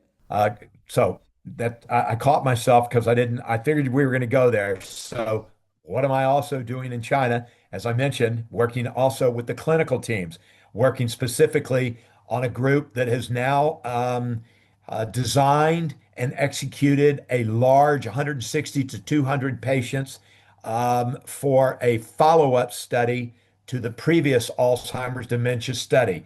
So the previous study, you'll remember that we published 3 articles in international peer-reviewed publications on the safety and efficacy of treating the Alzheimer's patients. We took what we learned about that, designed new clinical trials here in China, and have executed on another large clinical trial that's built off what we've already learned. Now, let's also talk about Alzheimer's dementia in the United States, because I started talking about that on some of the milestones. So you'll remember when I introduced the Alzheimer's opportunity that I stated to all of you that we were going to be very strategic on how we implemented the Alzheimer's strategy. Specifically, we understood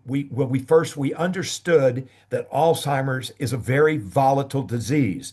Understanding how to treat it and understanding how to measure the clinical response became the top priority of my clinical team in the United States. And that information has also been shared from the clinical team in China. And what we have made decisions and have now started executing on are 2 additional clinical trials. The first one will be using various types of EEG, blood markers for the tau protein and the beta amyloid plaques. We're going to start studying very carefully, probably 60 to 90 patients on this initial pilot study using biomarkers and functional assessments that have been carefully researched that will be able to have enough sensitivity to track treatment in Alzheimer's patients in a 12 to 24 treatment week protocol. So that's a lot of information, but basically what it tells you is we are now taking what we learned over the last 2 years in the Alzheimer's dementia model. All of it was very positive. We've now implemented, designed, and executed a new clinical trial in China with 160 plus patients. And we've now started designing and should start recruiting patients for a new clinical trial in the United States with American researchers.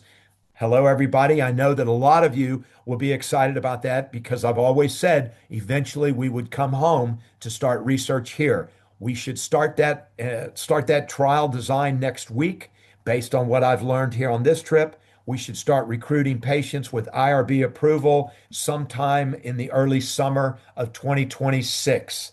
We also are reaching out to an academic here in the United States because we believe that it's time to now fund and execute PET scan research on Nexalin technology. So the summary of all of that, stay tuned. We believe that Nexalin technology could be, for the short term, the most significant opportunity and achievement in the clinical treatment and measurement of clinical response in Alzheimer's dementia.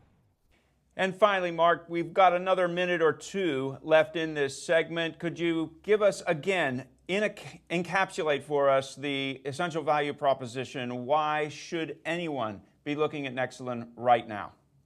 I basically just went through it. This was a great short presentation. Look, we have a problem. We know it. It's not an American problem. It's a global problem. It's called a mental health epidemic. That means more people are getting sick than are getting in recovery. Number two, as I said, it's a global problem. You've heard me for years. We have a global strategy. We did not rely on American FDA and American executives to focus in the American markets. Many of you thought that that might not be a good decision. I can tell you it's working exactly as we had planned. We've published 14 papers validating the safety and efficacy of Nexalin technology. We have a new halo that is in front of the FDA. Clinical trials have been designed. It's having clinical trials designed overseas.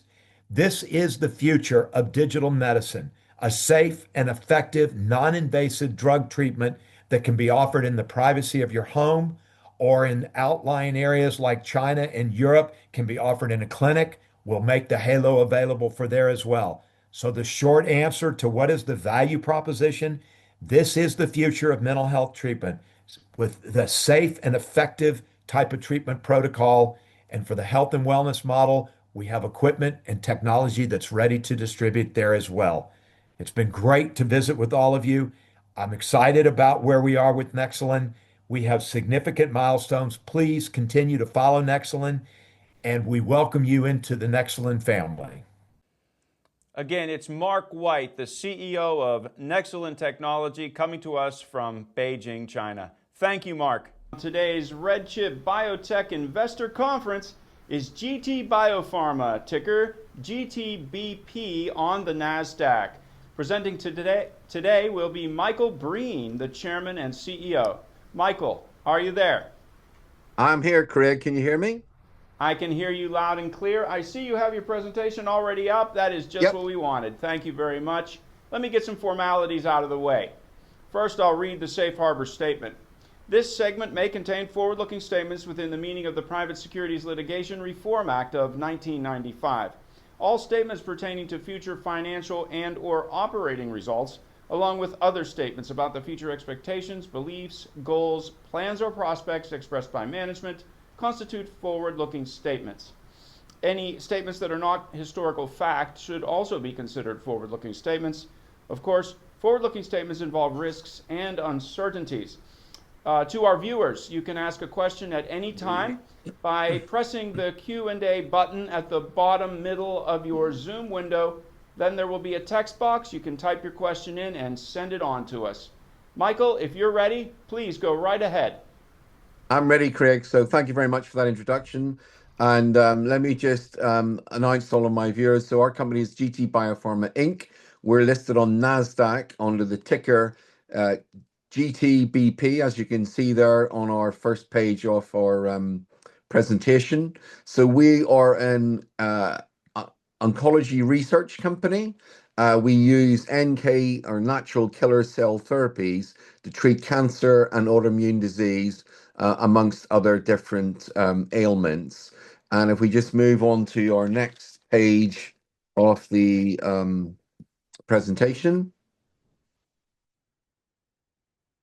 you see there, obviously, that's the disclaimer, which Craig has already kindly covered off for me, so I won't bother with that too much. So let me get just straight into it. So as I said, our company is a natural killer or NK cell engager company. That's the main thrust of our research and the science that we have harnessed. So the body has its own natural killer cells, and when it comes to cancer and autoimmune disease, something has basically gone wrong in the body's natural immune system, that it no longer operates as it should and fails to either identify and or kill either the cancer cells or the autoimmune disease. So what our technology does is it essentially engages the body's natural killer cells to give it greater activation, proliferation, but also persistence. So in so doing, it effectively, what we colloquially call, it turbocharges the body's natural immune system to overcome various different cancers and also, as I explained, autoimmune disease. So it's a protein therapy, and as I said, it harnesses the body's natural killing power of the NK cells. Please understand, it's not an NK cell therapy. That's a very different thing, even though the names sound very similar. Ours is an engager, and it engages the natural killer cells to, as I say, help it activate, proliferate, and give it persistence. So it's our technology is what we call a platform technology. Our molecule or drug has three functional parts to it. It has a CD16 part. It has something called interleukin-15, which is what we call the payload that actually uses the helps to provide various different ways of killing the cancer cells. And then we have what's called a binder. So as I say, it's got three functional parts. And when I say it's a platform technology, that means that essentially the molecule stays fundamentally the same, apart from we swap out the binder element of the molecule depending on which type of cancer or autoimmune disease we're trying to target. So, for example, in our original proof of concept phase 1 first in human trial for blood cancer patients for acute myeloid leukemia, the target was CD33. And I'll come on to explain what we did in 2021 with our first blood cancer trial. And then I'll also talk a little bit about our second generation blood cancer trial that we're currently halfway through. And I'll also talk about our solid tumor trial, which we're about to commence. So as I say, we had a blood cancer trial in 2021 for AML, and I'll run you through the different results in relation to that. And then I'll explain how it differs and how the second generation molecule has significantly improved upon the first generation molecule. So we have a number of different candidates, as I've explained. So we've got a blood cancer ongoing trial. We've got a solid tumor trial coming up. And then we also have an autoimmune disease candidate for the treatment of lupus and other autoimmune disorders. And you can see there at the bottom, we talk about the management team and our depth of expertise in all stages of oncology drug development, and the fact that we, as of January 2026, we had approximately $9 million cash at bank, which is sufficient to take us through to Q4 of this year. Then if we move on to the next slide. So as I said, I'm going to talk a little bit about our phase 1 trial for blood cancer for AML and MDS, which we conducted in 2021. And this has subsequently been supplanted, but just to give you a little bit more detail, we had 6 different dose levels or 6 different cohorts, ranging from 5 micrograms per kilogram per day at dose level 1, all the way up to 150 micrograms per kilogram per day, which was dose level 6 or cohort 6. And you can see here that there was 3 blocks of 96 hours worth of infusions. So with a 3-day rest in between each of the blocks. So 6 dose levels and an escalation based all the way through up to day 28. So if we move on to the next slide. And here, this is a really, really good slide to demonstrate to you. The panel A on the left shows you the NK cell activation. And you can see the peaks on day 3, day 10, and day 17, which clearly demonstrates, and the different colors you can see there. So blue represents the 5 micrograms per kilogram, red is 10 micrograms, 25 is in yellow, and 50 is in green, 100's in black, and 150 is in gray. So you can clearly see that as the infusion is ongoing, sort of halfway through that, you get the significant peaks, which demonstrates that the drug is doing exactly what it's supposed to do, which is it activates the natural killer cells in the body. And then panel B on the right, again, the same principle, but it's a different thing. It's measuring the increase in absolute number of NK cells during treatment. And again, you can see that on day 8, day 15, and day 22, you've got those peaks in terms of proliferation, the increase in absolute number of NK cells. So it clearly demonstrates that our drug, at least in our first generation molecule, demonstrated that it did exactly what we were hoping it would do, which is it gave it activation and also increased in terms of the proliferation. So if we then move on, and that's obviously the endogenous NK cells. Now, here are the results, which are very, very interesting indeed in terms of the different patients treated. And you can see that throughout the various different cohorts, we got significant reduction in blast count levels in the bone marrow. So you can see there patient number 5, who was treated with 25 micrograms per kilogram per day, achieved a 33% reduction in bone marrow blast count. Patient 7, who was treated with 50 micrograms per kilogram per day, got a reduction of 61.7% in bone marrow blast count. Patient 9, who was treated with 100 micrograms per kilogram per day, was a reduction of 63.6% in bone marrow blast count levels. And then patient number 11, who was treated with 150 micrograms per kilogram per day, reduction in bone marrow blast count levels at 50%. So it clearly demonstrated that for these 12 patients treated, as we got to the higher activation levels for the sufficient amount of drug, so from 25 up all the way up to 150 micrograms, we clearly demonstrated very significant reductions in bone marrow blast count, which is a very positive signal and exactly what we were hoping for.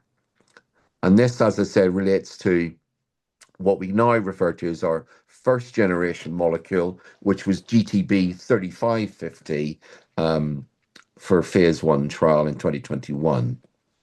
We move on to the next slide. So as I said before, it's a platform technology, which means that we just swap out the binder depending on what kind of cancer or autoimmune disease or other disease we're trying to target. And you can see here that we have a rich and deep pipeline. So we're now, as I said, in our second generation molecule, halfway through phase 1 trial for blood cancer. We've already treated 7 patients, and you can see there that the target is CD33. And then that's GTB 3650. And then, as I mentioned earlier, the solid tumor phase 1 trial will be commencing very shortly, and the target for that is B7H3.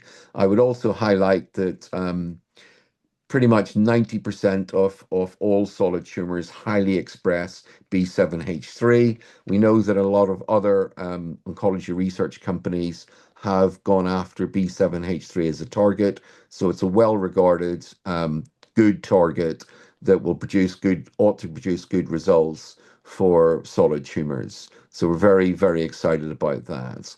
And then you can see some of the other things that we have in our pipeline. We've got GTB 6550, where the target is HER2, Again, that's for solid tumors. And then finally, I'll just highlight GTB 7550, where the target is CD19, and that's for autoimmune disease. And again, CD19 is a very well regarded go-to target for autoimmune disease. So as I say, we've got a rich and deep pipeline because we have a platform technology where we simply swap out the binder and to a different binder depending on what kind of cancer or other autoimmune disease we're targeting. So we move on to the next slide. So this is just again to try and highlight exactly in a cartoon style that we call our molecule a trike. So it's a tri-specific natural killer engager nanobody platform. So as I said earlier, it's designed to activate the endogenous NK cells to target specific cancer cells, and it's well regarded that it's got great potential for less toxicity than other cellular therapies such as CAR T therapy, and also less cytokine release syndrome also. And if we move on to the next slide. So this again is a cartoon style just to try and blow up, if you like, the structure of the three parts of the molecule. So that's why it's called a trike, tri-specific. So you can see here you've got an anti-CD16 nanobody. So that binds a CD16 receptor onto the natural killer cells or the NK cells. Then you've got, as I said before, you've got the interleukin 15 or IL-15, which acts as a cross-linker that binds the IL-15 receptor onto the NK cells also. And then the final part, depending on what type of tumor cell you're attacking, you've got the tumor-associated antigen, which binds onto the actual cancer cell or autoimmune cell itself, as I say. But it's a tripartite molecule, and you can see there very clearly the function of each part of the three-part structured molecule. So we move on to the next slide, please.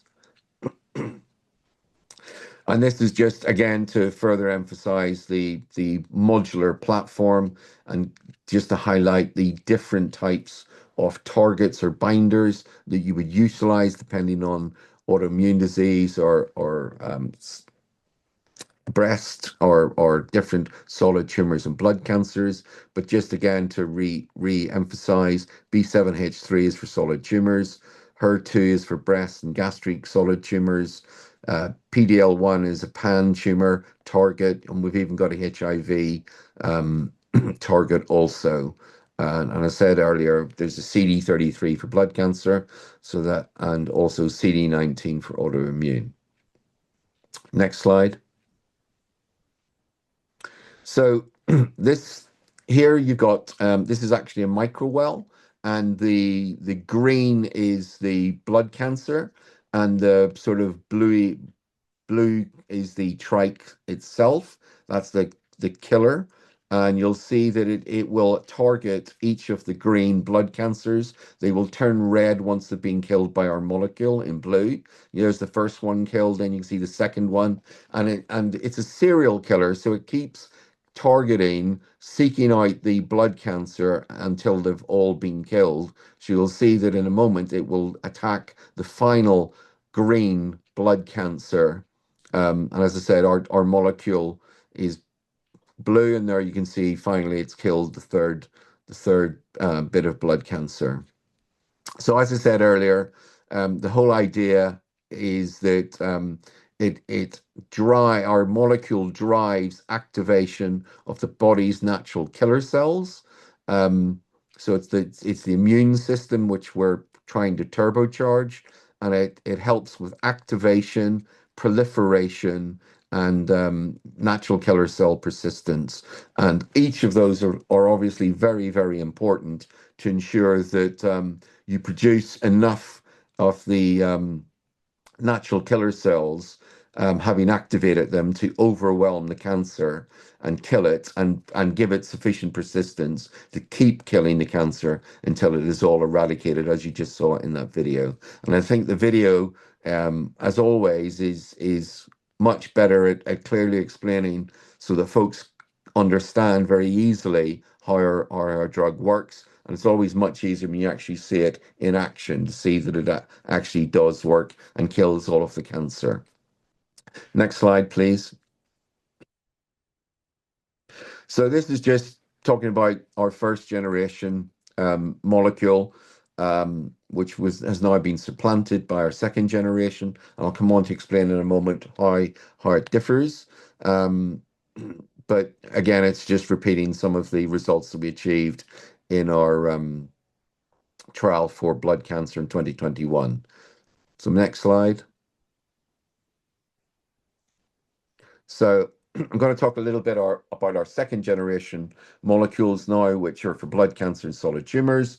So we move on to the next slide. It's camelid and nanobody technology.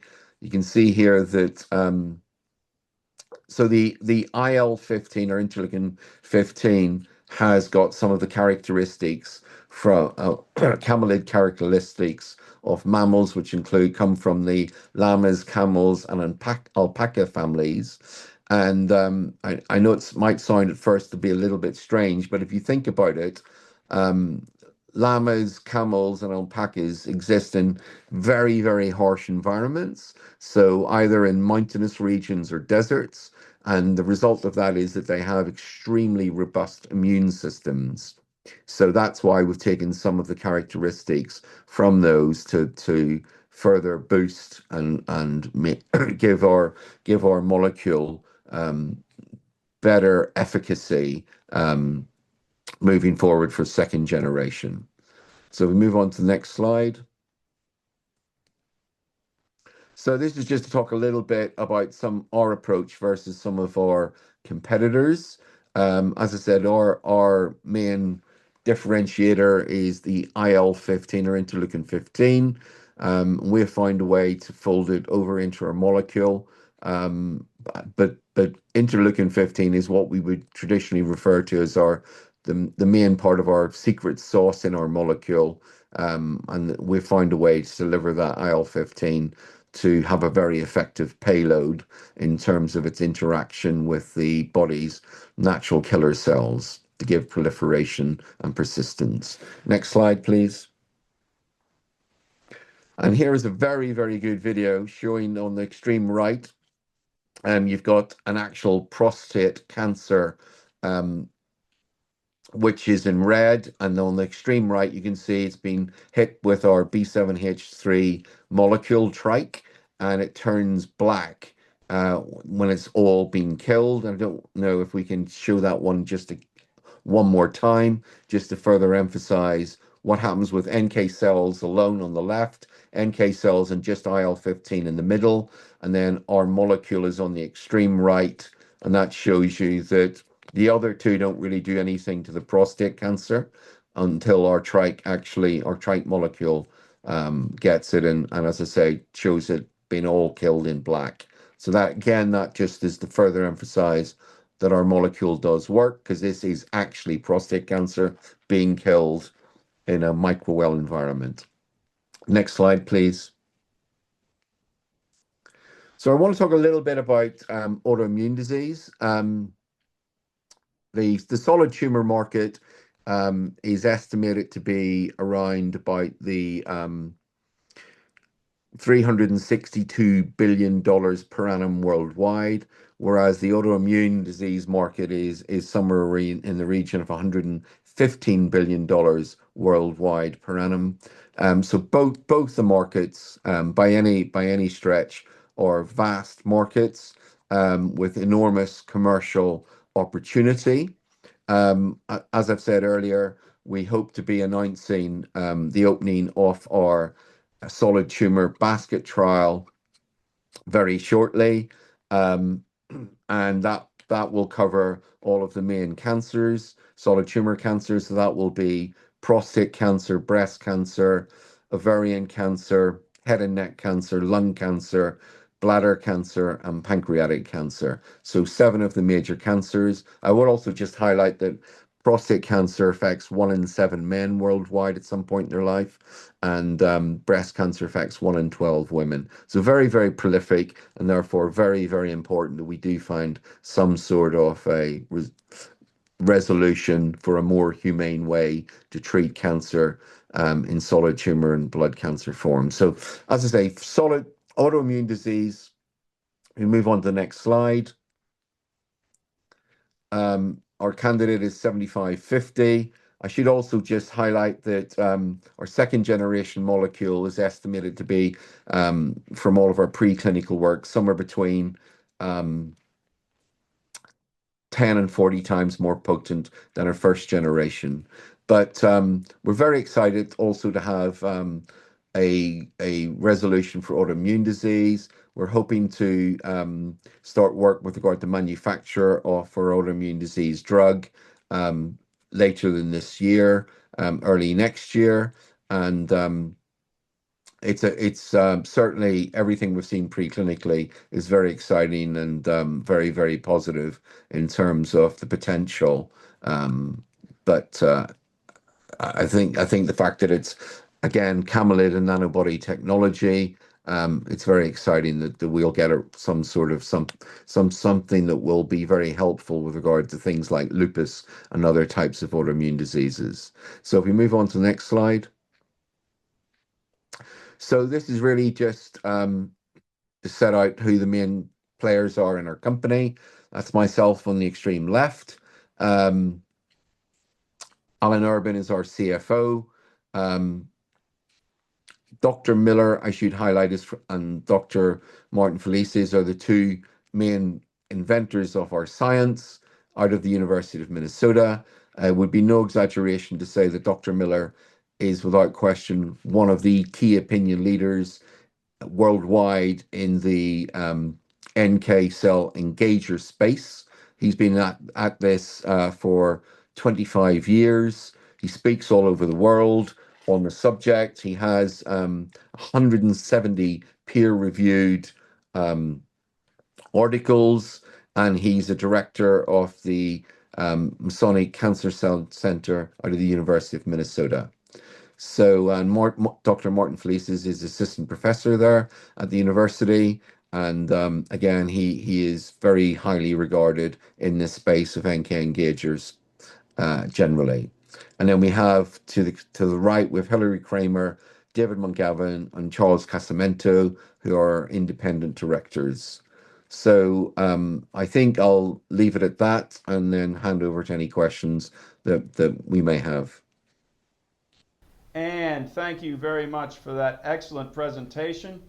We are now live again with your questions, and we've got a lot coming in here. What is the simplest way to think about why the trike platform could matter in oncology? I think the simplest way, really, Craig, is it's a very humane solution because you're taking the body's natural immune system, you're giving where it's failed for whatever reason to work as it was originally designed, and you're effectively turbocharging it to overcome whatever the disease is that we're specifically trying to target. And as I've explained, it's a platform technology with different targets, and it gives the body's natural immune system the ability to kill cancer and also things like lupus. So I think it's very important just to say that in that way, you don't have to subject yourself necessarily to things like chemotherapy where you poison your blood, or radiation where you effectively burn the flesh, or even surgery. This is a more humane resolution for cancer. Now, the GTB 5550 IND clearance seemed like an important step. From your perspective, what does that milestone validate for the company? So we've already, as I said in the presentation, we've already validated for AML, blood cancer. And we know that the molecule works because you've seen in those videos for both blood cancer and also prostate cancer, where you've seen them being killed by our trike molecule. So in terms of validation, Getting clearance from the FDA for the solid tumors is extremely important.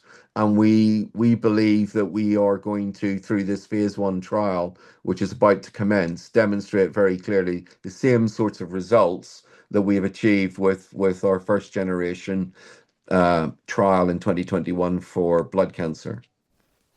Another question about GTB 5550. It's moving into solid tumors.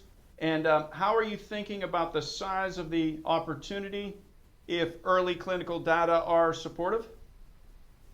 So, and this truly is why it's really very exciting. So the first thing I'm going to say, from a humane basis, Craig,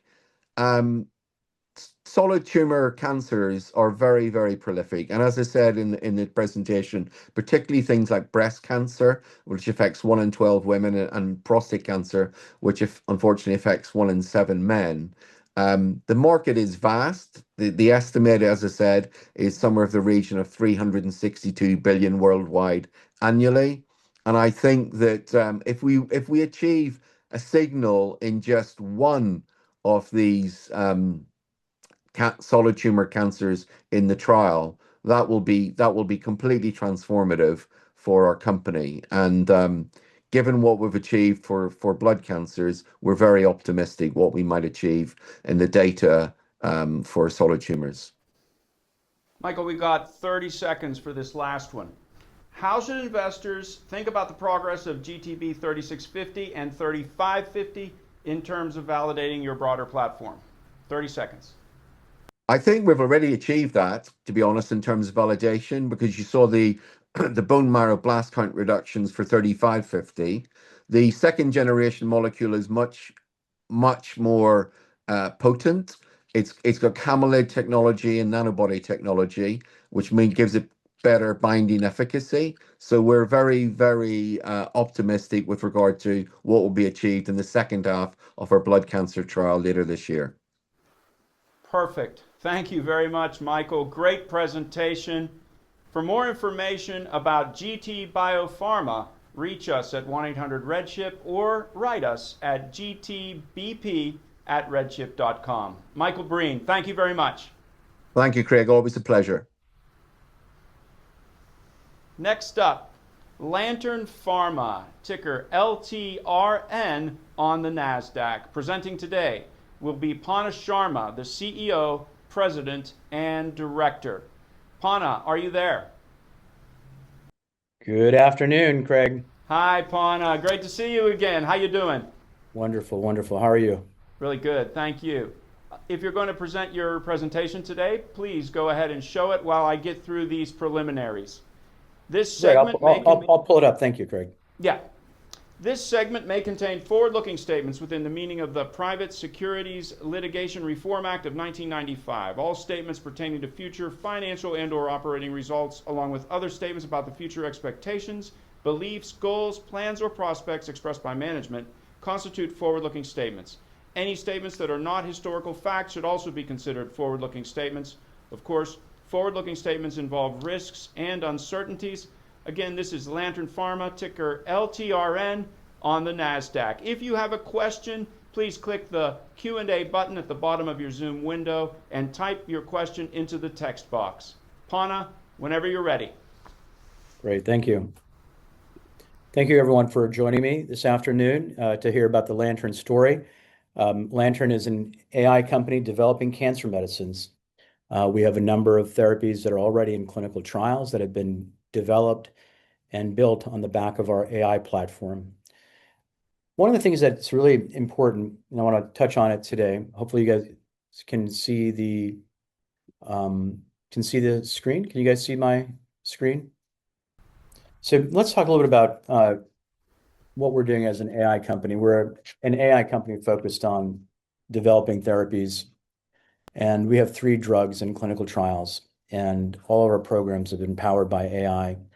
One of the most exciting things that's happening at Lantern now is that if you go on to the next slide, please, is that we're continuing to compress the timeline to develop these therapies. We have a number of trials that are going on, 3 of them, which I'll talk about today. But also, very importantly, we've founded an entirely new company, a subsidiary called Starlight Therapeutics, couple of years ago, we found a molecule that we're developing that worked really well in brain cancers. And we now have fast track designation from the FDA in GBM as a result of that. But our proprietary AI program increases the odds of the clinical trial success. We compress timelines, and we've launched over 10 new programs in a record-setting timeline, 2 years. And the most important thing is we can understand how a molecule can work or not work, and we can also predict how patients will respond.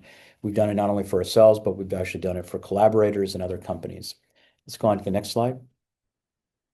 So our business model, and this is fairly unique, is not only to help rescue and reposition drugs. We have a drug in phase 2 trial. We'll have some data coming out next week at AACR, which we're very excited about, focused on a unique problem, which is people who do not smoke or don't have a history of tobacco use, but they still get lung cancer. And molecularly, it's a totally different type of lung cancer. And our drug seems to work really well. And again, we'll have some data next week on it that we're very excited about.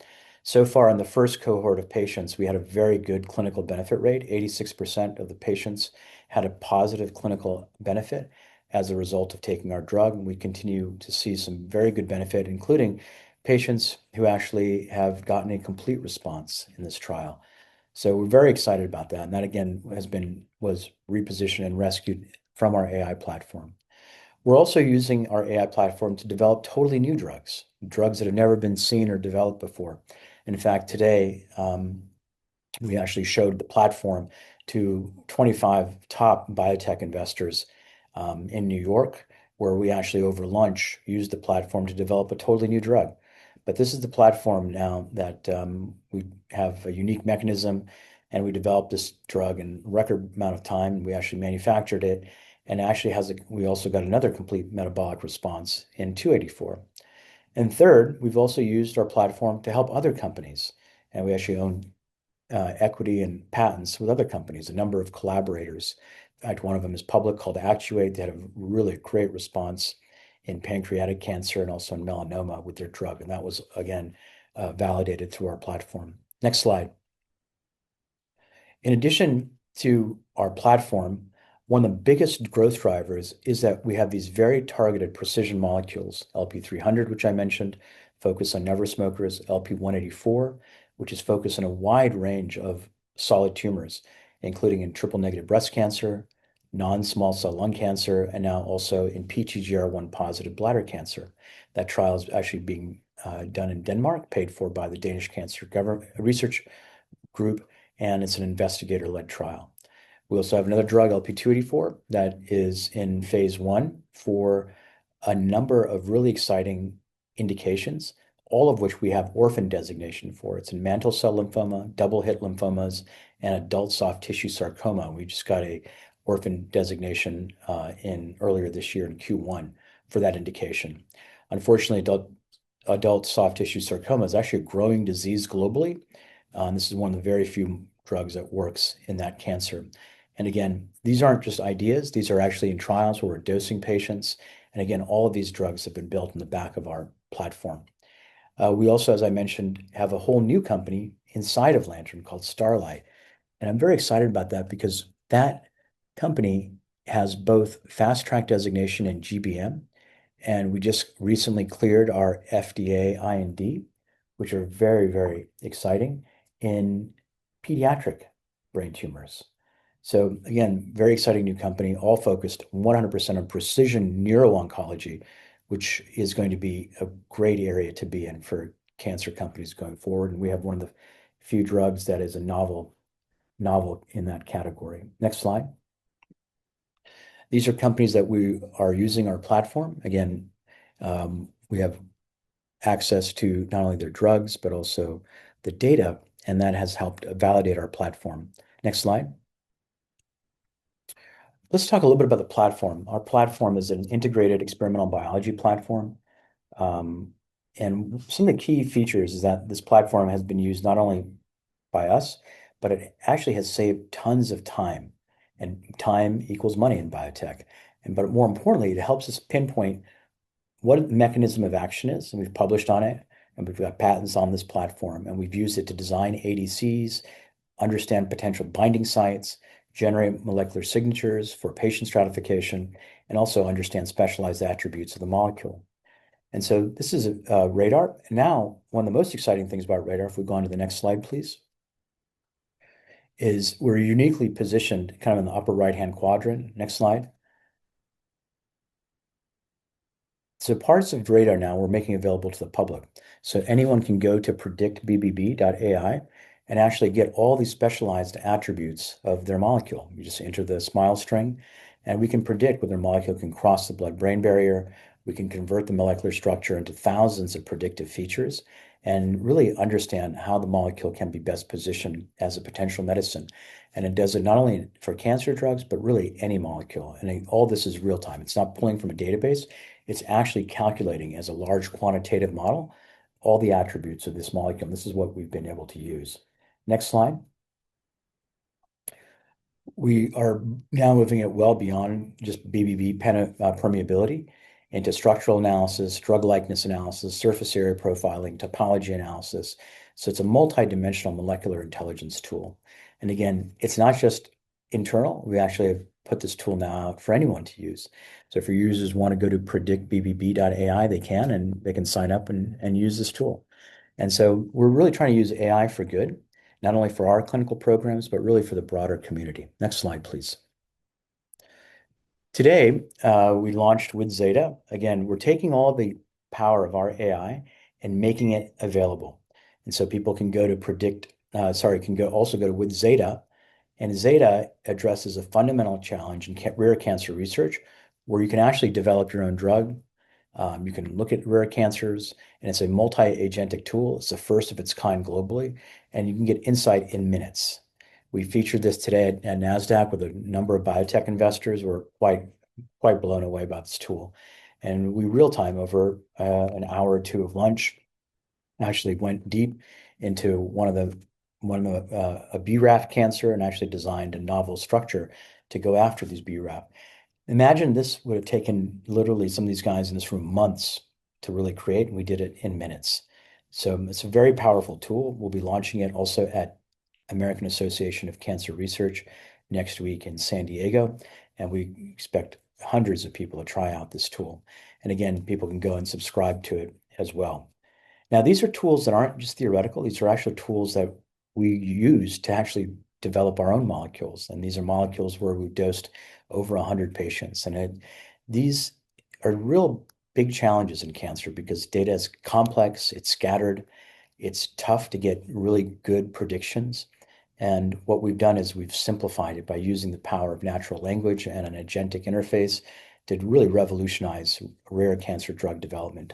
Our goal then is to do this not only for cancers, but broadly with the power of other pharma companies across multiple diseases. And again, this is what we think is going to position us as kind of like the OpenAI or Perplexity for cancer drug development. Next slide, please. Again, all of our data comes not only from us, but also world-class institutions. We have academic collaborations with Hopkins, Fox Chase, University of Texas, UMass Boston, MD Anderson, Cornell. And again, this powers all of the models and all of the algorithms that we use to do various facets of drug development, from molecular design to rare cancer research to biomedical pinpointing of biomarkers, et cetera. So all of these modules are all inside of this multi-agentic platform. Next slide, please. So again, what gave us this idea is that we had a number of very exciting designations. We have 12 FDA designations, 2 fast track, a number of orphan designations, 6 of them, and then also rare pediatric. In fact, we probably have more rare pediatric disease designations for one drug than any other drug, LP-184. And we're quite excited because those orphan and rare pediatric disease designations can be monetized. So we can get through a trial faster. We can sell the voucher at the end of a successful outcome. We can sell the voucher for $150 to $200 million in the case of these rare pediatric disease designations. And we not only have 1 or 2, we have 4 of them. So that alone is, we think, potentially pretty groundbreaking. Next slide. Let's talk about our first drug. This is in a phase 2 trial. It's going on today for people who do not smoke. It's a very unique molecule, which is a disulfide-based molecule. Next slide. And this is aimed at this very unique population of never smokers. Now, never smokers are a very different disease And this momentum that we're getting in never smokers is really, really important because there's no drug approved for this class of patients. In fact, it's a pretty large disease, unfortunately, globally. About 1 in 6 lung cancer deaths are occurring in patients that have non-small cell lung cancer, and about 20% of those cases are people who don't smoke. So it's a real challenge, and the molecular profile of this disease is very different. Next slide. So let's talk a little bit about how this drug works. It has a 1-2 kind of punch that we've seen. And again, we'll have data on this drug from the trial next week that we're going to be sharing with the public and with biotech community on the back of our AACR work. The mechanism is that it directly modifies TKI receptors through direct engagement, and it modifies the cysteine at the surface of the cancer cell. And then once it's inside the cell, it modulates the redox cycle, and it resets the redox cycle once it's inside the cell. And so it's a kind of a 1-2 punch because it denatures the receptor, and then once it's inside the cell, it kind of resets the oxidative stress modulation. That's key because that then allows the cancer cell to actually react to the chemotherapy doublet that's given. And so it's a very unique pan-kinase modulator. Next slide, please. So this is in a trial. It's about a 90-patient trial, multinational. It's in Taiwan, Japan, and the US. And we're looking at PFS, which is very important, progression-free survival, and also overall survival. And we've had some very good results so far in the trial. Next slide. Again, this isn't just theoretical. We've had a lot of good patient outcome. Next slide. Across a wide range of patients. And you can see we clearly have seen 2 groups of patients. People who have some really good partial response, and then patients who have good stable disease. And in fact, one of those partial responders actually went on to become a complete responder, which is very, very rare in these. These are typically patients that are 2nd, 3rd, or 4th line. And again, these never smokers don't have a lot of potential options when TKIs fail, and that's exactly where we're pinpointing our drug is post-TKI failure. Next slide, please. If you look at the range of diseases, again, initial cohort, we had a wide range of partial responses and stable disease across a wide range of prior treatment histories. So we know that this drug has a mechanistic validity to it. And that's one of the most important things pharma companies look for, is there clarity on the signal, which we believe we have. Next slide. Next slide. We're going to go on to the next drug, which will be 184. Keep forward. So 184 is a blockbuster potential drug. We think over $10 billion in potential value, and it works across a wide range of cancers. It's a novel drug, first in human. Number of patents in this drug that extend our claims well into the future. And this is a very unique molecule. It also crosses the blood-brain barrier. Next slide, please. So about 1 in 4, if you imagine, 1 in 4 to 1 in 5 cancers have a DNA damage repair deficiency. This is very important because these cancer cells, as they become more aggressive, they basically give up the validity of their DNA damage response. And so we're able to attack that vulnerability, which is why this drug works across a wide range of cancers. But the key marker, if you go on the next slide, is a very specific enzyme called PTGR1. That enzyme is overexpressed in these aggressive cancers. And when we were first looking at how this drug works and why it works so well in certain cancers and on others, our AI platform led us to say PTGR1 is the smoking gun. And of course, the first thing you want to do is that really the smoking gun? So we took our insights and ideas and we validated it in a set of gene editing CRISPR experiments. And there was a wonderful experiment design at Fox Chase where they gene edited out PTGR1 so that it was no longer available to the drug. And if you look at the slide, you can see the cells that no longer had PTGR1 stayed stable. Nothing happened to them, really. And so you look at the stark, drastic change versus the cells that had PTGR1, they all died off. And so for us, this was wonderful confirmation that PTGR1 is, in fact, the driver of response. And so now we look for that. In fact, in the bladder cancer trial, PTGR1 is the biomarker. If a person has bladder cancer and they have high expression of PTGR1, they'll be enrolled in the trial. Next slide, please. So We saw that not only in bladder, but we saw in triple negative breast cancer. In fact, one of the most exciting cancers that's responsive is triple negative and also pancreatic. And we saw excellent response in both these tumors. And it didn't just work in one or two types of triple negative, it worked across a wide range of all the 10 different types of triple negative breast cancers. And if you can see the red and pink lines, that's where our drug worked. Regardless of BRCA and regardless of PARP, our drug seemed to work. We've got orphan designation and fast track in TNBC, which is very important. And again, this is a trial that's about to start in a phase 1B, phase 2. And there's a very important need for second and third line treatments in this terrible disease. Next slide. So we just finished a very large trial last year where we had very good results. We had 63 patients in this trial. Let me show you some of the outcomes from that trial. Next slide, please. We had very good treatment. We had very good, robust safety profile. We achieved all our primary endpoints. We got a great biomarker insight.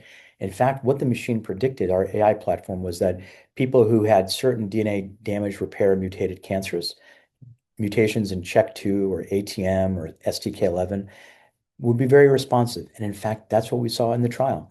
The most durable benefits came to those patients that actually had those DNA damage repair mutations. So we had mechanistic insight, we have a clear path forward, and we have wonderful fast track and orphan designations in the cancers that we think can get this to being a multi-billion-dollar drug. And of course, our goal is to then obviously license this out and sell it to larger pharma companies. Next slide, please. We'll be going into multiple trials, all influenced by the AI. So every one of these indications, we have either fast track, orphan, or both. And very importantly, we have mechanistic insight as to why it'll work in that cancer, in that biomarker. And that's very unusual for this. And this is why the momentum for us is very real. We have targeted trials, all which have been approved, cleared by the FDA.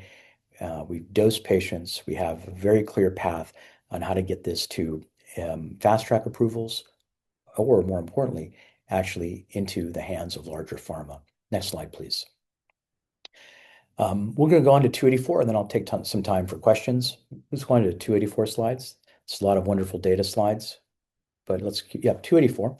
This is a very exciting drug. So 184 didn't work in blood cancers.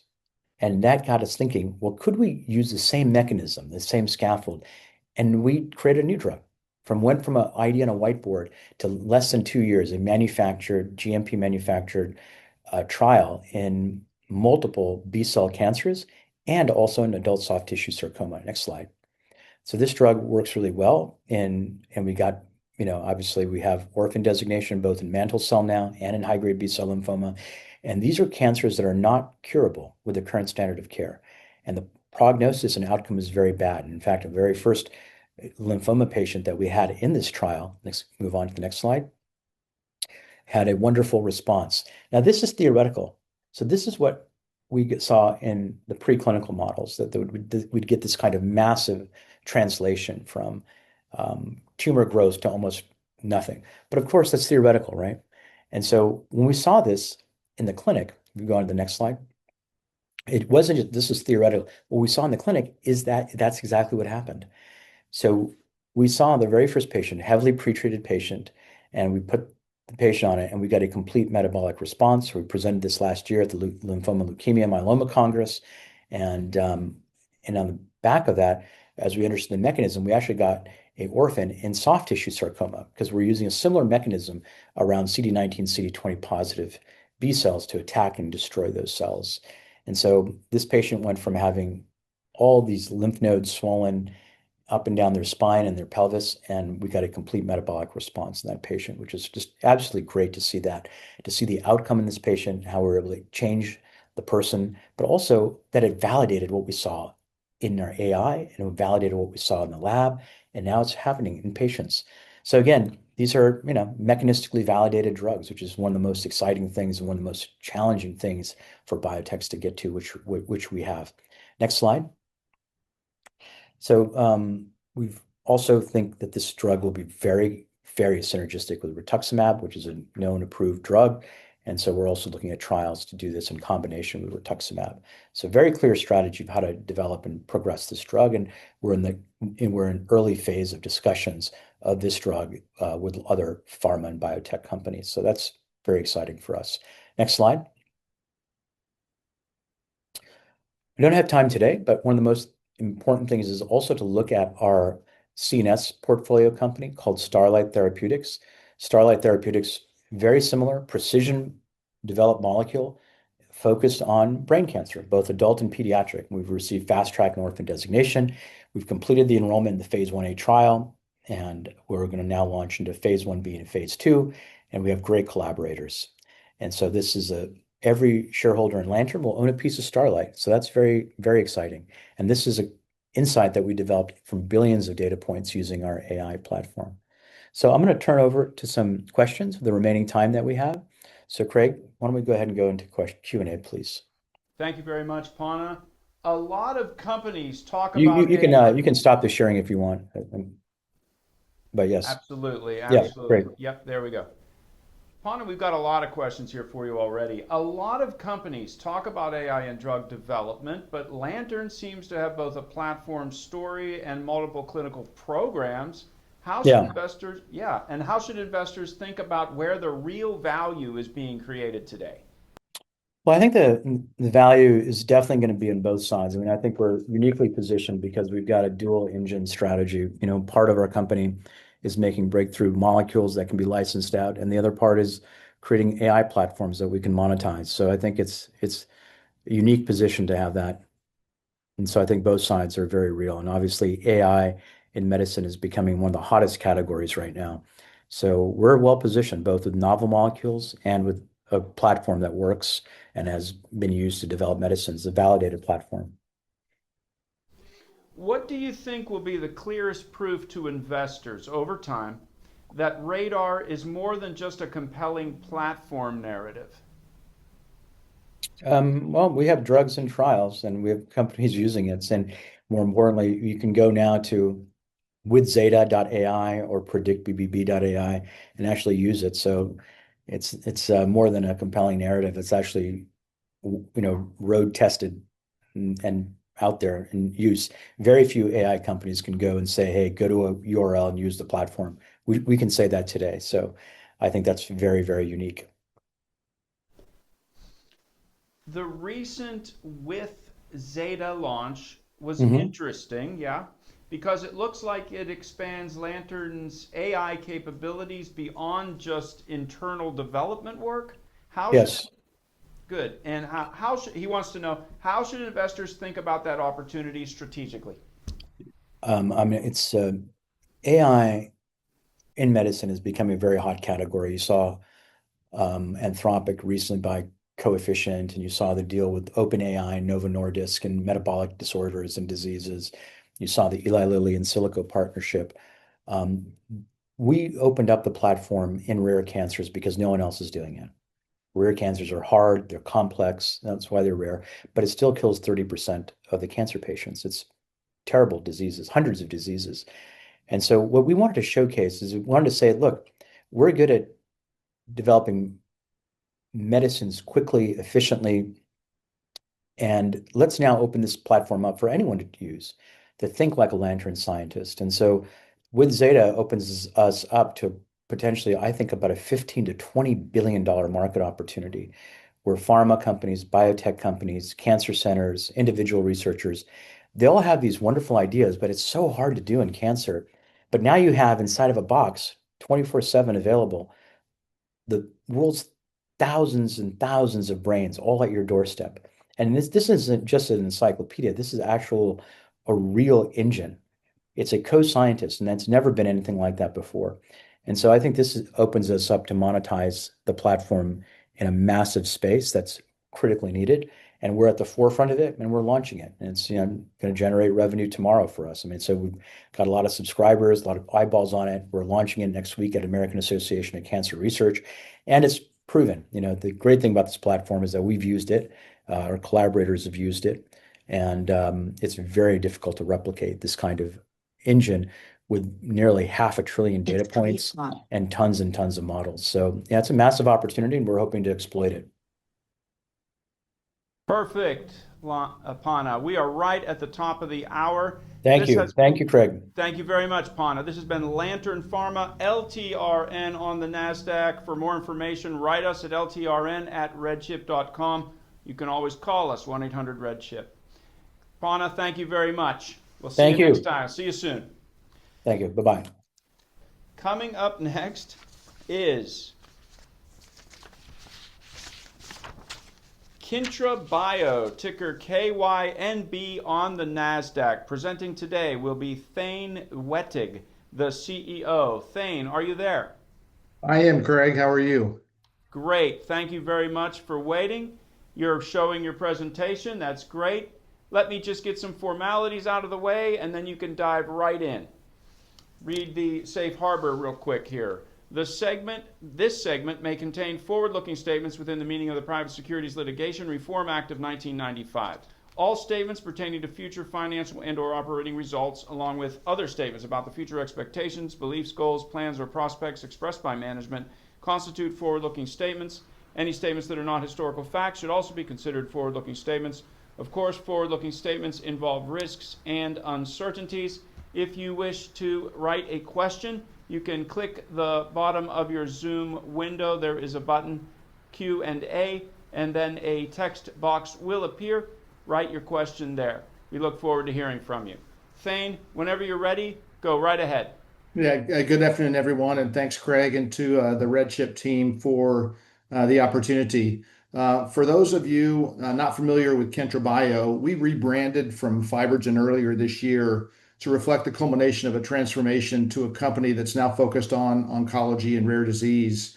So as I go through the following Kintra Bio story, I will focus on our core investment thesis of an antibody-drug conjugate in metastatic castration-resistant prostate cancer that targets a novel non-PSMA epitope with a companion PET imaging agent that is currently enrolling in a phase 2 monotherapy trial at multiple sites in the U.S. in the post-ARPI and the pre-chemo setting, and we expect interim results from this phase 2 study later this year. In addition, we have a phase 3 ready orally administered small molecule for lower risk myelodysplastic syndrome, which is a high-value orphan disease with significant unmet need and substantial commercial potential. And this wholly owned asset has the potential to start a phase 3 trial later this year. We have $109 million in year-end 2025 cash, no senior secured debt on our balance sheet, a cash runway into 2028, and a current market valuation of approximately $30 million. So with that as a backdrop, I will focus first on our ADC for metastatic castration-resistant prostate cancer. And so those of you who are familiar with prostate cancer know how significant the unmet need is and the need for treatment options that can extend survival in later stage disease. 1 out of 7 or 1 out of 8 men will be diagnosed with prostate cancer at some point in their life. There are about 65,000 patients that are drug treatable in the US annually, and unfortunately, the 5-year survival in mCRPC is approximately 30%.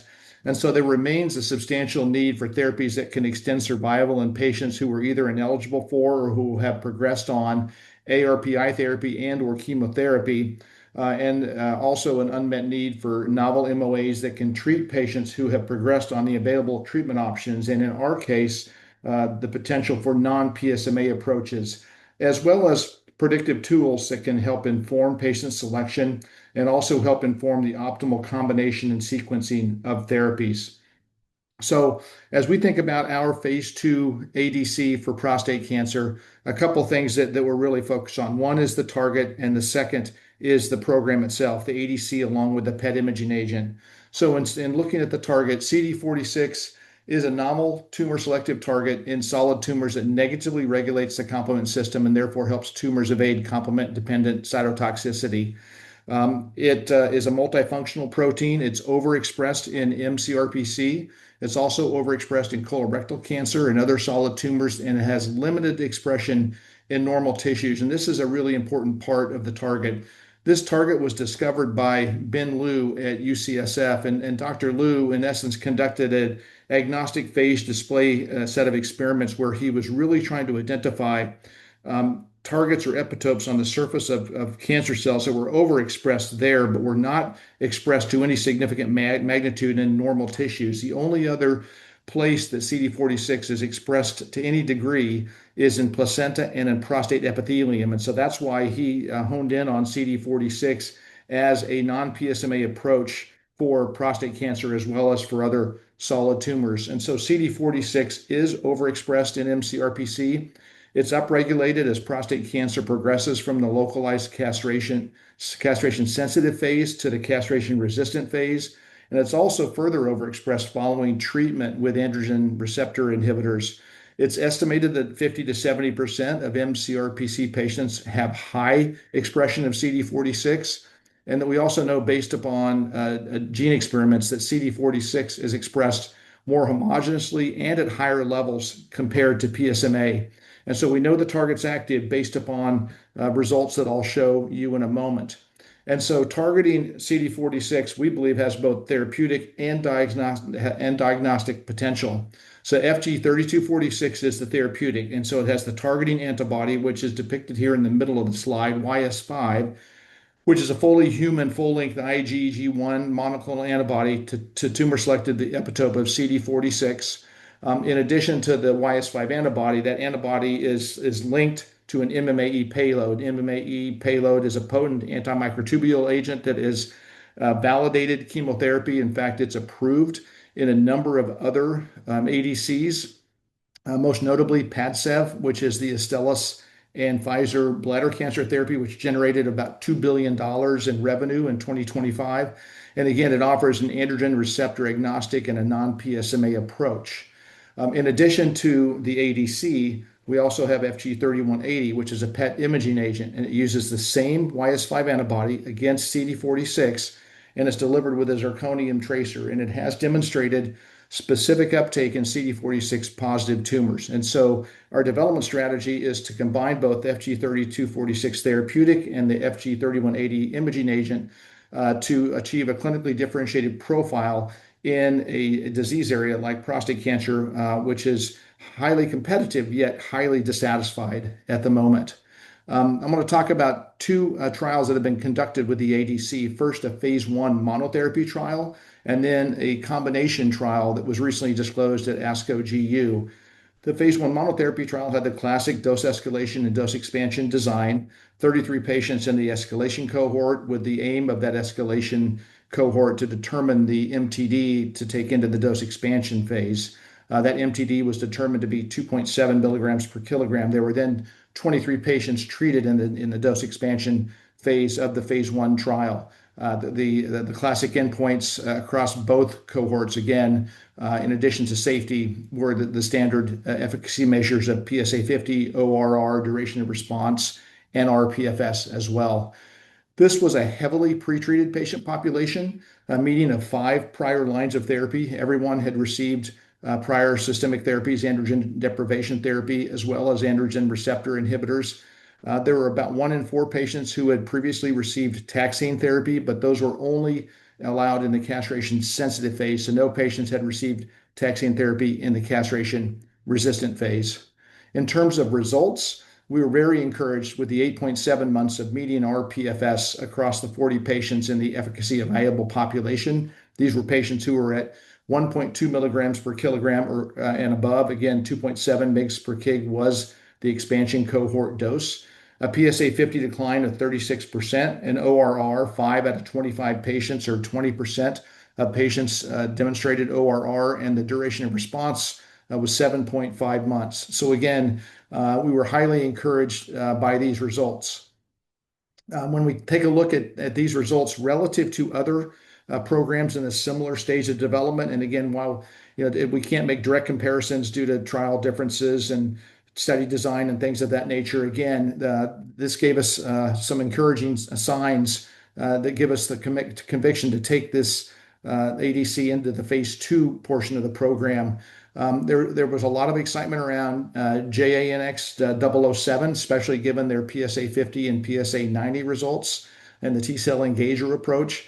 However, when Janux provided data, at least on 16 patients from an rPFS perspective, it didn't hold up to the PSA 50 results that we're seeing. And that's why we continue to be, given our non-PSMA approach, continue to be really focused on, what is a registration endpoint of rPFS. We believe PSA 50 is instructive, but we're going to continue to pay a lot more attention to rPFS as the program progresses. From a safety profile, the safety profile was consistent with other MMAE-based ADCs, where you see about 1 in 3 patients experiencing grade 3 or above neutropenia, neutrophil count decrease, white blood cell count decrease. You can see also about a third of patients had peripheral neuropathy. Only one of those patients had grade 3 or above peripheral neuropathy. But again, this is an adverse event that we're paying close attention to in the phase 2 portion of the program, given the fact that even grade 2 peripheral neuropathy can be problematic for a number of patients. And we'll talk about a way that we are mitigating the neutropenia as part of the phase 2 study design. Now turning to the phase 1b/2 trial that was with FG-3246 in combination with enzalutamide. These were results that were disclosed at ASCO GU a few weeks ago. Again, the primary endpoint for the phase 1b portion was to determine the MTD to take into phase 2, and then the classic secondary endpoints, PSA 50, ORR, rPFS, etc. I think it's important to note that the MTD for this particular trial was 2.1 milligrams per kilogram of FG-3246, juxtaposed to the 2.7 milligrams per kilogram from the phase 1 monotherapy trial. This trial also had 160 milligrams per day of enzalutamide. In terms of the results across the entire cohort, 7 months of median rPFS, a 22% PSA 50 response. I think it's really important to note that a majority of patients had progressed on 2 or more prior ARPIs. So you think about the design of this trial, 60+% of patients had progressed on, let's say, an abiraterone and an enzalutamide, and then they were retried with enzalutamide, or vice versa, enzalutamide followed by abiraterone, and then put on enzalutamide again. And so at 3 or more ARPIs, if you include enzalutamide in combination with our ADC, when Dr. Rahul Aggarwal, who was the PI of the phase 1 monotherapy trial and also ran this IST at UCSF, when he looked at patients who had progressed on only 1 prior ARPI, he was very encouraged with the 10.1 months of median rPFS and the PSA 50 response of 40%.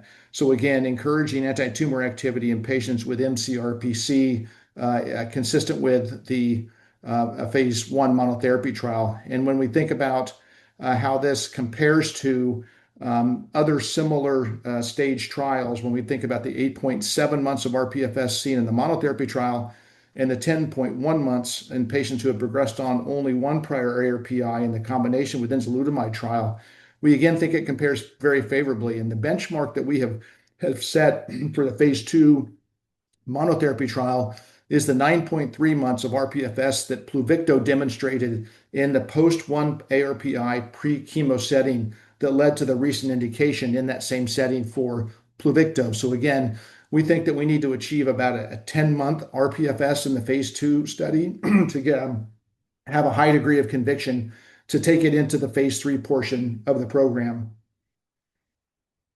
In terms of the adverse event profile from Dr. Aggarwal's IST, again, focusing on the neutropenia, which, as you may recall from a few slides ago, about a third of patients had grade 3 or above neutropenia in the phase 1 monotherapy trial. You can see that about 5% of patients had grade 3 or above neutropenia in his IST.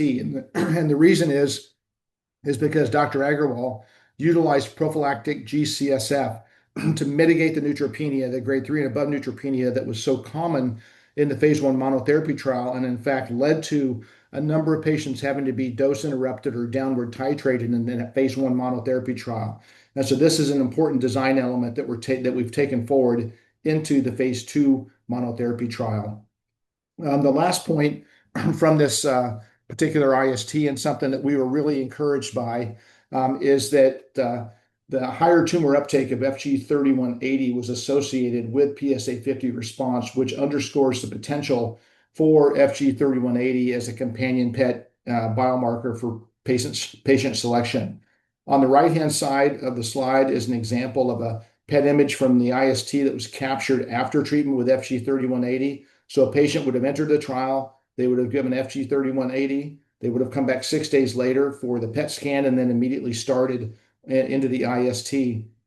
And so we think that image right there is a perfect example of how multiple tumors and lesions that express CD46. The table on the left shows the correlation between tumor uptake of FG-3180 and PSA50 response. So patients with a higher average maximum standardized uptake value, which is SUV, of a target lesion when normalized to the SUV of the blood pool, demonstrated a trend to greater response to FG-3246 as measured by PSA50 versus those with a lower SUV, with a nominal p-value that just missed being statistically significant despite a small number of patients. And so we believe this data demonstrates for the first time an association between FG-3246 expression and response to FG-3246. And we're going to be further evaluating this as an important component of the ongoing phase 2 trial. Now, turning to the ongoing phase 2 monotherapy trial, we expect interim results from this trial in the second half of this year. It is actively enrolling in the United States. There will be 75 patients treated, 25 at each one of the 3 different dose cohorts, 1.8, 2.4, and 2.7 milligrams per kilogram. And again, we will use primary prophylaxis across all 75 patients. The interim analysis will look at futility analysis and other available efficacy, safety, PK, and exposure response data. The futility analysis will be a composite response of PSA50 and ORR. And we've set a hurdle that is similar to the composite response from the phase 1 monotherapy trial, because again, we're most interested, given the non-PSMA approach, not looking at PSA50, but we're most interested in looking at more fully mature rPFS data and the correlation between response to the ADC and the expression of CD46 as measured by the PET imaging agent, which will occur in the 2027 timeframe. And so as we think about that 10-month rPFS that we're shooting for relative to the 8.7 months of rPFS that was demonstrated in the phase 1 monotherapy trial, there are some important design elements that we think will give us the potential to achieve an rPFS that we think would be competitive if we were to then take it into the phase 3 portion of the program. Use of the 3 highest doses of the ADC, 1.8, 2.4, and 2.7 milligrams per kilogram. And again, this is based upon the exposure response that was established during the phase 1 escalation and expansion trial. The use of primary prophylaxis with G-CSF, which I spoke about, to mitigate the grade 3 and above neutropenia, which again led to dose interruption and dose reduction in the phase 1 monotherapy trial. We're really trying to keep patients on the dose in the early portion of the trial without interruption or a dose reduction so that they can get the maximum cytotoxic effect early in the course of therapy. And then moving up line to patients who have not been treated with a median of 5 prior lines of therapy, but who have progressed on 1 prior ARPI. So think about it either in the first line or second line mCRPC setting. So we think that these design elements could very well allow us to build upon the encouraging 8.7 months worth of rPFS that was demonstrated in the phase 1 monotherapy trial. So again, we're really focused on a couple of things. First, the interim analysis in the second half of this year, and then the more fully mature rPFS data, which given the open label design of the trial, we'll be able to look at as patients are randomized and as patients and data is accrued. So in summary, we believe that our phase 2 program of FG-3246 and FG-3180 presents a unique opportunity in mCRPC. We believe that the novel mechanism and the novel target of CD46 presents a unique opportunity for us. Encouraging results in 2 previous studies that show not only is CD46 an active target, but the ADC does a very nice job at taking advantage of that target and generating encouraging rPFS results. A safety profile which is entirely consistent with the safety profile demonstrated with other MMAE-based ADC therapies. Substantial opportunity given the high unmet need in metastatic castration-resistant prostate cancer. And again, the importance of the CD46 biomarker diagnostic, or FG3180 as a potential PET biomarker imaging agent designed for screening, patient selection, and potential enrichment. If we are able to show a correlation in the phase 2 monotherapy trial between the expression levels of CD46 and response to the ADC, that would allow us then in the phase 3 portion of the program to enrich that population for those patients who were higher expressors of CD46 with the knowledge that they had a better response to the ADC in the phase 2 trial. So that is the phase 2 asset, the ADC, targeting CD46 for prostate cancer. And now I'll shift to roxadustat. Roxadustat is the asset that FibroGen, formerly FibroGen or Kyntra Bio, is most well known for. It's an oral hypoxia-inducible factor pH inhibitor. The science behind roxadustat was the basis for the 2019 Nobel Prize in Physiology or Medicine, based upon the discovery of how cells sense and adapt to oxygen availability. It clearly increases hemoglobin by mimicking the body's natural response to low oxygen, and it is approved in more than 40 countries for the treatment of anemia associated with chronic kidney disease. In fact, well over 1 million patients have been treated globally with roxadustat since it was approved first in 2019. Our focus going forward now is on roxadustat for anemia associated with lower risk myelodysplastic syndrome. So there was a previous phase 3 trial conducted by Kyntra Bio in collaboration with Astellas and AstraZeneca that looked at roxadustat for anemia associated with lower risk myelodysplastic syndrome. In that phase 3 trial, we showed a numerical advantage of transfusion independence, but missed statistical significance because of an abnormally high placebo response rate that was driven by the enrollment of a large number of patients who had a low transfusion burden at baseline, 1 or 2 units over an 8-week period of time. Many of these patients will spontaneously become transfusion independent just because of the low transfusion requirement. When we did a post hoc subset analysis of patients who had a high transfusion burden at baseline, we saw a very meaningful response with roxadustat relative to placebo, both as measured by 8-week RBC transfusion independence within 28 weeks and 52 weeks. And these are results that were very similar to the results from the registrational programs for the 2 most recently approved products in this category, luspatercept and imetelstat. And so this is what gave us the conviction to approach the FDA in the middle of last year through a Type C meeting process where we reached alignment on essentially all the elements of the phase 3 design, which I'll speak to in a moment. So when we think about roxadustat and how it would then compare relative to or compete with and against the currently available therapies, typically clinicians are making their choice based upon what's called the ring sideroblast status, RS positive or RS negative. RS negative is the majority of patients who have lower risk MDS. RS positive is a smaller proportion. Luspatercept, which is Reblozyl, which is a BMS product, which generated $2.3 billion in revenue in 2025, about $1.8 billion of that revenue in the US, and the majority of that in lower risk MDS. They also have a beta thalassemia indication, but they've really positioned themselves in first-line therapy, especially in the RS positive population, where they have shown a meaningful benefit head-to-head against the ESAs. They really haven't demonstrated much evidence of efficacy in the RS negative population, but they still get utilization there. We think roxadustat, if we were able to mimic the subset results from the previous phase 3 trial and enrolled in the right patient population, we think we can compete very effectively in the second-line setting and in the third-line setting. And it doesn't take a lot of share in the second or third-line setting to generate a meaningful amount of revenue. So this is our whole focus going forward into the phase 3 design.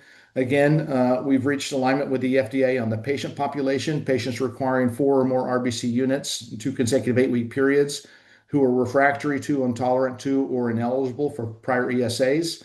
Efficacy, either 8 or 16-week RBC transfusion independence. The safety, we're going to manage potential thrombotic risk through eligibility, dose modification, and discontinuation criteria. And then we've aligned with the FDA on both the starting dose and the maximum dose, along with the titration algorithm. We submitted the final protocol in December of 2025, and that we are in the process of responding back to FDA feedback, and we'll have that feedback back to the FDA here in short order. So in summary, we think there's a substantial opportunity for roxadustat as a phase 3 ready asset in anemia associated with lower risk myelodysplastic syndrome. We think that the differentiated profile with the potentially superior tolerability and convenient dosing and administration. So roxadustat would be administered 3 times a week orally at home by the patient. The currently available therapies require either in-office IV infusion or sub-Q injection every 3 or 4 weeks. And for this particular patient population, 75 years of age, with severe anemia and a poor quality of life, many of these patients have trouble making it into the clinic that often for the administration of the currently available therapies. We also received orphan drug designation for anemia or for lower risk myelodysplastic syndrome, which will give us at least 7 years of regulatory exclusivity in the US. And again, with the worldwide market that's expected to exceed $4 billion in 5 years, we believe we've got an opportunity for at least a $500 million in peak sales. In fact, a recent opportunity assessment that was conducted with ZS Associates give us a lot of confidence that we can reach a peak revenue of close to $1 billion if in fact we hit the product profile based upon the subset analysis from the previous phase 3 trial. And so in summary, Kentra Bio, a phase 2 ongoing metastatic castration-resistant prostate cancer trial with our ADC, and a phase 3 ready asset with roxadustat. And so we're incredibly excited about the potential opportunity for the firm, especially on the backdrop of a current $30 million market capitalization. So with that, I'll open it up to questions. Thank you very much. Let's get started. With cash expected to fund operations into, as you said, 2028, how are you prioritizing capital allocation, and what steps are you taking to ensure that shareholder value is protected even as the company advances its pipeline? Yeah, so I tend to think about shareholder value not being protected, but being catapulted. And we've got the phase 2 ADC is fully funded, and our cash runway allows us to get to the answer for the phase 2 monotherapy trial. We are doing and funding all of the phase 3 enabling activity for roxadustat for lower risk myelodysplastic syndrome. Right now, our cash runway does not contemplate us being able to fund the phase 3 trial for roxadustat. So we at the moment are having conversations with both strategics for the typical kind of business development, licensing approach, as well as project-based financing firms, with the aim that in the next 60 to 90 days, we have made the determination on the path forward for roxadustat either on our own or through a strategic. Our strong conviction and strong desire is to do it on our own. So we will need to raise capital in order to do that. But again, with a phase 3 ready, wholly owned asset with close to $1 billion peak revenue potential, now we hope that we'll be able to raise the capital in order to do so. Roxadustat, it represents a different kind of opportunity compared to FG-3246. How do you think about its role within Kentra's overall strategy, and what would success in LR-MDS anemia look like from both a clinical and commercial perspective? Yeah, so I'll take the second question first. So, success would be that, we see results that are similar to the results that were generated by the other 2 most recently approved therapies in the category. So transfusion independence for 8 straight weeks of, let's say, 35 to 40% against a placebo response rate of, 10% or so. And when we tested that particular profile in the most recent opportunity assessment that ZS ran, we see peak revenue of close to $1 billion. And so that's how we think about the commercial opportunity, and then the clinical, based upon the clinical benefit of transfusion independence. How we think about that relative to the ADC is, the ADC, if we think about valuation, has a larger value inflection opportunity just because of the size of the prostate cancer marketplace. That being said, it is a phase 2 asset with a different probability of success than a phase 3 ready asset. And so the question we get often is, which one's more important? And it really depends upon, which lens you're using. If you're an oncology focused investor, you're probably going to be more excited about the ADC. If you're thinking more about probability of success, then you're probably going to be thinking of, and like rare disease, you're going to be thinking more about roxadustat. And then we hear from investors that say, we actually don't like a company if they've only got one shot on goal. We like it that you're moving both assets forward. And so that's how we tend to think about it, is just the optionality that we have with two really exciting assets, an ongoing phase 2 asset and a phase 3 ready asset as well. Perfect timing, Thane. We are right at the bottom of the hour. Thank you very much. Appreciate it, Craig. Thanks, guys. See you soon. Take care. For more information on Kintra Bio, reach us at 1-800-RedChip or email us at kynb@redchip.com. Our next company on today's RedChip Biotech Investor Conference is Anixa Biosciences, ticker ANIX on the Nasdaq. Presenting today, Amit Kumar, the Chairman and CEO. Amit, are you there? I am here. Craig, can you hear me? Nice to hear you. Nice to see you again. How you doing?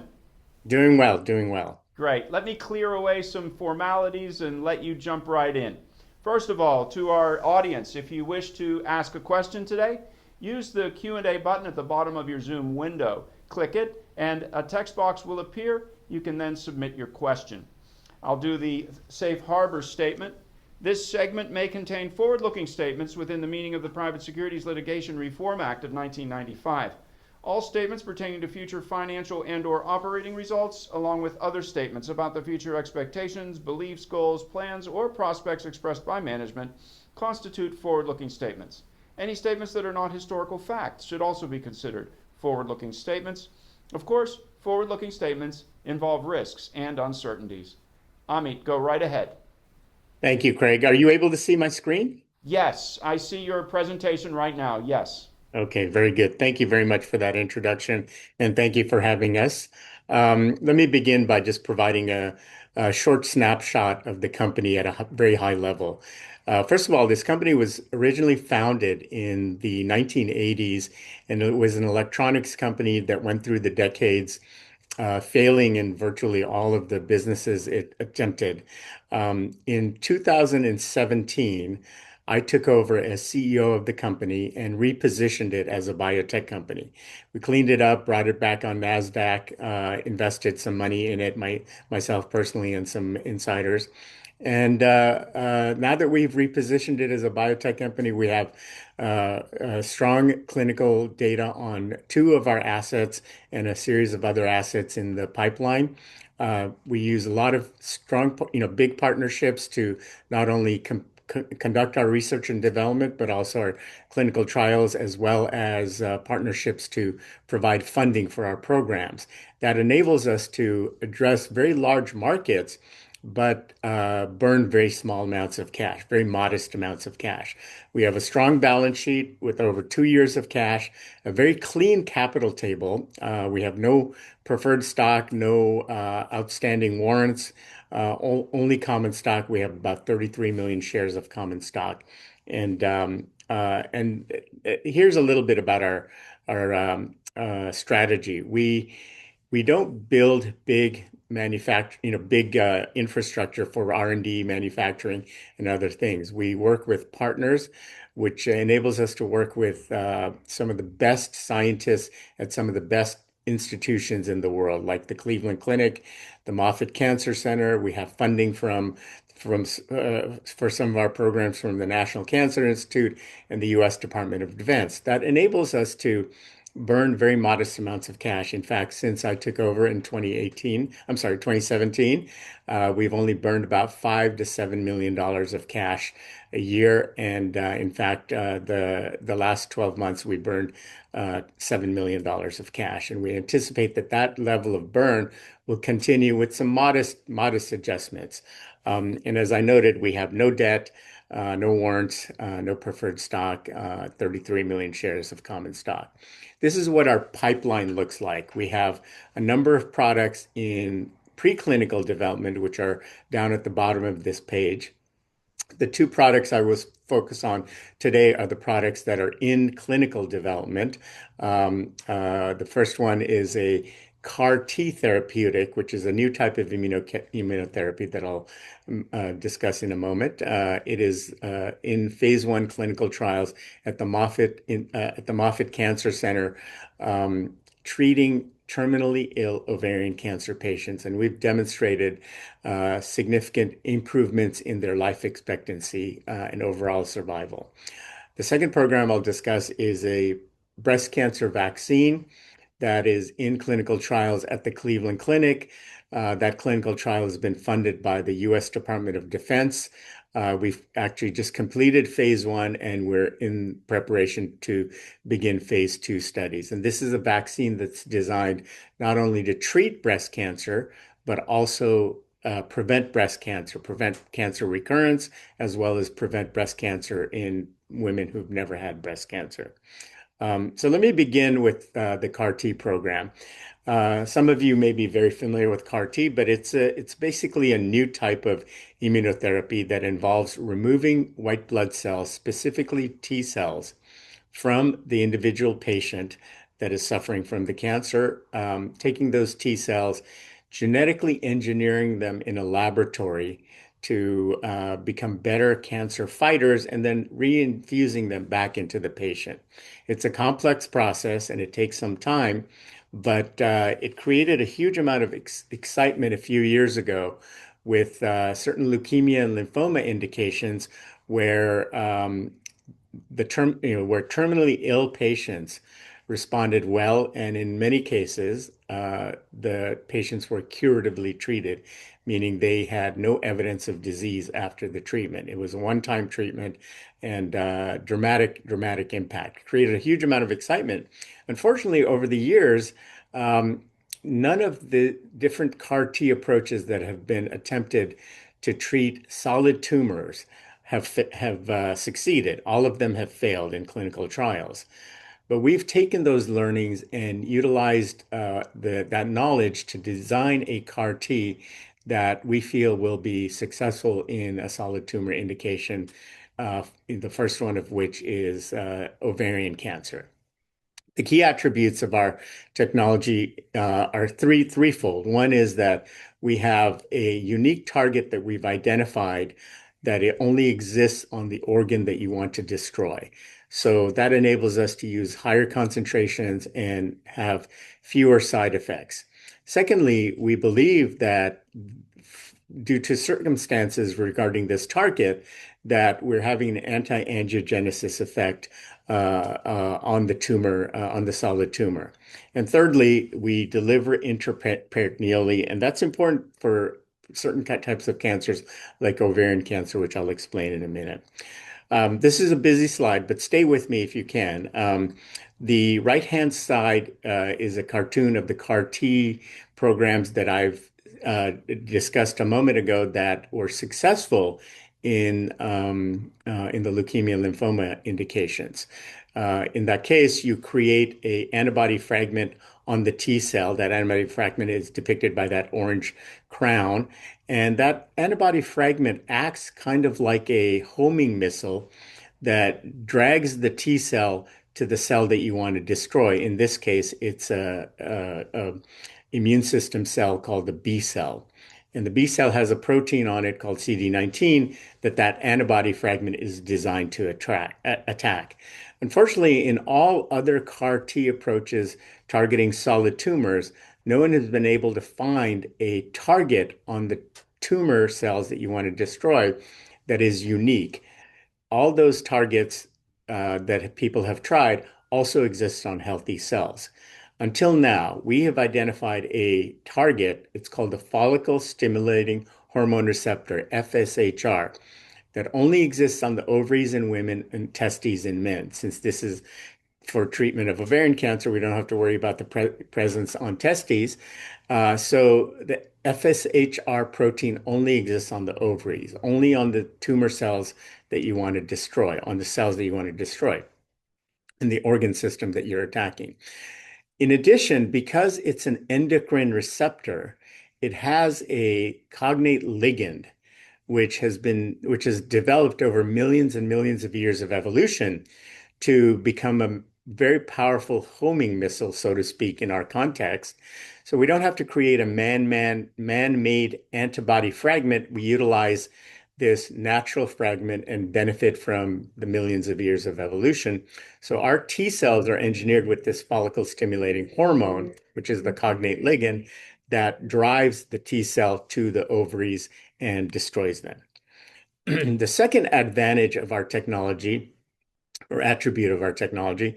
It has to do with where this follicle stimulating hormone receptor is also expressed in tumors. As I noted, if you look on the left-hand side of this slide, the FSHR receptor only exists on ovaries and testes in adult humans. However, a recent publication, which is published in the New England Journal of Medicine, as noted on the right-hand side, showed that even though FSHR doesn't exist on any other organ system, when tumors arise in those organ systems, including ovarian cancer, the FSHR receptor is expressed on the vasculature, the blood vessels within the tumor. So what does this mean?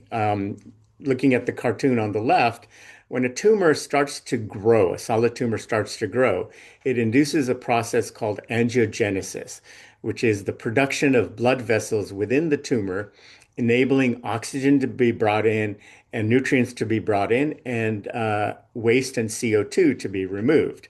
Otherwise, the tumor wouldn't be able to get larger. Now, as noted in that paper that was published in New England Journal of Medicine, the FSHR receptor also exists on the blood vessels of these tumors. Even though those blood vessels are contiguous with the blood vessels outside the tumor, the blood vessels within the tumor express the protein, but outside the tumor, they do not. So in our case, our CAR T cells will not only attack the ovary cells themselves, but will also attack the blood vessels that's nourishing that tumor lesion. Hence, we have a dual effect on the cancer while utilizing a single agent with fewer side effects. The third advantage of our approach is that we are delivering into the peritoneum. The peritoneal sac, as depicted by that yellow membrane, is a sac that exists on our abdomens. In women, one of the organs that exists within the sac are the ovaries. And when ovarian cancer starts to spread, metastasize, the primary areas of metastasis are other organs within the peritoneal sac and the peritoneal membrane itself. It's only very few cases, very late stage, where the lesions escape the peritoneal sac. So in most women, we believe that by delivering the CAR T cells directly into the peritoneal sac, we will enable better trafficking to the tumor, as well as enable us to increase the concentration we can utilize, because these cells never get into the bloodstream. Typical CAR T is delivered through intravenous administration. When you put these cells into the vein, they go all over the body, cause all sorts of side effects, including neurological issues. And so that reduces the dosage that one can use. In our case, since our cells don't get into the bloodstream, into the system, they remain localized into the peritoneal sac, which is where the cancer is. We have effective tumor necrosis or tumor killing and fewer side effects. And that's been shown in our studies. And this is just a dosage schedule for our program. We start out with a low dose and increase the dose as we go forward after we verify safety. And we are now at cohort 5. We're going to begin the first patient shortly in cohort 5, but we've completed 1 through 4 cohorts. And this is the most important slide here. This is a swimmer's plot describing the length of time our patients in our trial have lived compared to the expectation. These are patients, as I noted, are terminally ill. They have failed every other therapy, and they've been told to go home and get their affairs in order. Their median life expectancy is about 12 weeks, which is depicted by that red vertical bar. We've treated 13 patients so far in this trial, in this phase 1 trial. And while we were focused initially on verifying safety, which we have done, we are starting to see anecdotal results of really good overall survival, which is the key determinant of any type of clinical trial like this. In many of these cases, The patients have lived quite a bit longer than their expected survival. 4 out of the 13 patients are still alive right now. In one case, we extended the life of a patient to almost 2.5 years until she died. Unfortunately, we've not had a curative treatment yet, but as we go to higher dosages and utilize a process called lymphodepletion, we believe that we will see even better results and a number of curative results, curative treatments. This is one of the CAR T treatments that has shown positive clinical results, better clinical results than any other CAR T in a solid tumor. So we're very excited about continuing this trial. Let me move on to the breast cancer vaccine. This is being developed in concert with the Cleveland Clinic, which is where it was invented. We partnered with the Cleveland Clinic a few years ago to take this vaccine from the laboratory, which is where it was at that time, into human testing, and we've just completed a phase 1 study. The way this vaccine works is there's a protein, it's called alpha-lactalbumin, that is expressed in women's mammary glands, nowhere else, but only in the mammary glands and only at the time of lactation. It enables lactation and enables a mother to feed her child. When she stops breastfeeding, the protein disappears and is never seen again in most, well, it comes back when she has another child, but eventually it's never seen again in most women. But the 1 out of 8 women that develop breast cancer, those cancer cells, a large majority of those cancer cells are producing this protein.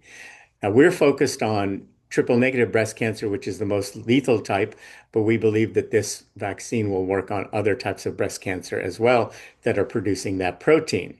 So the idea here is that if you vaccinate women after they are no longer going to give birth, then the only cell, and train their immune systems to destroy cells making that protein, the only cells that make that protein are going to be cancer cells. And when cancer cells arise, they arise initially as 1 or 2 cells that are bad, and they reproduce, become 4, 8, 16, etc., until they become a multi-billion or multi-trillion cell mass that you can then see in a mammogram, and that also becomes much more difficult to address therapeutically. But if the patient's immune system is properly trained through our vaccine, then the cells as they arise, the cancer cells as they arise, will be destroyed, and the patient will never develop a tumor. A very early study was done in the vaccine development process where we took a normal animal, a female mouse, vaccinated the mouse, and allowed it to have litters. And the litters were perfectly normal. The size of the litters, the health of the pups were perfectly fine. However, the mother was not able to produce milk because this proved the mechanism of the vaccine. What the vaccine had done for this female mouse, it had taught her immune system to destroy any cells making that lactation protein. So as her body started to make cells to enable lactation to feed her pups, the immune system had been vaccinated and it started to destroy those cells. Hence, she was not able to produce milk. So this is a very powerful demonstration. It's in mice, of course, but very powerful demonstration that the vaccine has can induce a very strong cytotoxic effect in the immune system.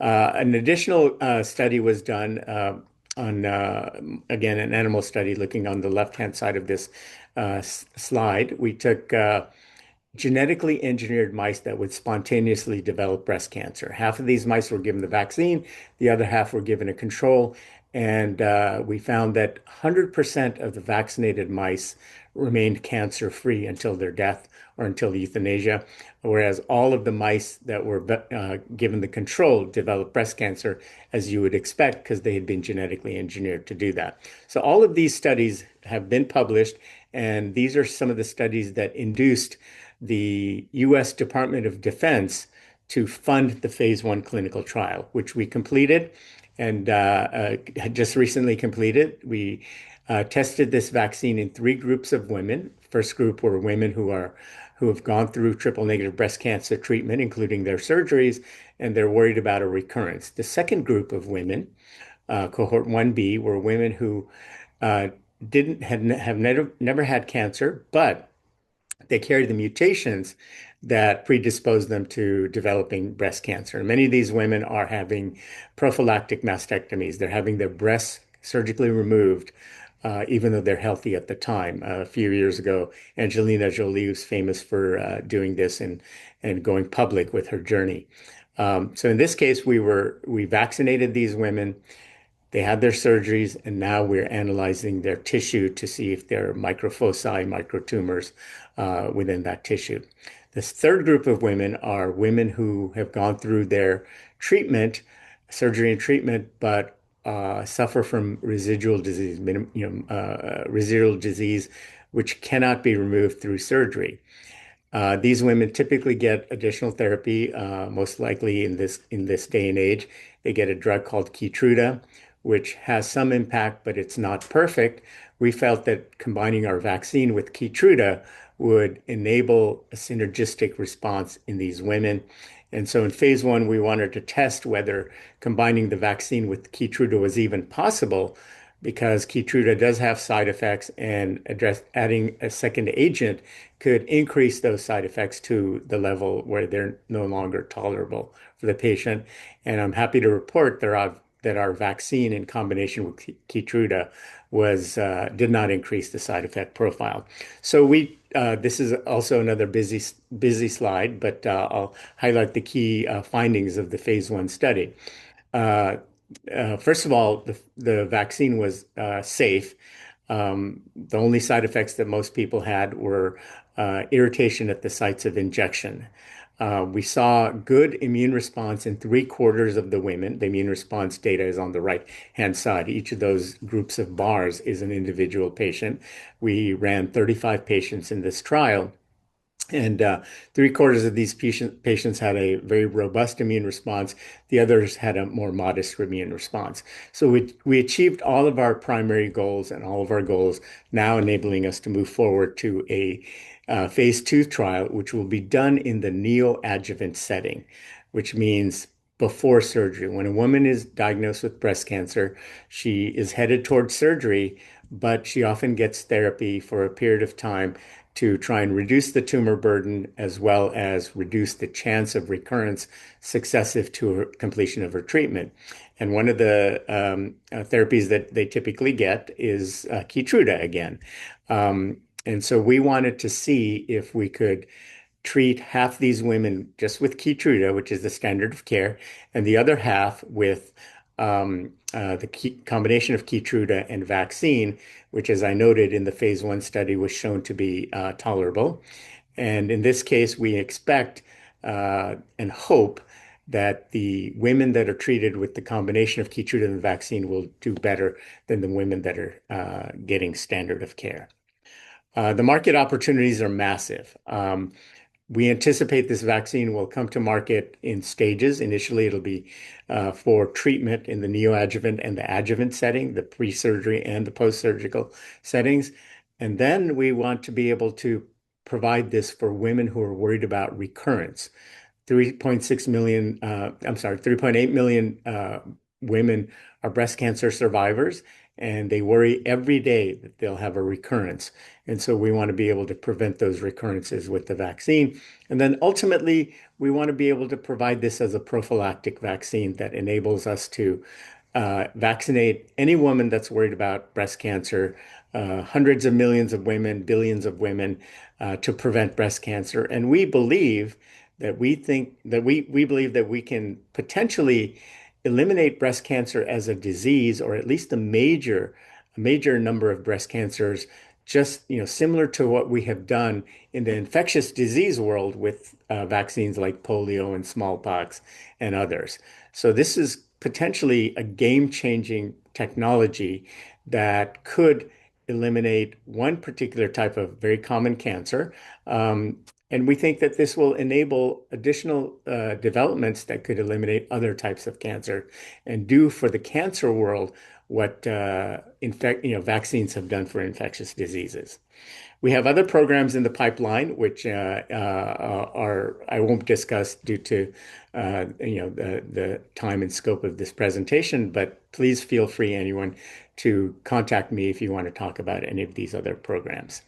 And that's it for now. Craig, I don't know if you had any questions. Yes, we do. Thank you very much for that great presentation, Amit. Anixa has kept a lean structure, I think you'll agree, while advancing multiple oncology programs. How should investors think about the advantage of that model? Well, the first point is that this model allows us to burn very little amounts of cash. We're able to do our research and development, move our clinical trials forward, not burn a lot of cash, hence not having to go raise a lot of money. The last time we raised money was in 2021, and we feel that it helps shareholders because we don't dilute our shareholders dramatically. And I myself am a shareholder. I bought over $2.5 million worth of stock on the open market myself. That's always good to hear. People like that. The recent manufacturing-related update for the breast cancer vaccine seemed like an important step toward the next phase of development. How significant was that milestone internally? Obviously, one of the biggest hurdles to doing clinical trials is to have the material. And so the manufacturing of the phase 2 material, you're referring to an announcement we did where we're working with a company called Cytovance to manufacture this material. It's highly important that you get good material. The quality has to be spectacular, and the phase 2 material needs to be made at a much more rigorous level than phase 1 material typically. So we're very excited about that. Based on the data that you have discussed so far, what gives you the most confidence in the long-term potential of the breast cancer vaccine program?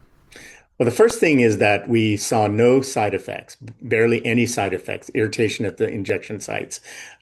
In most vaccine studies for cancer, you often see many, many side effects. And hence, those vaccines can only be used for therapy because a woman or a patient who has cancer is willing to accept a lot of side effects. But if you're using something for prophylaxis, you're going to be giving it to patients or individuals who are not sick, and so you can't have any side effects. And so this allows, this data is better data than any other vaccine phase 1 study that I've seen in cancer, and the lack of side effects gives us great promise. With both vaccine and CAR T programs in the pipeline, Amit, how should investors think about the broader upside potential of the company over the next couple of years? I think, the most important thing for a biotech company is to have many shots on goal. I think your previous speaker referred to that as well. Because not only does it give you other options if there are hiccups in one or more programs, but it also enables multiple opportunities to do pharmaceutical deals, multiple products that could become commercial eventually. And I should say that even though the two that I spoke about were the clinical programs that are producing fantastic data, we have a whole series in the pipeline that are not clinical yet.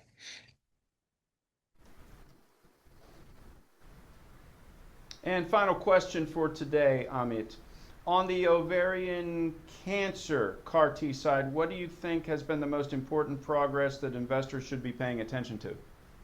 I think investors should pay attention to overall survival. There are lots of cancer programs that look at various things like biomarkers and scans and whatnot, and those are all good, but ultimately what you want is overall survival. Can you keep the patient alive?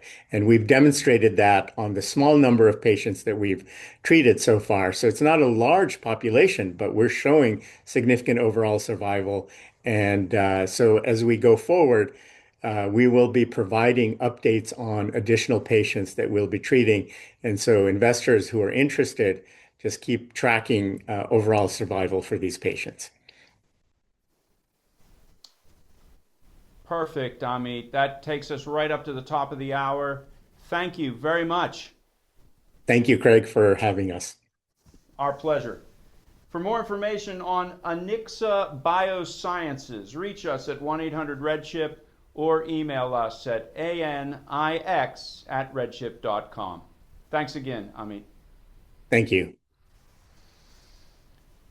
That concludes today's RedChip Virtual Investor Conference on biotech. For more information on any of the companies you've seen today, call us at 1-800-REDCHIP or email us at info@redchip.com. Thank you for joining.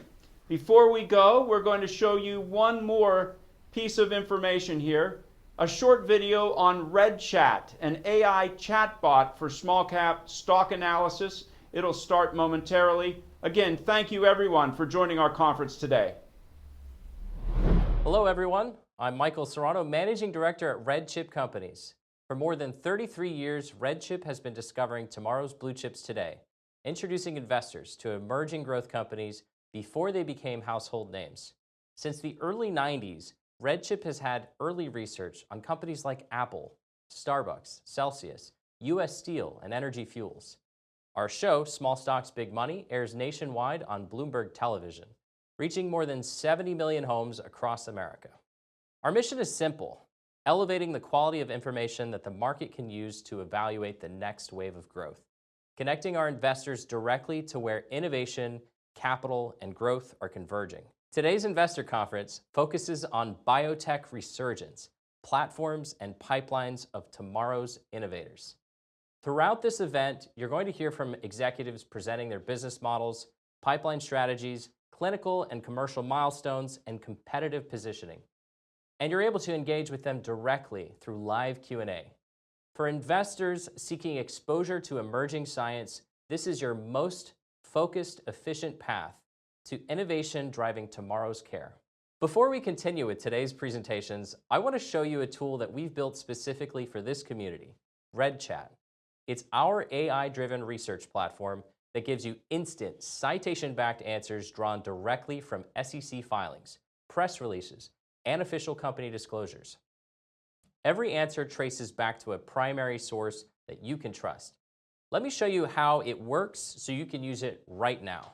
Let's start with the RedChip portal. We cover over 4,000 small cap stocks on the NYSE and Nasdaq, and the portal is free to use. To unlock analyst insights and deeper research, you'll want to create a free RedChip account, and I'll show you how to create one at the end. Let's notice first the filters across the top: sector, price, daily percentage change, clinical trial stage, IPO year, and more. For today's audience, let's go straight into healthcare. Now we're looking at healthcare companies in the system. Let's go one step further for companies currently in phase 2 clinical trials. In seconds, we've narrowed the universe to exactly the pipeline stage companies you're here to evaluate today. I'll select Lantern Pharma, ticker LTRN, a clinical stage biotechnology company redefining oncology drug development through artificial intelligence. Ticker symbol is LTRN. Each company has a landing page with a full synopsis and key metrics: shares outstanding, IPO year, industry classification, and with a RedChip account, you can also gain access to analyst reports. For example, I'm going to look at inside owners transactions sourced directly from the SEC, including dates, share counts, and transaction type, and direct links to underlying filings. Every data point has a receipt. Now let's open RedChat. The RedChat window opens right here in the portal. No separate tab, no separate login. You can choose any company from the dropdown, and there's a copy thread button, so you can save and share your full research during the session. Let's go ahead and get into it. What technology are they currently developing? Including confirmed programs and any that are pending. This is where RedChat earns its keep for biotech investors. Instead of working through a 200-page 10K, you get a structured breakdown of the full pipeline, confirmed programs, pending programs, indications of mechanism of action, all cited. We can also ask, what are some comparable companies and their key ratios? Peer benchmarking is one of the most time-consuming parts of investment research. RedChat surfaces relevant comps in the same therapeutic areas or similar development stage with ratios attached. So you can do the valuation work without opening the 5 separate tabs. Now, let's pretend, I'm going to ask it to pretend you're a Wall Street analyst. How would you approach valuation for this company? This is one of my favorite prompts because it forces the AI to think like an analyst, working through the relevant valuation frameworks for this specific type of company. For a clinical stage biotech, it's not a simple PE multiple. RedChat will reason through approaches like a risk-adjusted NPV or a comparable transaction analysis or a pipeline value per program. And all of that you can prompt and probably get a unique answer along the way. One of the most important questions we can ask is, what is the essential value proposition of this company? This is a synthesis question. RedChat pulls together technology across the platform, the pipelines, the addressable market, and the competitive positioning into a concise summary drawn directly from company disclosures, a fast, grounded investment thesis right from the source. Last thing, everything you've seen can be copied and shared as a link. Send the full research conversation to a colleague, a portfolio manager, or save it for your own records. Your work is preserved at RedChat. Before we move on, I want to show you how to create a free RedChip account. It takes about 30 seconds, name, email, and you're in. Registered users get uncapped RedChat questions on small cap stocks and early access to new features as we roll them out. You can also access RedChat directly at red.chat or through our mobile apps on iOS and Android. Red is evolving quickly, new features rolling out regularly. We hope this gives you a sharper lens on every company that you're hearing from today. On behalf of RedChip, thank you to the presenters and to everyone joining us today for the Biotech Resurgence, platforms and pipelines of today's innovators.